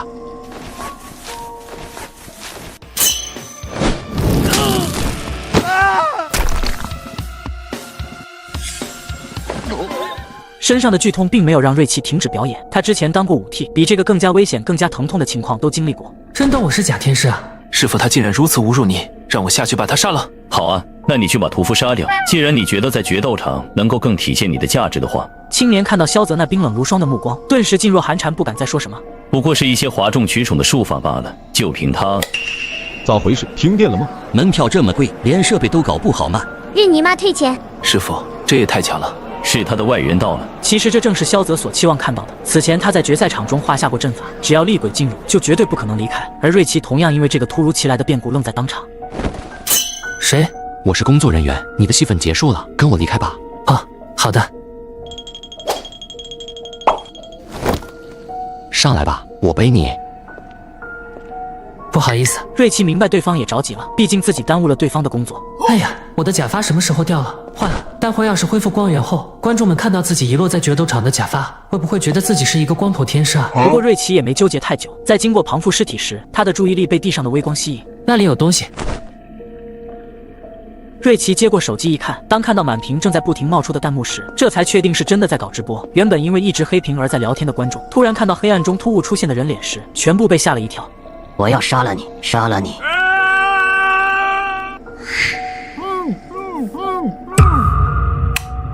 吩咐看守的人全面搜查，他和同伙都别想逃出去。就在这时，观众区的通道口传来一连串的爆炸声。这时，萧泽猛地警惕了起来。他并不在乎观众席上那些人的生命，只是因为这种爆炸手法他可太熟悉了。林巧双来了。大师，刚才到底发生了什么事啊？我怎么听到庞家人的惨叫了？他们杀青了。大师，你长得好眼熟啊！我是演员瑞奇。瑞奇是参加前脑直播间的瑞奇吗？是那个长得高大挺拔无比帅气的瑞奇吗？你别说，还真是他。刚才长发都没认出来。庞家人真是大手笔，为了让人相信他们，竟然请了专业演员来演戏，呵呵了。那刚才的爆炸是怎么回事啊？是不是出事了？那是剧情安排，放心吧，我们这可是大制作。厉鬼们看到瑞奇积极回复观众，羡慕不已。都是观众，凭什么活人那边就能得到瑞奇的回复啊？就是，我们也想和瑞奇直接对话。老王快点，我现在已经在你家门口倒油了。王爷爷已经完全被拿捏住了。你们别像上次那么夸张啊！要是闹大了真被举荐人发现，咱们都没好果子吃。老王你放心吧，我们是那种不知收敛的鬼吗？王爷爷看到这完全放不下心，但他更担心阴间的房子，于是他趁着周围黑暗，操纵纸人悄然贴在了瑞奇拿着的手机后壳上。啊，瑞奇，我是你的粉丝啊！刚才以为你真的要死了，害得我直接去名媛店订购了一批花圈。没事的，鬼鬼。虽然瑞奇这回死里逃生了，但是还会有下次的。谢谢，我也很期待能收到你送的花圈。怎么了？你看上去状态很不好，能联系上剧组吗？或者我现在就拨打120。你等我，我去喊人来。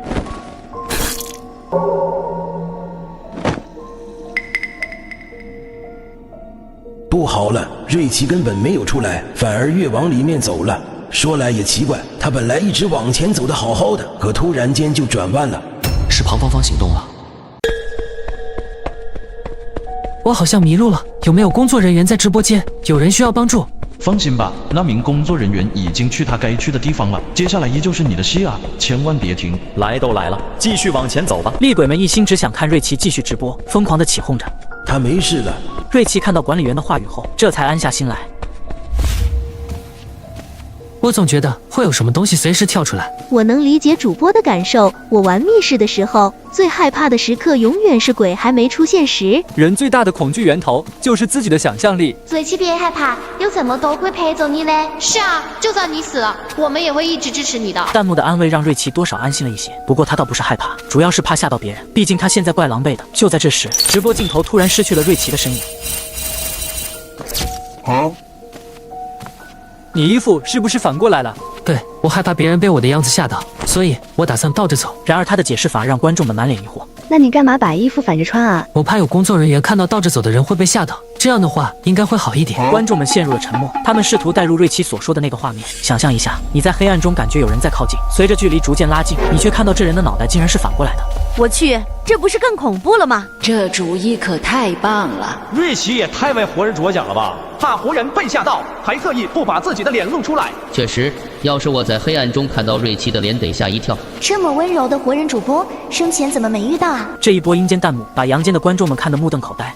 不是，你们还是人吗？光给主播提供情绪价值，不管别人死活了。此后，瑞奇由于倒退着看不到路，只能高举手机让观众们为他指引方向。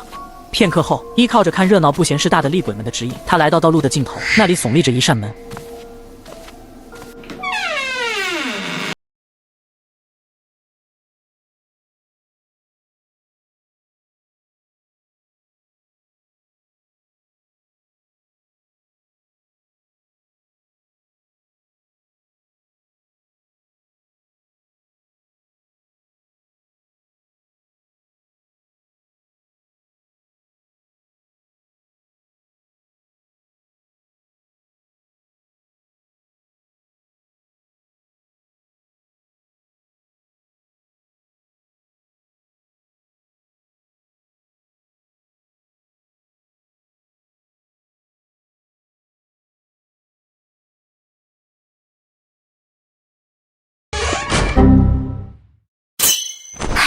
小泽竟然在衣柜里藏着一只顶级厉鬼，你究竟得是多强大的厉鬼，才能够对自己的符纸完全免疫？反观瑞奇，他被符纸砸得一脸茫然，不过他很快认出了眼前的人。这不就是之前在剧组碰到的另一个演员吗？多亏了他当时精彩的天师演绎，自己才能够如此顺利的饰演天师这个角色。瑞奇以为对方也和自己一样结束了拍摄，于是惊喜地说道：“是你啊，真巧。”听到这话，林巧双眯起眼睛细细打量瑞奇后，才从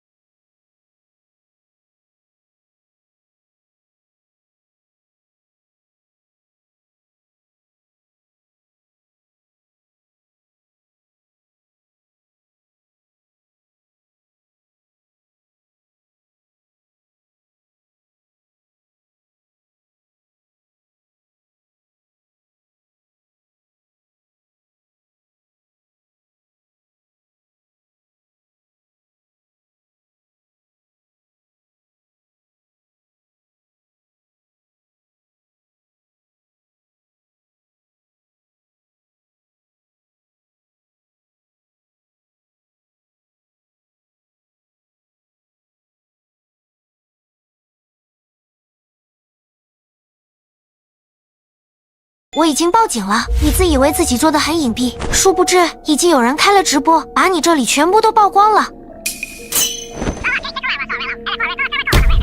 师父，确实有警车正从山下驶来。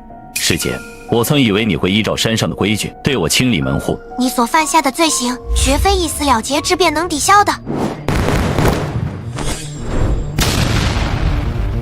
这竟然只是一条普通绳子。师姐，我已不再是昔日那个任你捉弄的傻小子了。而躲在衣柜中的瑞奇也受到了爆炸的影响，身边的木板由于震动轰然倒下。逆道，这会是供工作人员离开的通道吗？其他演员此刻正沉浸在激烈的打戏之中，为了避免影响他人拍摄，瑞奇选择迅速跑了进去。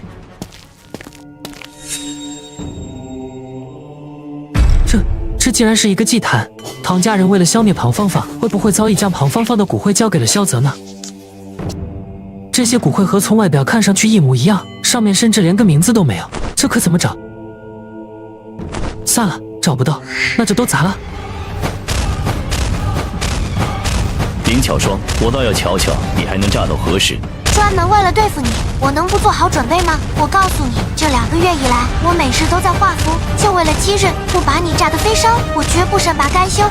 师父，警方那边的人已经进山了，我们不能在此处继续待下去了。那些跑得慢的顾客就原地杀了。师父放心，他们明白的。萧泽知道这个地方即将坍塌，于是转身向外走去。去查一查直播这事到底是什么情况。是，师父，我担心密室里的东西会不会被发现。他发现了也只能毁掉，那正合我意。因原生只有基因体质的人才能触碰。那个姓庞的抓到没？监控一直没有找到人，而且还死了一个自己人。一群废物，给我查，务必查清楚这一切。逆道，糟了，那人有危险！住手！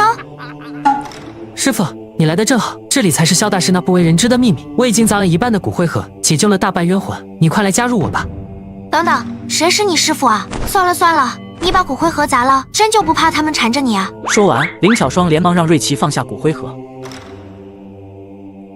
这佛像，师父，这个佛像是什么佛？这不是佛像，哪有符会带着一股邪气呢？这是半面鬼像，它会催生恶念。萧泽把这个鬼像放在这里，就是为了把这里的鬼都养成恶念强大的厉鬼，供他驱使。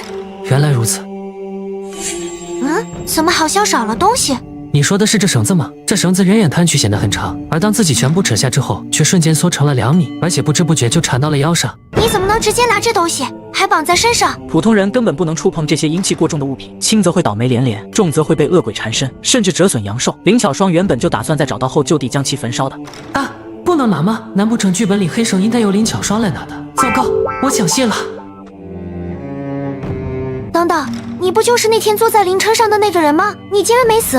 啊，这是可以说的吗？难道拍摄结束了？你在说什么啊？林巧双想起与瑞奇第一次见面时，他也说了很多奇怪的话。原来如此，直播结束了。这家伙被鬼遮眼了。这下林巧双瞬间明白了，那群厉鬼对瑞奇的特殊体质有所企图，特意用上鬼遮眼，大概是怕瑞奇知道真相后被吓到吧。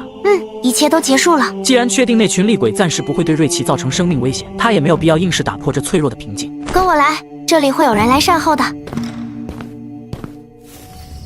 这里面的设计好复杂，我先前在里面走了足足30分钟，都没能找到出口。废话，鬼把你的眼睛遮住了，要是没有我，你得在里面转上一辈子。林巧双清楚这里不能久留，于是带着瑞奇快速的在森林中穿梭，两人很快便走到了山顶。果然，在大部分的灵异惊悚片中，最后往往都会以警方到达作为结尾。你再往前走一段路就能打到车了。等等，能留下一个联系方式吗？前辈，你的演技真的非常棒，我想多向你请教一些问题。你我有缘，以后常联系。他已经做好了替瑞奇收尸的准备了。好的，谢谢前辈。面对林巧双表达的善意，瑞奇感到十分开心。之前他演戏时认识的人都不愿意加好友，但现在渐渐的，他也开始有了自己的朋友，甚至还能邀请他们来友情出演。你把黑绳丢在地上。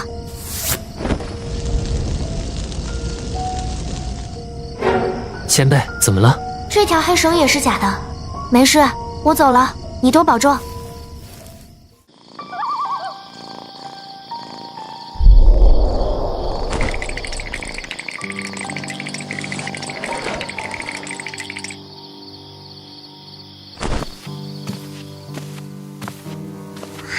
庞芳芳，这就是你对待恩人的态度吗？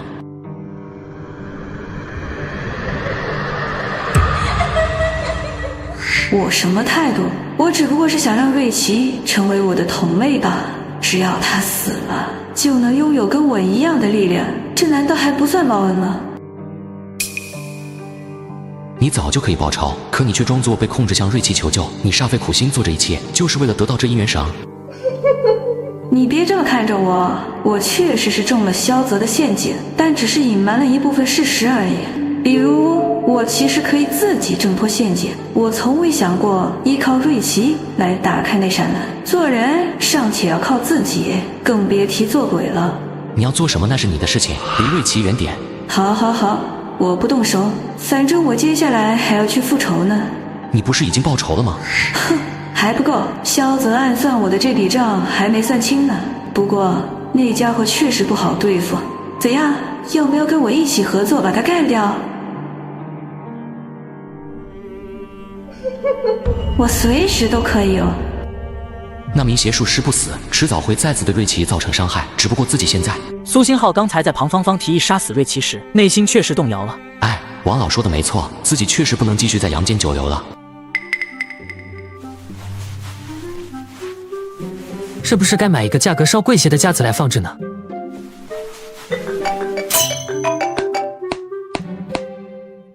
自己的手机还没从王爷爷那取回呢，可这铃声分明就是自己手机的呀。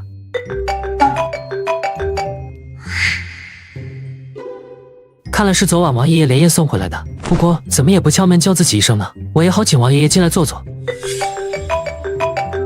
喂，瑞奇，你昨晚真去拍直播了？钱导几乎是在瑞奇接通电话的瞬间就急切地询问起来，只因今日清晨醒来查看手机时，便发现自己被众多网友在微博上频频艾特。网友们声称有人同样开启直播拍摄灵异戏码。钱导听闻此事笑了，一直被模仿，从未被超越。只不过他这句话还没来得及打出去，就瞧见有网友提及瑞奇也参演其中，钱导顿时惊愕不已，继而转为愤怒。究竟是谁？是谁将自己的御用鬼？不对，是御用男主角给挖走了。而后他在网上一顿搜索，终于查到了庞家闹鬼的事，也看了庞父的直播回放。于是他直接给瑞奇打电话，想问个清楚。对，其实已经拍了2天了，昨晚才全部拍完。导演是谁？是哪个公司出品的？编剧叫什么？在哪个地点拍摄的？钱导发出一连串的质问，把瑞奇给问住了。钱导，你知道的，我没有签公司，也没有经纪人，有人递剧本，我就一股脑的去拍了。那导演或者编剧的联系方式你总归有吧？哦，有的，编剧的联系方式我给你，电话是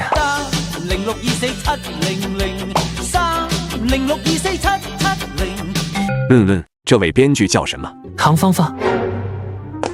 钱导，你怎么了？你那边发生什么事了吗？没事。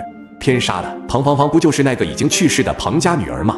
那后来你被带到哪里去了？我不清楚，当时为了追求真实感，我是直接被套上麻袋捆住双手，然后坐车去其他地方的。你这不就是被绑架了吗？瑞奇八字可真是硬啊，竟然还能平安活到现在，不愧是自己所看好的灵异片主角。钱导，咱们什么时候能开始拍摄？我已经准备好了。我可没准备好啊。钱导本来已经找好了场地并准备好了剧本，然而发生了这件事，他决定将一切重新推翻。人就算了，现在连鬼都要来这一行跟他互卷，他上哪说理去？不过钱导也是个不服输的人，他决定精益求精，再度好好琢磨剧本。还有许多需要准备的地方，等一切都准备好了会提前通知你的。好的。之后两人又闲聊了几句，便结束了通话。而瑞奇在确定近期不会有直播拍摄后，闲不住的他就在接下来的几天里上各种剧组里饰演死侍和龙套。就在这天晚上凌晨2点多，收工后的瑞奇正骑着车回家，他远远的就看到一道熟悉的身影出现在前方。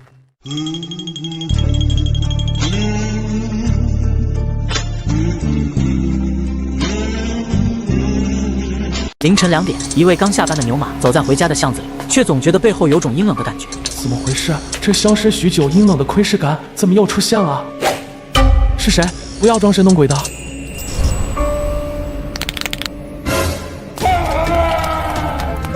为什么要跟着我？我从未害过人啊！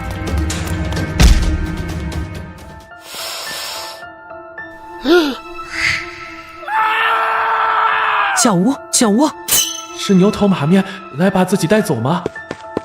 你没事吧？看你脸色不太好，是不是身体不舒服？七哥，是我，要不要送你去医院啊？七哥，这救命啊！有鬼啊！鬼！鬼在哪呢？自己正愁最近没什么好看的灵异片可供学习呢。鬼一直跟着我，而且他竟然在我家门口摆了这么多花圈。自己刚才一直跟在无声后面，并没有看到有人呢。不过这花圈乍一看确实挺诡异的。昔日欢笑犹在耳，盼得阴间再聚首，赠瑞奇。你误会了，这花圈是我粉丝送我的。什么？谁家粉丝会送偶像花圈啊？这不是咒你死吗？七哥，你确定这是你的粉丝，而不是黑粉吗？由于瑞奇有些不放心无声，于是便请对方到他家里坐一会儿，自己则是忙进忙出的将走廊处的花圈一个个抱回屋内。好家伙，客厅爆改灵堂！这一幕看得无声有点想回家了。七哥，虽然粉丝的礼物你这么珍惜是应该的，但是这毕竟是花圈啊，你真的这不忌讳一下吗？小吴，你不用担心我。瑞奇把花圈左右各一排摆好，整整齐齐的感觉让他不由得满意点头。中间那块再摆个遗照就齐全了。无声一听立刻站起来，炎热的夏天，他硬是被瑞奇的话逼得冷汗直流。七哥，你冷静些，你还活着呢。小吴，不好意思，把你吓到了。瑞奇也知道自己行为有点阴间，不过他实在是难掩心里的喜悦。我只是觉得能够亲眼看到粉丝为我布置葬礼，还挺有意义的。理解不了，完全理解不了，真是一个敢送一个敢收啊！也许这就是双向奔赴吧。小吴，你说说看，我的遗照是要带笑呢，还是不笑呢？笑的话似乎太跳脱了些，可要是不笑吧，又会显得我好像很冷漠的样子。七哥实在不好意思，大半夜的还来打扰你休息，我要回去了。而就在他刚迈出一步，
鬼，此刻他已经进我家了，你很安全。无声蓦地回想起刚才匆忙跑回去的时候，那门确实是轻轻一打就开了。回想到这，无声觉得自己的心凉了一大半。就在这时，黑暗中一只手冷不丁的突然抓住了无声的手腕。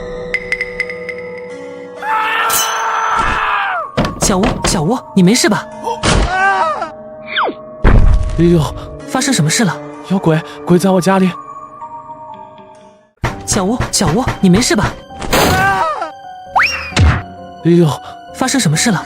有鬼，鬼在我家里。别怕，我来解决。你拿着防身。我们是不是该报警啊，七哥？不是，七哥不是演员吗？不对，如果是坏人就算了，万一误伤了鬼呢？想到这，瑞奇把菜刀放下，拿起了旁边的菜板。虽然瑞奇觉得这世上并没有鬼，但眼前这种情况，还是做足了双重保险比较好。于是他一只手拿着菜板，另一只手拿着符纸，开始四处搜查，却无果。直到站在无声的卧室门前，我现在给你机会自己出来，否则我就报警处理了。他似乎不会站立。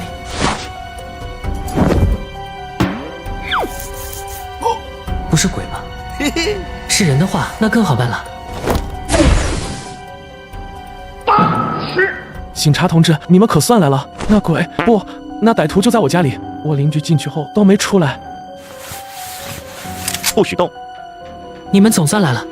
你想做什么？我告诉你，入室盗窃情节轻的可以酌情处理，但是你现在涉嫌挟持人质，如果还顽固抵抗，那等待你的是严厉的刑罚。啊，你是在跟我说话吗？不是你，难道是他吗？可是他才是那个盗窃的小偷啊！警员根本不相信他的话。这时，无声才从后方费力地挤了进来。误会啊，他是我的邻居，那个被绑在椅子上的才是鬼，哦不，才是小偷。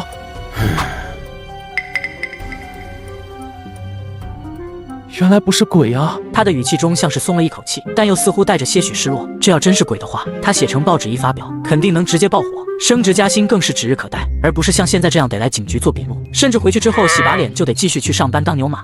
七哥，不好意思啊，害得你跟我一起来警局。啊，没事的，我这几天没戏拍，除了睡觉吃饭，还真没什么事情可做。无声一听，原本的愧疚瞬间化作了无声的怒火，他抽了抽嘴角，已经失去了说话的力气。没什么事了，你们可以回去了。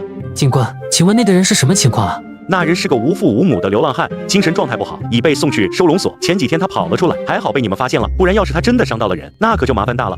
真是辛苦你们了，齐哥，我们回去吧，我叫的车已经在外面等着了。瑞奇跟着无声往外走去，突然听到一阵杂乱的声响，他循声望去，只见那名流浪汉由于剧烈挣扎，从椅子上摔到了地上。尽管流浪汉的手被铐在椅子上，却依旧拖着身体朝着瑞奇的方向爬去。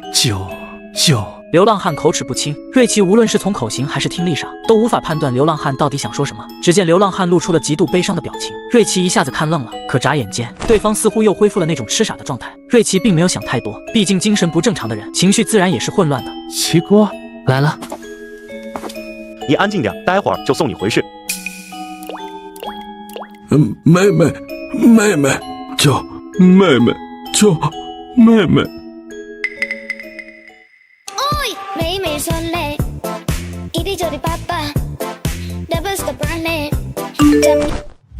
你好，演员瑞奇，地级剧本错位，剧本林吉恩，瑞奇饰演。自小性格木讷，和妹妹林思思相依为命。最近他发现妹妹却经常对着空气说话，并言称有个弟弟跟在身边，而诡异的事件也相继发生。今晚0点，在老王造型屋做好妆造后，坐上剧组安排的车，前往404房睡觉。该直播拍摄时长为3天，请演员做好准备。太好了，举荐人终于来本子了。你好，来了。王爷爷，今晚又要麻烦你了。王爷爷，发生什么事了？您看起来心情不太好。也不能说不好吧，就是有点喜忧参半。王爷爷着实没想到，举荐人没过多久就又给了瑞奇一个剧本，而且这次的剧本竟然还升级了。举荐人这个称呼只是字面上的意思，他所举荐的都是活人直播。王爷爷曾看过别的活人直播，那些人都得在同一个级别的剧本里成功存活过5、6次，才有可能再度提升难度，而瑞奇仅仅演了1次就升了1级。难道是因为瑞奇的人气提升的太快了吗？而更让王爷爷心里没底的是，苏星浩昨天就回到阴间去了。苏星浩在阳间本就滞留了许久，再加上强行附身，使得情况变得极为糟糕。然而苏星浩看上去倒是十分平静，临走之前也没有要求王爷爷务必保证瑞奇的安全，他仅仅是看似在闲聊家常一般说了句：“你阴间的房子我会替你好好看着的。”这不是威胁又是什么？可恶！现在的后辈，无论是生前还是死后，都不懂得尊敬老人。看来王爷爷不想提。王爷爷，这次剧本要拍摄3天，辛苦您帮我化妆了。不辛苦不辛苦，命口。什么？王爷爷，店里停电了吗？是头发遮住了你的眼睛。这妆造怎么有点像昨晚的流浪汉？您辛苦了。你这孩子客气啥啊？咱们都这么熟了。王爷爷随后从兜里拿出一个扣子，扣在瑞奇的裤子上。王爷爷，这个是造型设计，总之你一直带着它就行。好，王爷爷，那我去拍戏了。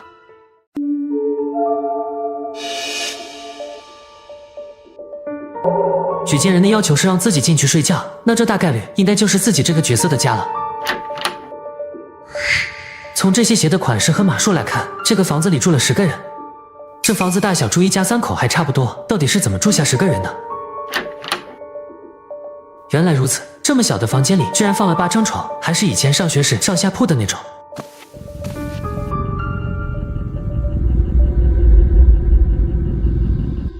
哥哥，哥哥，嘿嘿，这应该就是剧本里林基恩的妹妹林思思了。思思，怎么了？哥哥该起床了，其他人都已经出发了。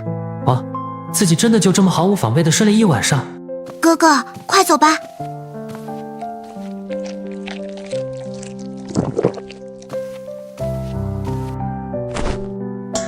在哪盛饭呢？我自己来。嘿嘿，哥哥，你今天这是怎么了？怪可爱的。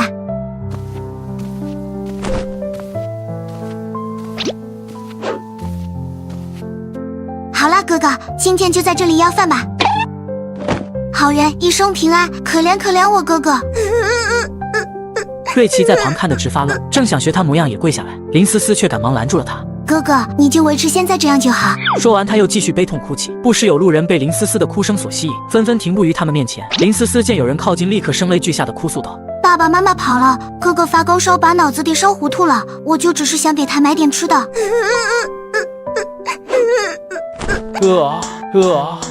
欢迎来到灵异直播剧场，今晚为你演绎的故事为错位，主演为瑞奇，饰演林基恩。第一，我靠，刚开播就300鬼了吗？瑞奇的日子也是好起来了。主播呢？真的没看到。那个长发男人就是他。我去，这哪认得出来？刚才那位认出来的也太强了吧？不然呢？我总不能猜主播是旁边那个女的吧？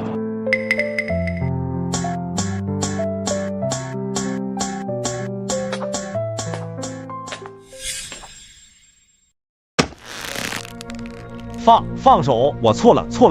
这突如其来的一幕让林思思瞬间愣住了神，但她很快就反应过来眼前到底是怎么一回事。乞丐的钱你都抢，你还是不是人？那咋了？我也想去抢银行啊，可我没那本事。哥，你给我紧紧抓住他的手，然后你把头转过去。瑞奇尽管满心疑惑，却还是照做了。林思思在确认瑞奇的视线看向别处后，迅速出手抓住男人的手指，猛地用力一掰。下次你要是还敢抢我的钱，我掰断的可就不止你一根手指头了。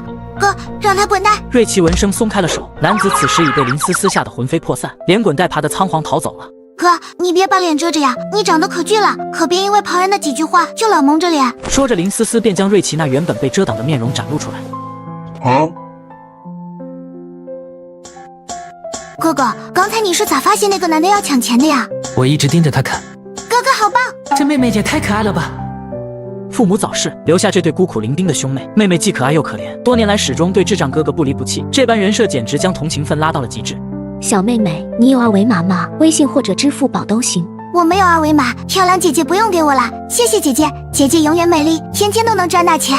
年轻女子被林思思萌得不行，直接跑去跟人换了现金过来递给她。自己分明记得林思思出门前是拿了一张2维码的。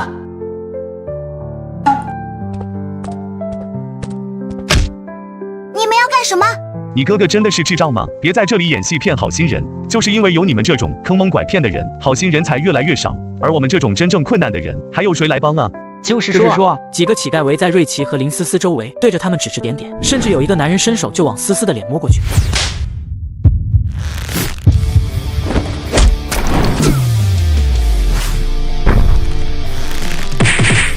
路人们看着这乞丐们互殴的场面，心中犹豫着要不要上前阻止。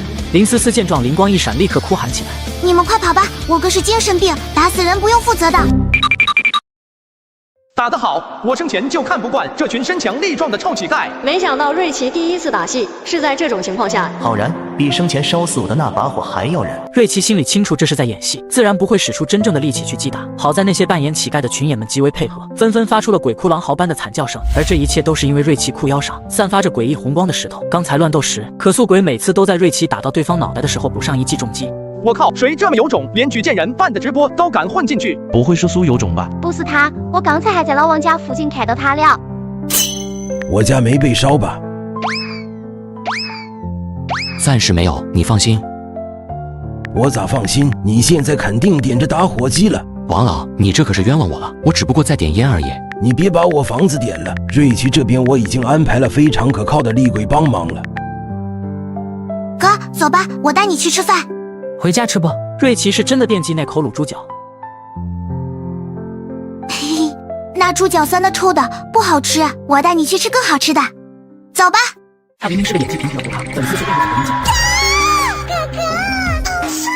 只因他一旦饰演上杀人狂、逼鬼等一类的角色时，不仅能把活人吓死，就连恶人都会被吓到。至此，他的粉丝们开始分为两派：阳间黑粉、阴间铁粉。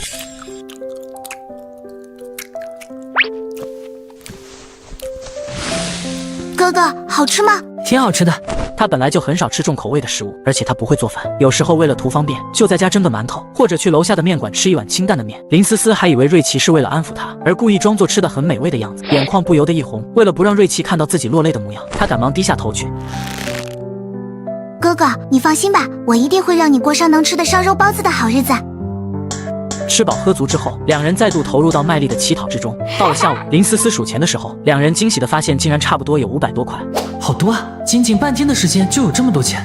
乞丐怎么赚钱嘛？我的天！别小看乞丐，我家附近有个乞丐，天天乞讨，靠着乞讨来的钱都盖了一栋房了。要饭实在太丢面子，再多钱我都不乐意干。不能为了尊严连钱都不要吧？我背你回去。好。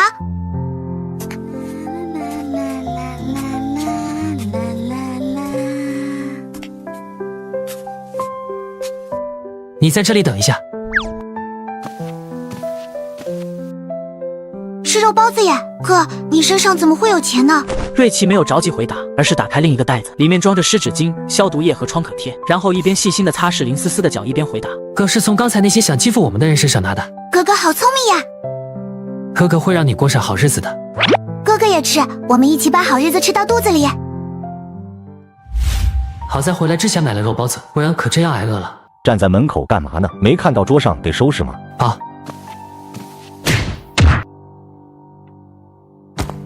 其实，在男人踹向他之前，瑞奇就已经感觉到了敌意。毕竟瑞奇曾当过武替，仅仅是稍微瞥见男人的起步动作，便能洞察对方的意图。于是，当男人用力踹过来之时，瑞奇顺势借力向后倒去。男人看似使出了很大的力气，可实际上瑞奇根本没有感受到丝毫疼痛。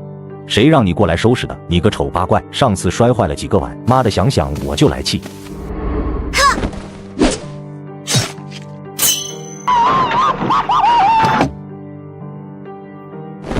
不许打我妹妹！老公，你这是怎么搞成这样的呀？快带我去楼下的诊所。丑八怪，一点眼力见都没有，还不过来帮忙背到楼下？别，千万别让他跟我去。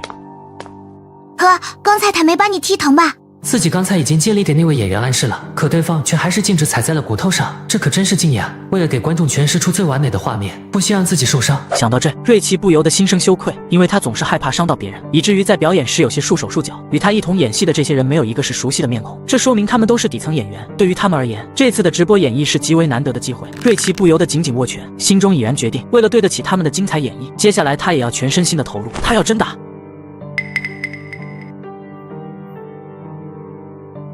这么早的吗？才晚上8点左右，怎么都睡了？哥哥快睡吧，明天还要去要饭呢。林思思的声音从上铺悠悠的传来，瑞奇缓缓闭上双眼，开始回忆今日演绎的种种情景。那对凶恶的男女会是自己和林思思的父母吗？可自己并未听到林思思喊过他们，而且如果是一家人的话，那其余的这些人又是谁呢？总不能都是自己的兄弟姐妹吧？那也太能生了吧！太热了，还是去把风扇开开吧。哥，你起身打算干嘛呢？由于没有灯光，瑞奇几乎都认不出眼前这个诡异的身影是他那可爱的妹妹了。尤其是林思思刚才发出的诡异笑声，让他开始怀疑对方到底是不是人了。思思，你被我吵醒了吗？不是啊，我只是看到哥哥你睡不着，所以想吓一吓你，让你能快点睡过去。难道他真的是天才？我生前怎么没有想到这么好的入睡方式？这么体贴的妹妹，我也想要一个。瑞奇连忙上前将林思思扶起来，毕竟他有过这方面的经验，深知道吊着时间久了会让人很不舒服。哥，你刚才到底有没有被我吓到吗？有的，妹妹有的。那太好了，总算没有白学。学什么呢？跟他们学做鬼啦。一集不够看，主页置顶还有2集。哥，你刚才到底有没有被我吓到吗？有的，妹妹有的。那太好了，总算没有白学。学什么呢？跟他们学做鬼啦。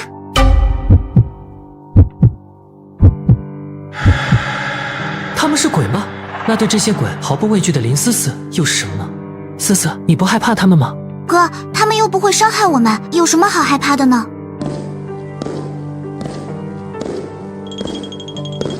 哥，真正的鬼在外面。思思，这是什么意思？哥哥，快装睡。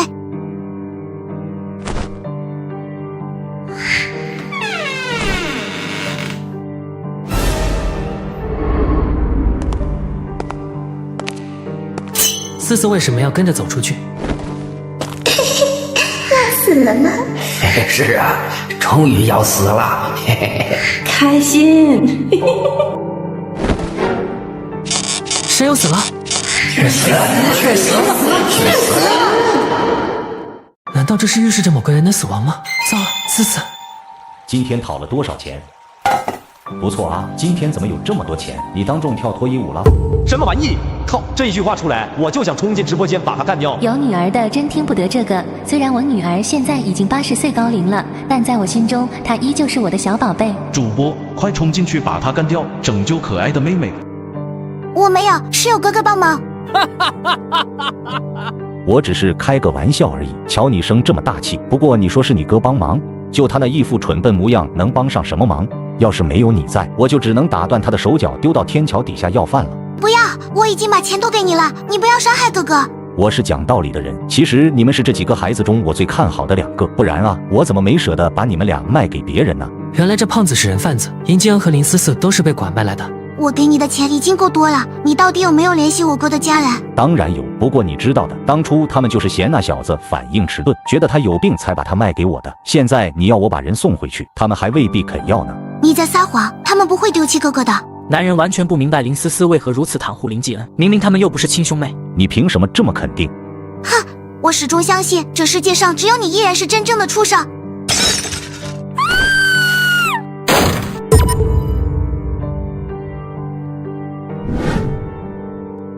哥，我杀人了，我把他杀了。没事的，有我在，一切都交给我。这件事发生的极为突然，但瑞奇很清楚，这时候要做的就是无条件的保护林思思。思思，回去睡吧，装作什么事都没发生，这里我会处理好。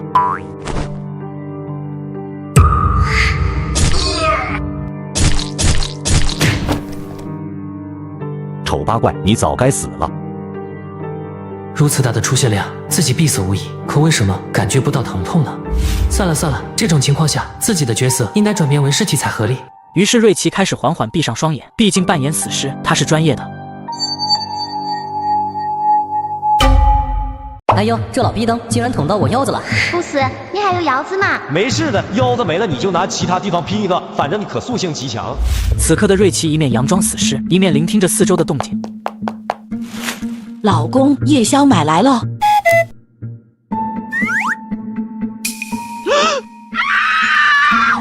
鬼叫什么？没见过死人吗？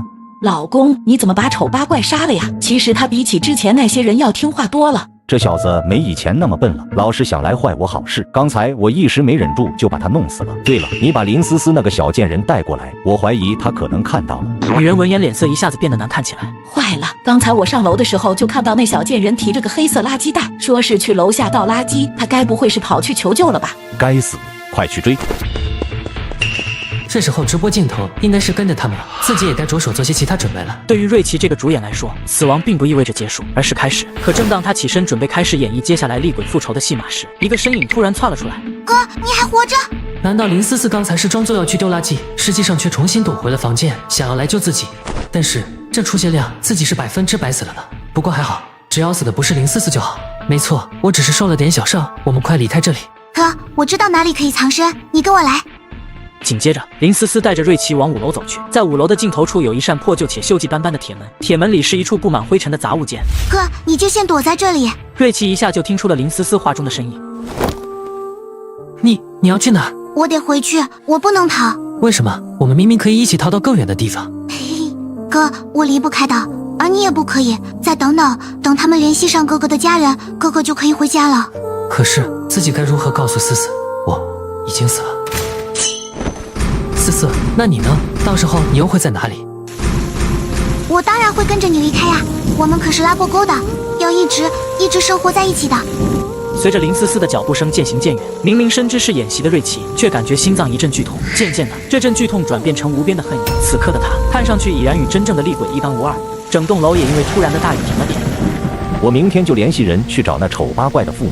老公，真的要这么做吗？可是那丑八怪已经死了。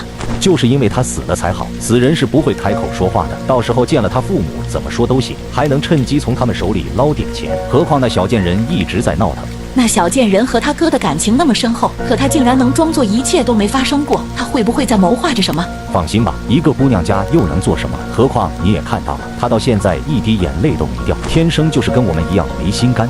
讨厌，你才没心肝呢！我肚子里可怀着有心肝的小家伙。你娘俩就是我的心肝宝贝。谁？是谁？哪有人啊？别发神经了，我去洗个澡，你先睡吧。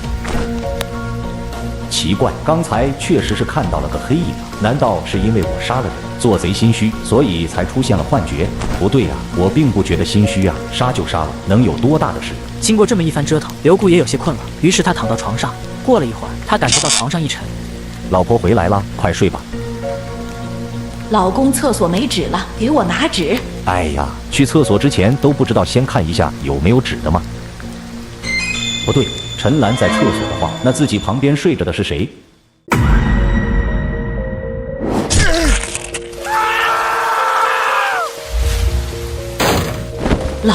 老公，发生什么事了？是鬼，闹鬼了，一定是他回来了。是谁？老公，你看清楚了没有？我哪知道，黑灯瞎火的，谁能认出来？反正肯定是那些孩子其中一个。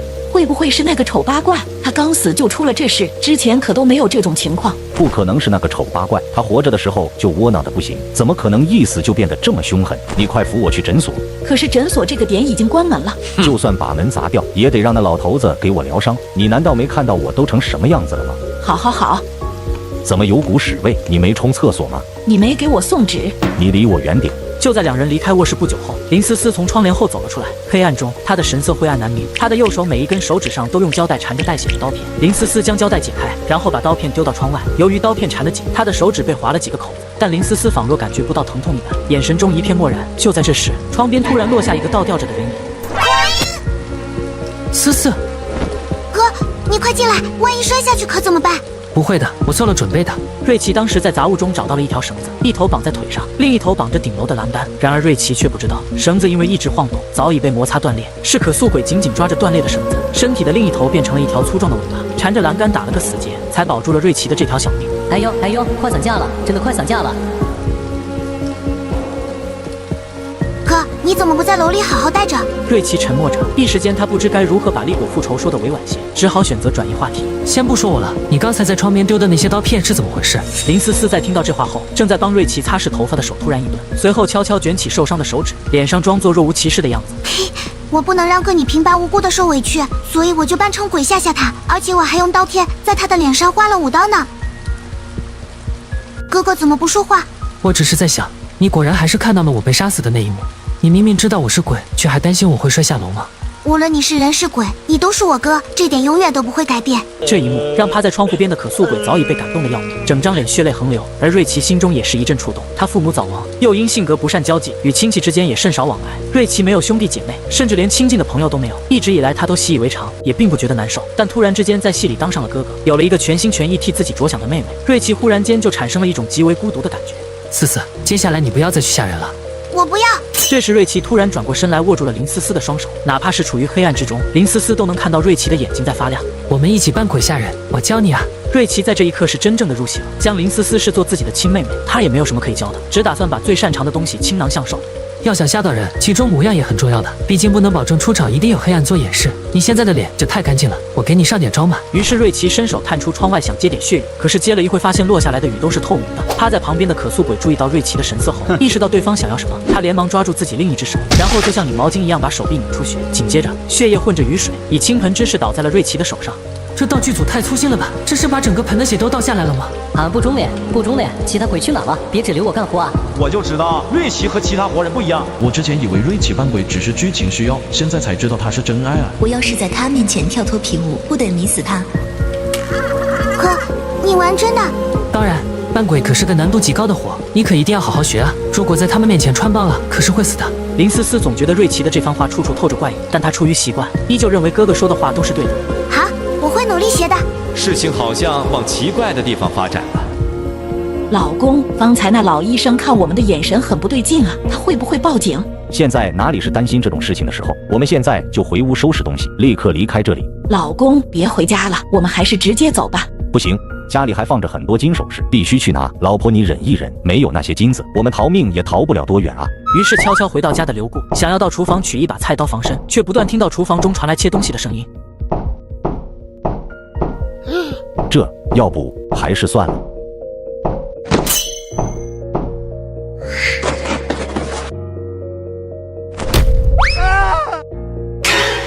你的脑袋好香啊！他明明是个演技平平的胡咖，粉丝却遍布整个阴间。只因他一旦饰演上杀人狂、厉鬼等一类的角色时，不仅能把活人吓死，就连阴间厉鬼们都会被吓到。至此，他的粉丝们开始分为两派：阳间黑粉与阴间铁粉。思思，没事吧？没事的，哥，我刚才演的怎么样？吓不吓人？特别优秀，我看着都觉得吓人。哥，真好玩，我还要玩。这才哪到哪，才刚刚开始呢。不得不说，举荐人剧组准备的道具要比他在其他剧组所看到的更加精良，一看便知是花了大价钱的。这颗脑袋神情栩栩如生，脸上的惊恐感甚至还残留着。可以想象，这人在生前必定是遭遇了极其恐怖的事情。不对呀，我明明已经死了，怎么感觉又死了一次啊？厉鬼刚死不久，只不过是为了挣点冥币才来举荐人的直播间打工。听说这活很轻松，就是吓吓活人，结果生前没遭的罪，死后倒是全挨了个遍。难怪最近纹身店都开始有瑞奇的样式了。为啥？因为他长得帅。那倒不，而是他比鬼还凶。思思，你累不累？其实刚才我应该一起帮忙的。这里的尸体全部都是由林思思切割的。当时瑞奇也打算动手帮忙，可结果却被林思思嫌弃手脚太慢，被赶到一边负责装袋。不会累的，哥，这些鬼体好切的，比切你的尸体容易多了。直到这一刻，瑞奇才明白为什么刘固没有伤害林思思，原来是林思思当着他们的面把瑞奇的尸体切成了块。哥，对不起。有什么对不起的？你超厉害的好吗？能够从恶人手下脱身。对不起，哥，我想活下去，我必须活下去才行。老公，刚才听到你的惨叫声了，怎么回事？快跑！好多鬼，家里好多鬼。哎呀，老公你慢点。怎么感觉好像跑了很久？这是几层？由于四周漆黑一片，他们也无法分辨楼层。应该快到1楼了。老公，你看，我把金子都带上了。老婆，会不会是我们处理掉的那些孩子们回来了？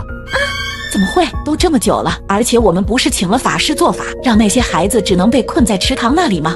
谁知道那法师是不是真有本事？妈的，绝对被坑了。老公，如果真是那群孩子们回来，那我们……陈兰一想到那可怕至极的画面，顿时不敢再继续说下去了。就在这时，两人听到从上方传来一阵杂乱的脚步声，仿佛有许多人在这一刻飞快地往下面跑下来。快跑！这到底是怎么回事？按理说早就应该到1楼了。不好，恐怕是遭遇鬼打墙了。完了，我们逃不出去了。老公，我们去把这些住户全部都叫起来，人多了阳气就足了，这些鬼就不敢靠近了。好，这个办法好。于是刘固开始逐一用力拍打其他住户的门，他根本不怕被人骂，相反他正盼着有人出来。你是谁？快开门，有事。门没锁，你能把这门打开吗？太好了，我来开。你的门能打开了。要死了，要死了！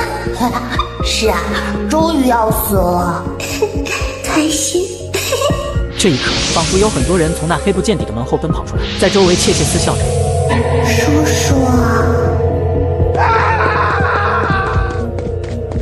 是他们回来了。老公，我的脚好疼啊！快跑！然而，无论他们如何奔跑，最终都会回到这层楼。老公，我肚子好疼啊！这一刻，刘固彻底崩溃了。你们到底想要怎样？抛弃你们的又不是我，要报仇就去找你们的亲生父母报仇啊！叔叔，叔叔，这是几楼？5楼哦。过来，把你阿姨扶起来。阿姨，我带你去休息吧。叔叔。刘固身子猛地一抖，他现在一听人叫他叔叔，就会反射性的感到害怕。只见林思思站在404门前，阿姨在里面休息，她很难受，你要不要来看一下？我去楼下的诊所拿药，你替我好好看着。说完，刘固根本不等林思思有任何反应，便接着匆匆往下走。该死，要尽快离开这个鬼地方，离得越远越好。我原以为他至少会在乎自己的孩子。无论如何，他的结局已然注定。此时的刘固不停地向前奔跑，却发现自己竟然迷路了，四周白茫茫一片，什么都看不清。就在这时，他发现远处有一阵亮光闪烁，刘固急忙跑过去。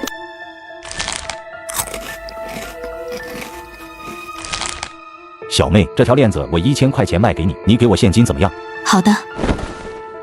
你耍我是吧？竟然给我纸钱！这位客人，请问这钱有什么问题吗？这钱鬼才花得出去。就是给鬼花的呀。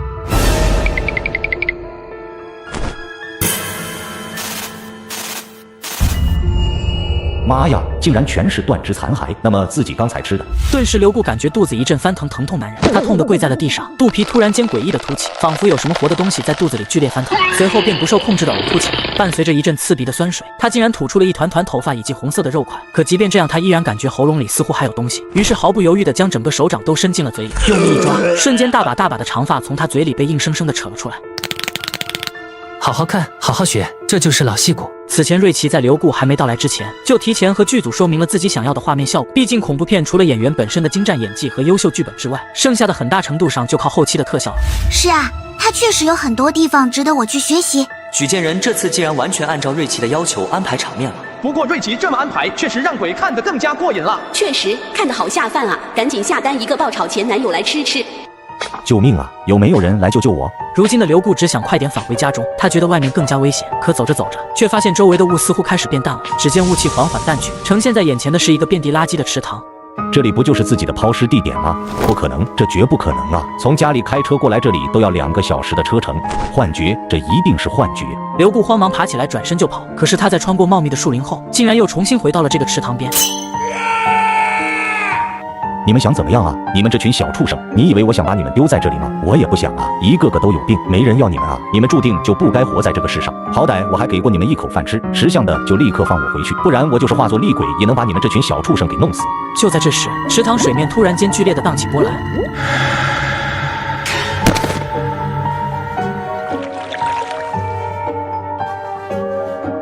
思思，怎么了？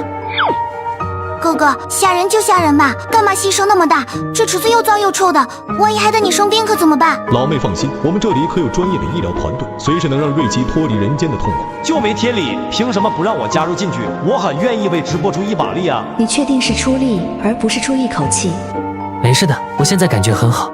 嘿嘿，哥，你知道吗？刚才有一根杂草就在你脑袋上，显得你傻乎乎的。啊，真的吗？会不会影响了恐怖的氛围？不会不会。紧接着，林思思透过瑞奇，对着后面池塘里浮出的数十个人头眨眼示意。那些漂浮着的人头在收到林思思的信号后，缓缓沉了下去。哥，刘固现在晕倒了，我们可以把他吊起来，拿藤条抽，抽到皮开肉绽后，涂满蜂蜜，丢到蚂蚁窝去。哇哦！哥，你是不是觉得我很坏呀？不是的，你别误会，我只是没想到你这么有天赋。不过你还小，能走的赛道有很多。以你的外形条件，之后可以拍一些更轻松唯美的青春校园剧。我才不要呢！我觉得跟哥你这样一起扮鬼真的特别有意思，而且这应该是我第一次，也是最后一次和哥哥一起扮鬼了。你是因为还在上学吗？对呀，我还要上学呢。学业要紧。哥，你要把他带去哪儿？吊起来，拿藤条抽。好啊好啊，这活我来。 7年来，男人经常会做着同一个梦，梦中的他脸被划伤，甚至被倒吊在一棵树上遭受藤条的抽打，最后更是被倒上蜂蜜任由蚂蚁撕咬。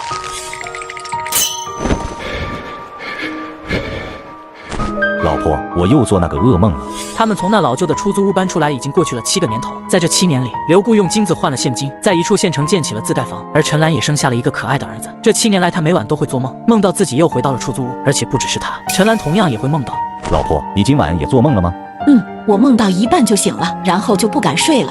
老公，我好害怕，那梦越来越真实了。有时候醒来，我甚至会觉得自己身上好痛。妈妈，我饿了。好宝宝，妈妈这就出去煮饭。真棒，自己就把衣服穿好了呢。妈妈先去煮饭了，你要乖乖的。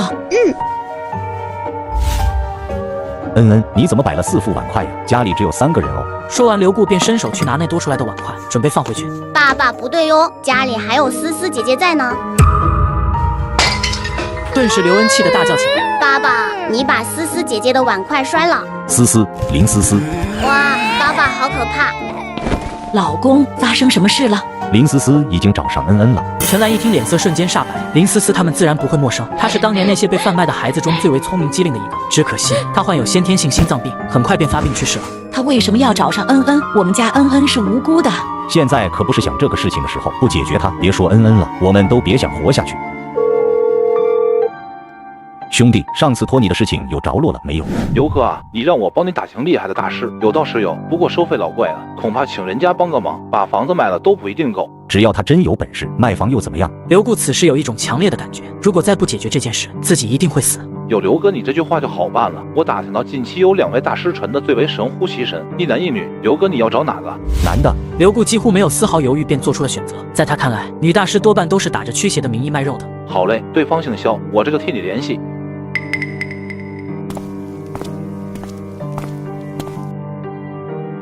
把钱带来了没有？带来了，带来了。这是70万，如果真的能帮我解决问题，我还会给更多。就这还不够。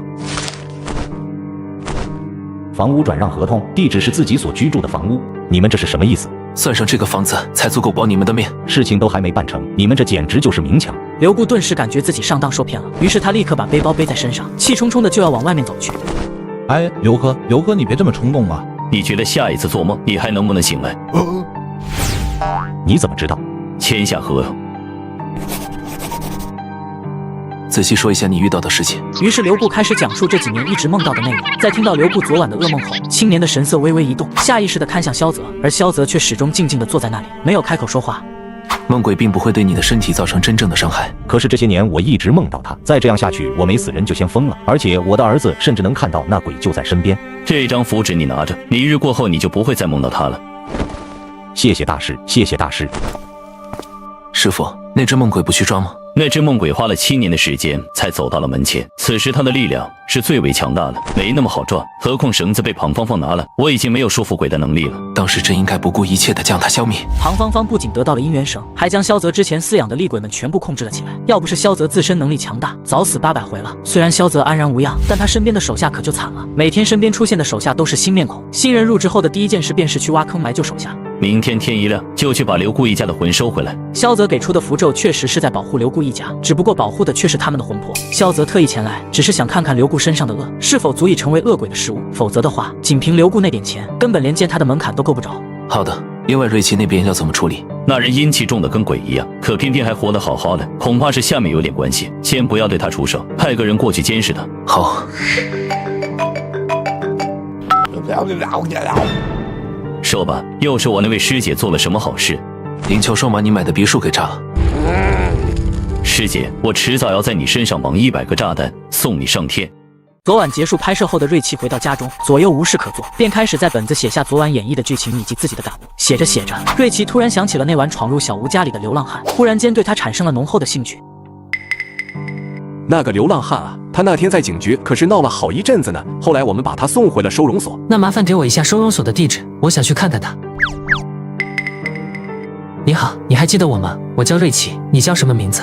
瑞奇。对，这是我的名字。你还记得你叫什么名字吗？我。流浪汉依旧歪着脑袋，似乎思索了许久，嘴巴一张一合，却始终无法叫出自己的名字。可却在下一刻，他突然咬破手指，在床上写下2个字：李默。这是你的名字吗？接下来，瑞奇利用自己这段时间直播的热度，以及邻居无声记者的身份，帮流浪汉散播寻亲的消息。随后到了深夜，瑞奇再次来到老王造型屋做造型，但这次的造型与昨日却大不相同。发生什么事了？你笑得这么开心？瑞奇心里很清楚，服装的改变意味着剧情的情感走向发生了变化。好日子就要来了。哥，吃饭了。好好吃。哥，你多吃点，多长点肉才更帅呢。好。家里还有别人来吗？怎么多了一副碗筷？哦，这个是给弟弟的。这个弟弟难道就是剧本简介里所说的那个看不见的弟弟吗？原来刘固他们的事只是剧情的前菜。不得不说，举荐人的剧本真是愈发精彩了。什么弟弟？这房子里不就住着我们2个人吗？林思思仔细打量着瑞奇，她能够看得出来，瑞奇脸上的恐惧完全就是演出来的。听说瑞奇的身份是演员，原来如此，演员就是要演出来，又学到了。于是他依葫芦画瓢，同样微微张着嘴，露出害怕的神情。啊，好可怕呀！哥，你看不到他吗？我可是每天都会和弟弟在一起玩游戏的呢。他们的表情怎么怪怪的？我看过其他的直播间，如果我没看错的话，他们应该是在表达害怕。不知道啊，死太久了，不清楚害怕是什么样子的。随便吧，毁灭吧。晚饭后的瑞奇回到卧室，发现里面的格局和装潢全部都与昨晚不一样。现在里面只有一张大床，虽然简单，但是对比之前已经算得上是很好了。哥，你早点休息。你去哪？我在隔壁睡。哥，可别把我当小孩子看了，如果有什么事你就喊我。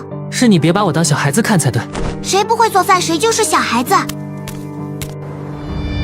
这堵墙已经足足困住了我7年，瑞奇，谢谢你。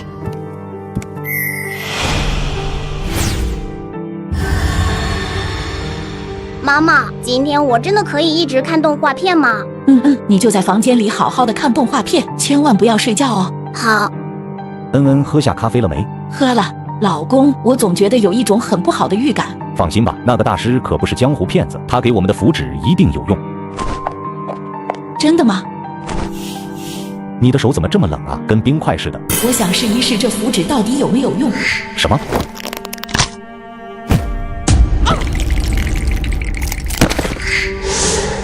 这符纸也没什么用啊，不然怎么没有保住你们的命呢？这大半夜的，思思要去哪呢？老公，我不是在做梦吧？我们被那小贱人给杀掉了。他们不是已经死了吗？看来这是进入化作厉鬼的剧情了。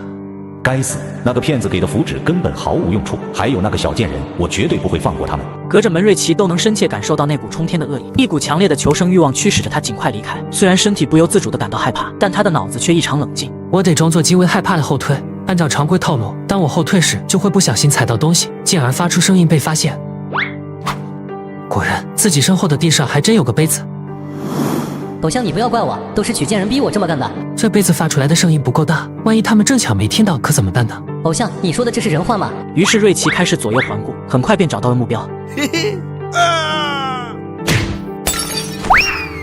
房间里有人。老公，等等，里面弄出这么大的声响，会不会是个陷阱？我们都已经死了，还有什么好可怕的？老公，为什么成为鬼了之后还会感到疼痛啊？杀了都杀了，我一定要把这人杀了！竟然敢布置陷阱！不行，藏衣柜里太明显了。不过可以留条缝隙诱导下。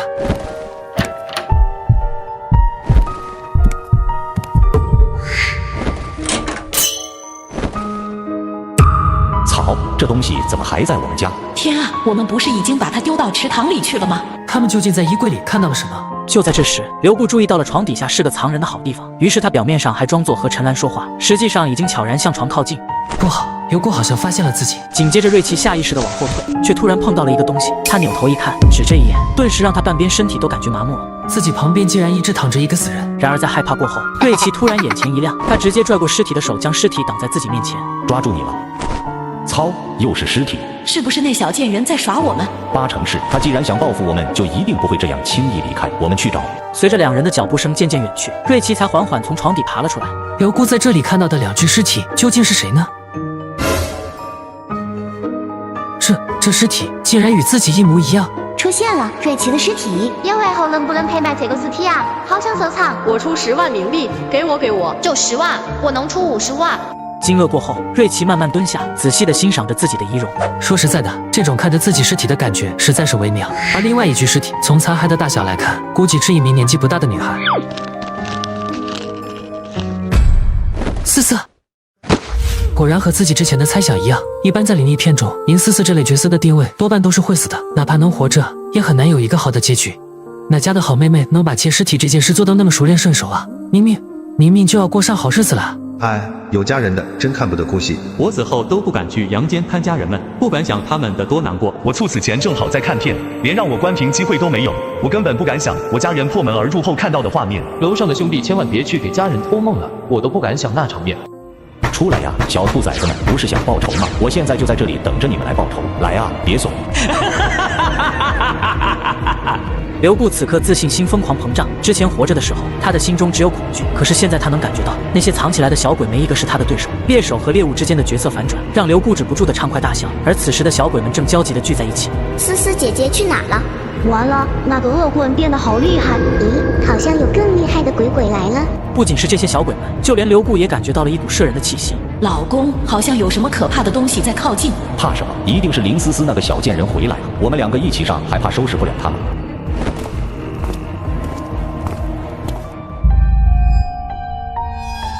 林继恩那个木讷蠢笨的男人和眼前这个恐怖的厉鬼竟然是同一人，明明是一模一样的脸，可为什么却让自己产生一种完全不同的感觉呢？此刻的瑞奇手里抱着林思思的头，另一只手拿着铁锤，他居高临下的俯视着刘固和陈兰，眼底满是憎恨，嘴角却是诡异的上扬着。死了好啊，我在这地狱等了你们好久好久，快跑！终于可以和你们好好的玩一玩了。你看，思思也和我一样很开心的。叔叔，你要不要猜一猜，头被我锤烂后会不会再死一次？跑啊！妈呀，这难道就是传说中的妹妹献祭，法力无边？瑞奇这是直接包走了吗？哎呀妈呀，又被吓得喷血了。他和之前吃猪脚时的模样完全不同，这才是真正的老戏骨啊！真希望让阳间的那群喷子好好看看瑞奇真正的实力。算了吧，他们哪配吃这种细糠啊！属于我们的阴间主播，必须由我们自己来守护。这时的两人已然没有之前的嚣张，连滚带爬的冲下楼去。漆黑的楼道中，无数双细小的手在楼梯间中疯狂挥舞着，犹如来自黑暗深渊的魔影。他们内心的恐惧极大的削弱了自身的力量，在瑞奇带来的巨大恐惧压迫感之下，他们感觉自己如今就如同生前一样渺小无助。思思姐姐，姐姐你去哪儿了？我好想你。姐姐，我摔倒了。思思姐姐，我摔倒了。刘恩叫了好几声，可林思思始终没有理会。过了好一会，刘恩这才撑着地，慢吞吞地站了起来。随后他转头发现，绊倒自己的竟然是爸爸妈妈。爸爸妈妈，你们怎么睡着了？你的爸爸妈妈已经死了。死了。刘恩歪着脑袋，显然这个年纪的他并不能理解死亡究竟意味着什么。死亡对你来说，大概就是以后你摔倒了，爸爸妈妈再也不能扶你起来。我不要爸爸起来，我不要爸爸不理我。刘恩不停地哭闹着，而林思思则是缓缓伸出手，放在刘恩的脑袋上。对不起，是我毁了你的幸福家庭，他们给我带来的痛苦，我不会让你在这个年纪承受。紧接着，林思思的手缓缓下移，遮住了刘恩的眼睛。你会忘记今天发生的一切，但是在你18岁那年，你会再度想起这一晚。到那时候，你会做出什么选择呢？你会为了复仇，选择像我一样结束生命，不惜成为丧失人性和理性的厉鬼吗？我会等着你给我答案。做完这一切后，林思思身旁出现了一道门，她缓缓走了进去。刘固和陈兰的魂已被林思思丢进梦境之中，她不会让他们死得如此痛快。林思思在离开前曾嘱咐过其他小鬼，让他们保护瑞奇不被伤害。然而就在她一进门后，就发现家里乱成一团，仿佛发生了地震一般。哥，难道自己出去的时候被瑞奇察觉到了吗？林思思原本以为瑞奇遭遇了危险，然而眼前的这一幕却让她彻底愣住了。刘固和陈兰浑身伤痕累累，神态中满是惊恐，拼命往前奔跑，而瑞奇则手持带血的锤子在后面紧追不舍，脸上流露出兴奋至极的诡异笑容。几个小鬼们在一旁拍手称快。事实上，作为活人，瑞奇根本就追不上身为厉鬼的刘固和陈兰。若不是小鬼们时不时的拖慢他们的逃跑速度，瑞奇是无法保持着不远不近的追捕距离。而瑞奇这边还以为刘固和陈兰是特意保持这样的速度，于是表演的就更加投入了。啊，思思姐姐来了。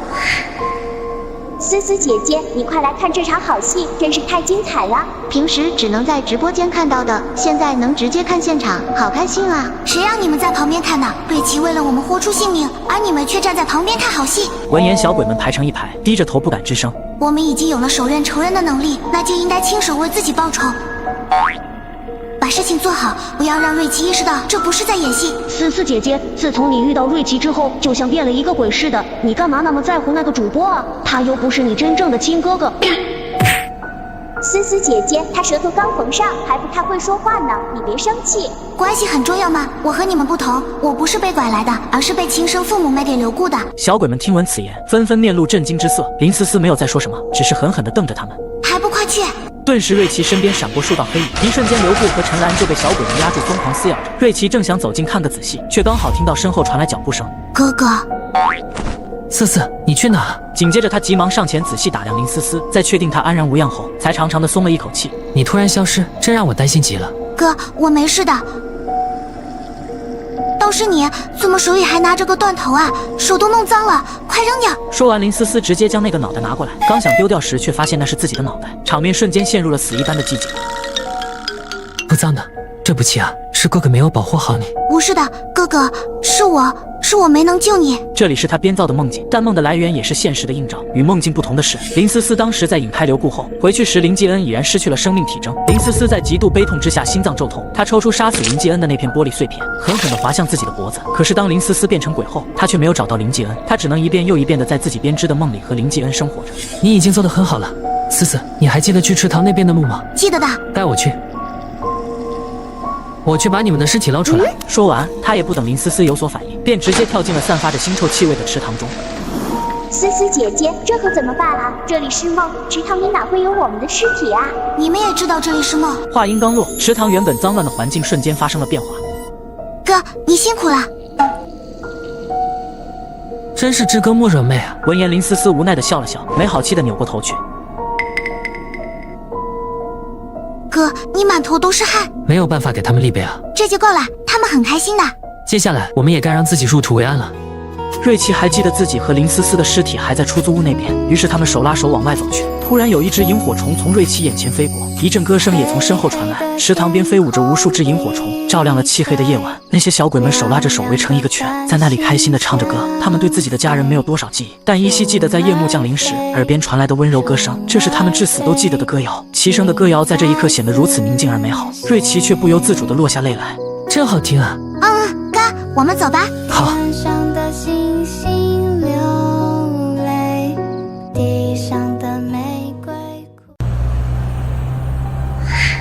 思思，你的联系方式能？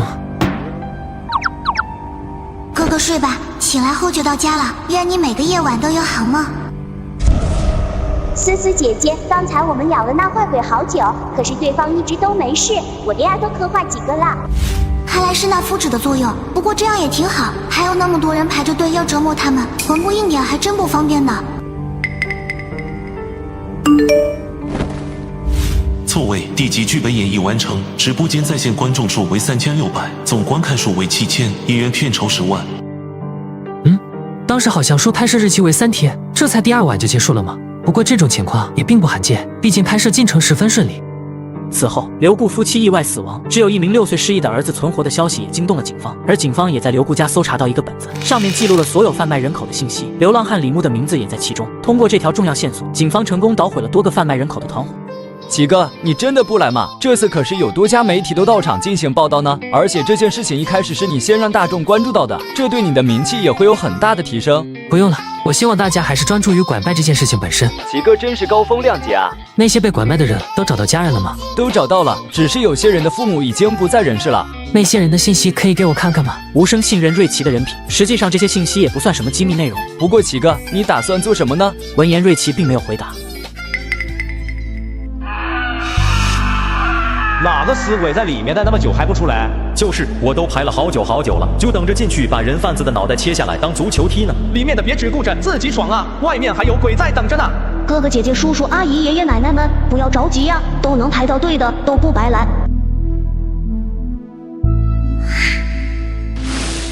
好家伙，你这女娃子脑瓜子还挺灵光的，都能把仇人弄成一个项目来赚钱了。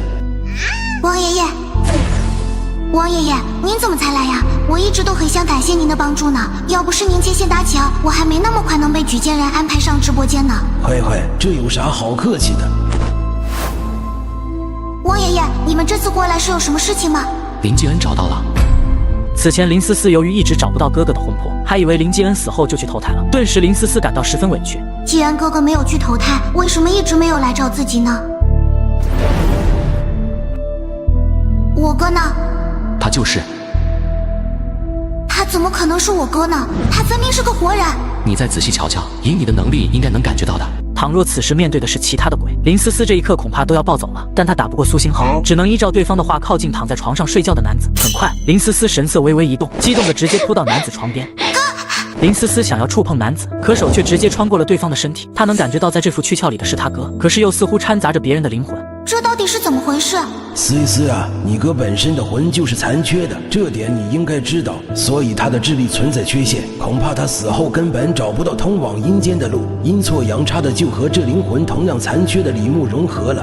原来是这样，哥，你受苦了。谢谢你们，只是我很疑惑，我哥变成了李牧，你们是怎么找到他的？你哥的名字根本不叫林继恩，他原来叫做林宝，刘固给他改了名字，所以你在阴间用林继恩这个名字，自然是找不到他的。林宝，那我哥的家人呢？找到他们了吗？找到了，只不过他们2年前就已经去投胎。我问过见过他们的鬼，无论生前还是死后，他们都一直在寻找着他。我就知道我哥没有撒谎。林思思紧紧攥住心脏，他已经死了，不会再有心脏病突发的情况。可此刻他却感觉到心口处疼得厉害。这时，一对夫妇走了进来，那位妇人的肚子看上去也有7、8个月大小。老公，儿子的烧退了。那就好，医生说要把他喊醒吃药。说完，男人便轻声地将李牧唤醒。宝宝，吃药了，乖啊。我不想吃药，药好苦啊。不苦不苦，宝宝捏着鼻子吃下去，待会儿给你糖吃。好啊，要吃糖。眼前的李牧明明已然是成年男子的模样，可他们依旧如同哄孩子一般，极有耐心地哄着他喝药。你也不要太难过，虽然你哥不记得事情了，但是你也看到了，他现在这个身体所处的家庭条件很不错，而且这对夫妇也很疼爱孩子，他曾经失去的亲情可以补上了。我知道，只要哥哥能得到幸福，这就足够了。好了，在这里待久了会伤到他们的身体。哥，保重。思音，妹妹。老公，你看，宝宝都提前说我肚子里的是妹妹了。如果真的是妹妹就好了。思思，宝宝是想给妹妹起名字吗？思思是个好名字，如果生出来是个女孩，就叫这个名字吧。思思妹妹。哥哥，你做到了，我们到家了。另一边，瑞奇花了25万在墓园买了一座墓，墓碑上并没有刻名字。这个墓碑是给在留顾交易本子里的那些没有幸运却枉死的受害者们。让瑞奇催生出这念头的原因是出演错位时，他最后没有给小鬼们立碑的遗憾。瑞奇盯着空白的墓碑，突然觉得这次剧本的名字很有意思。错位，一开始瑞奇理解的是被拐卖孩子他们的错位人生，但在此刻似乎又多了一层意思。倘若这个世界上真的有鬼，那自己此刻在这里做的一切，是否真的能传递出去呢？还是说，这又是一个遗憾的错位？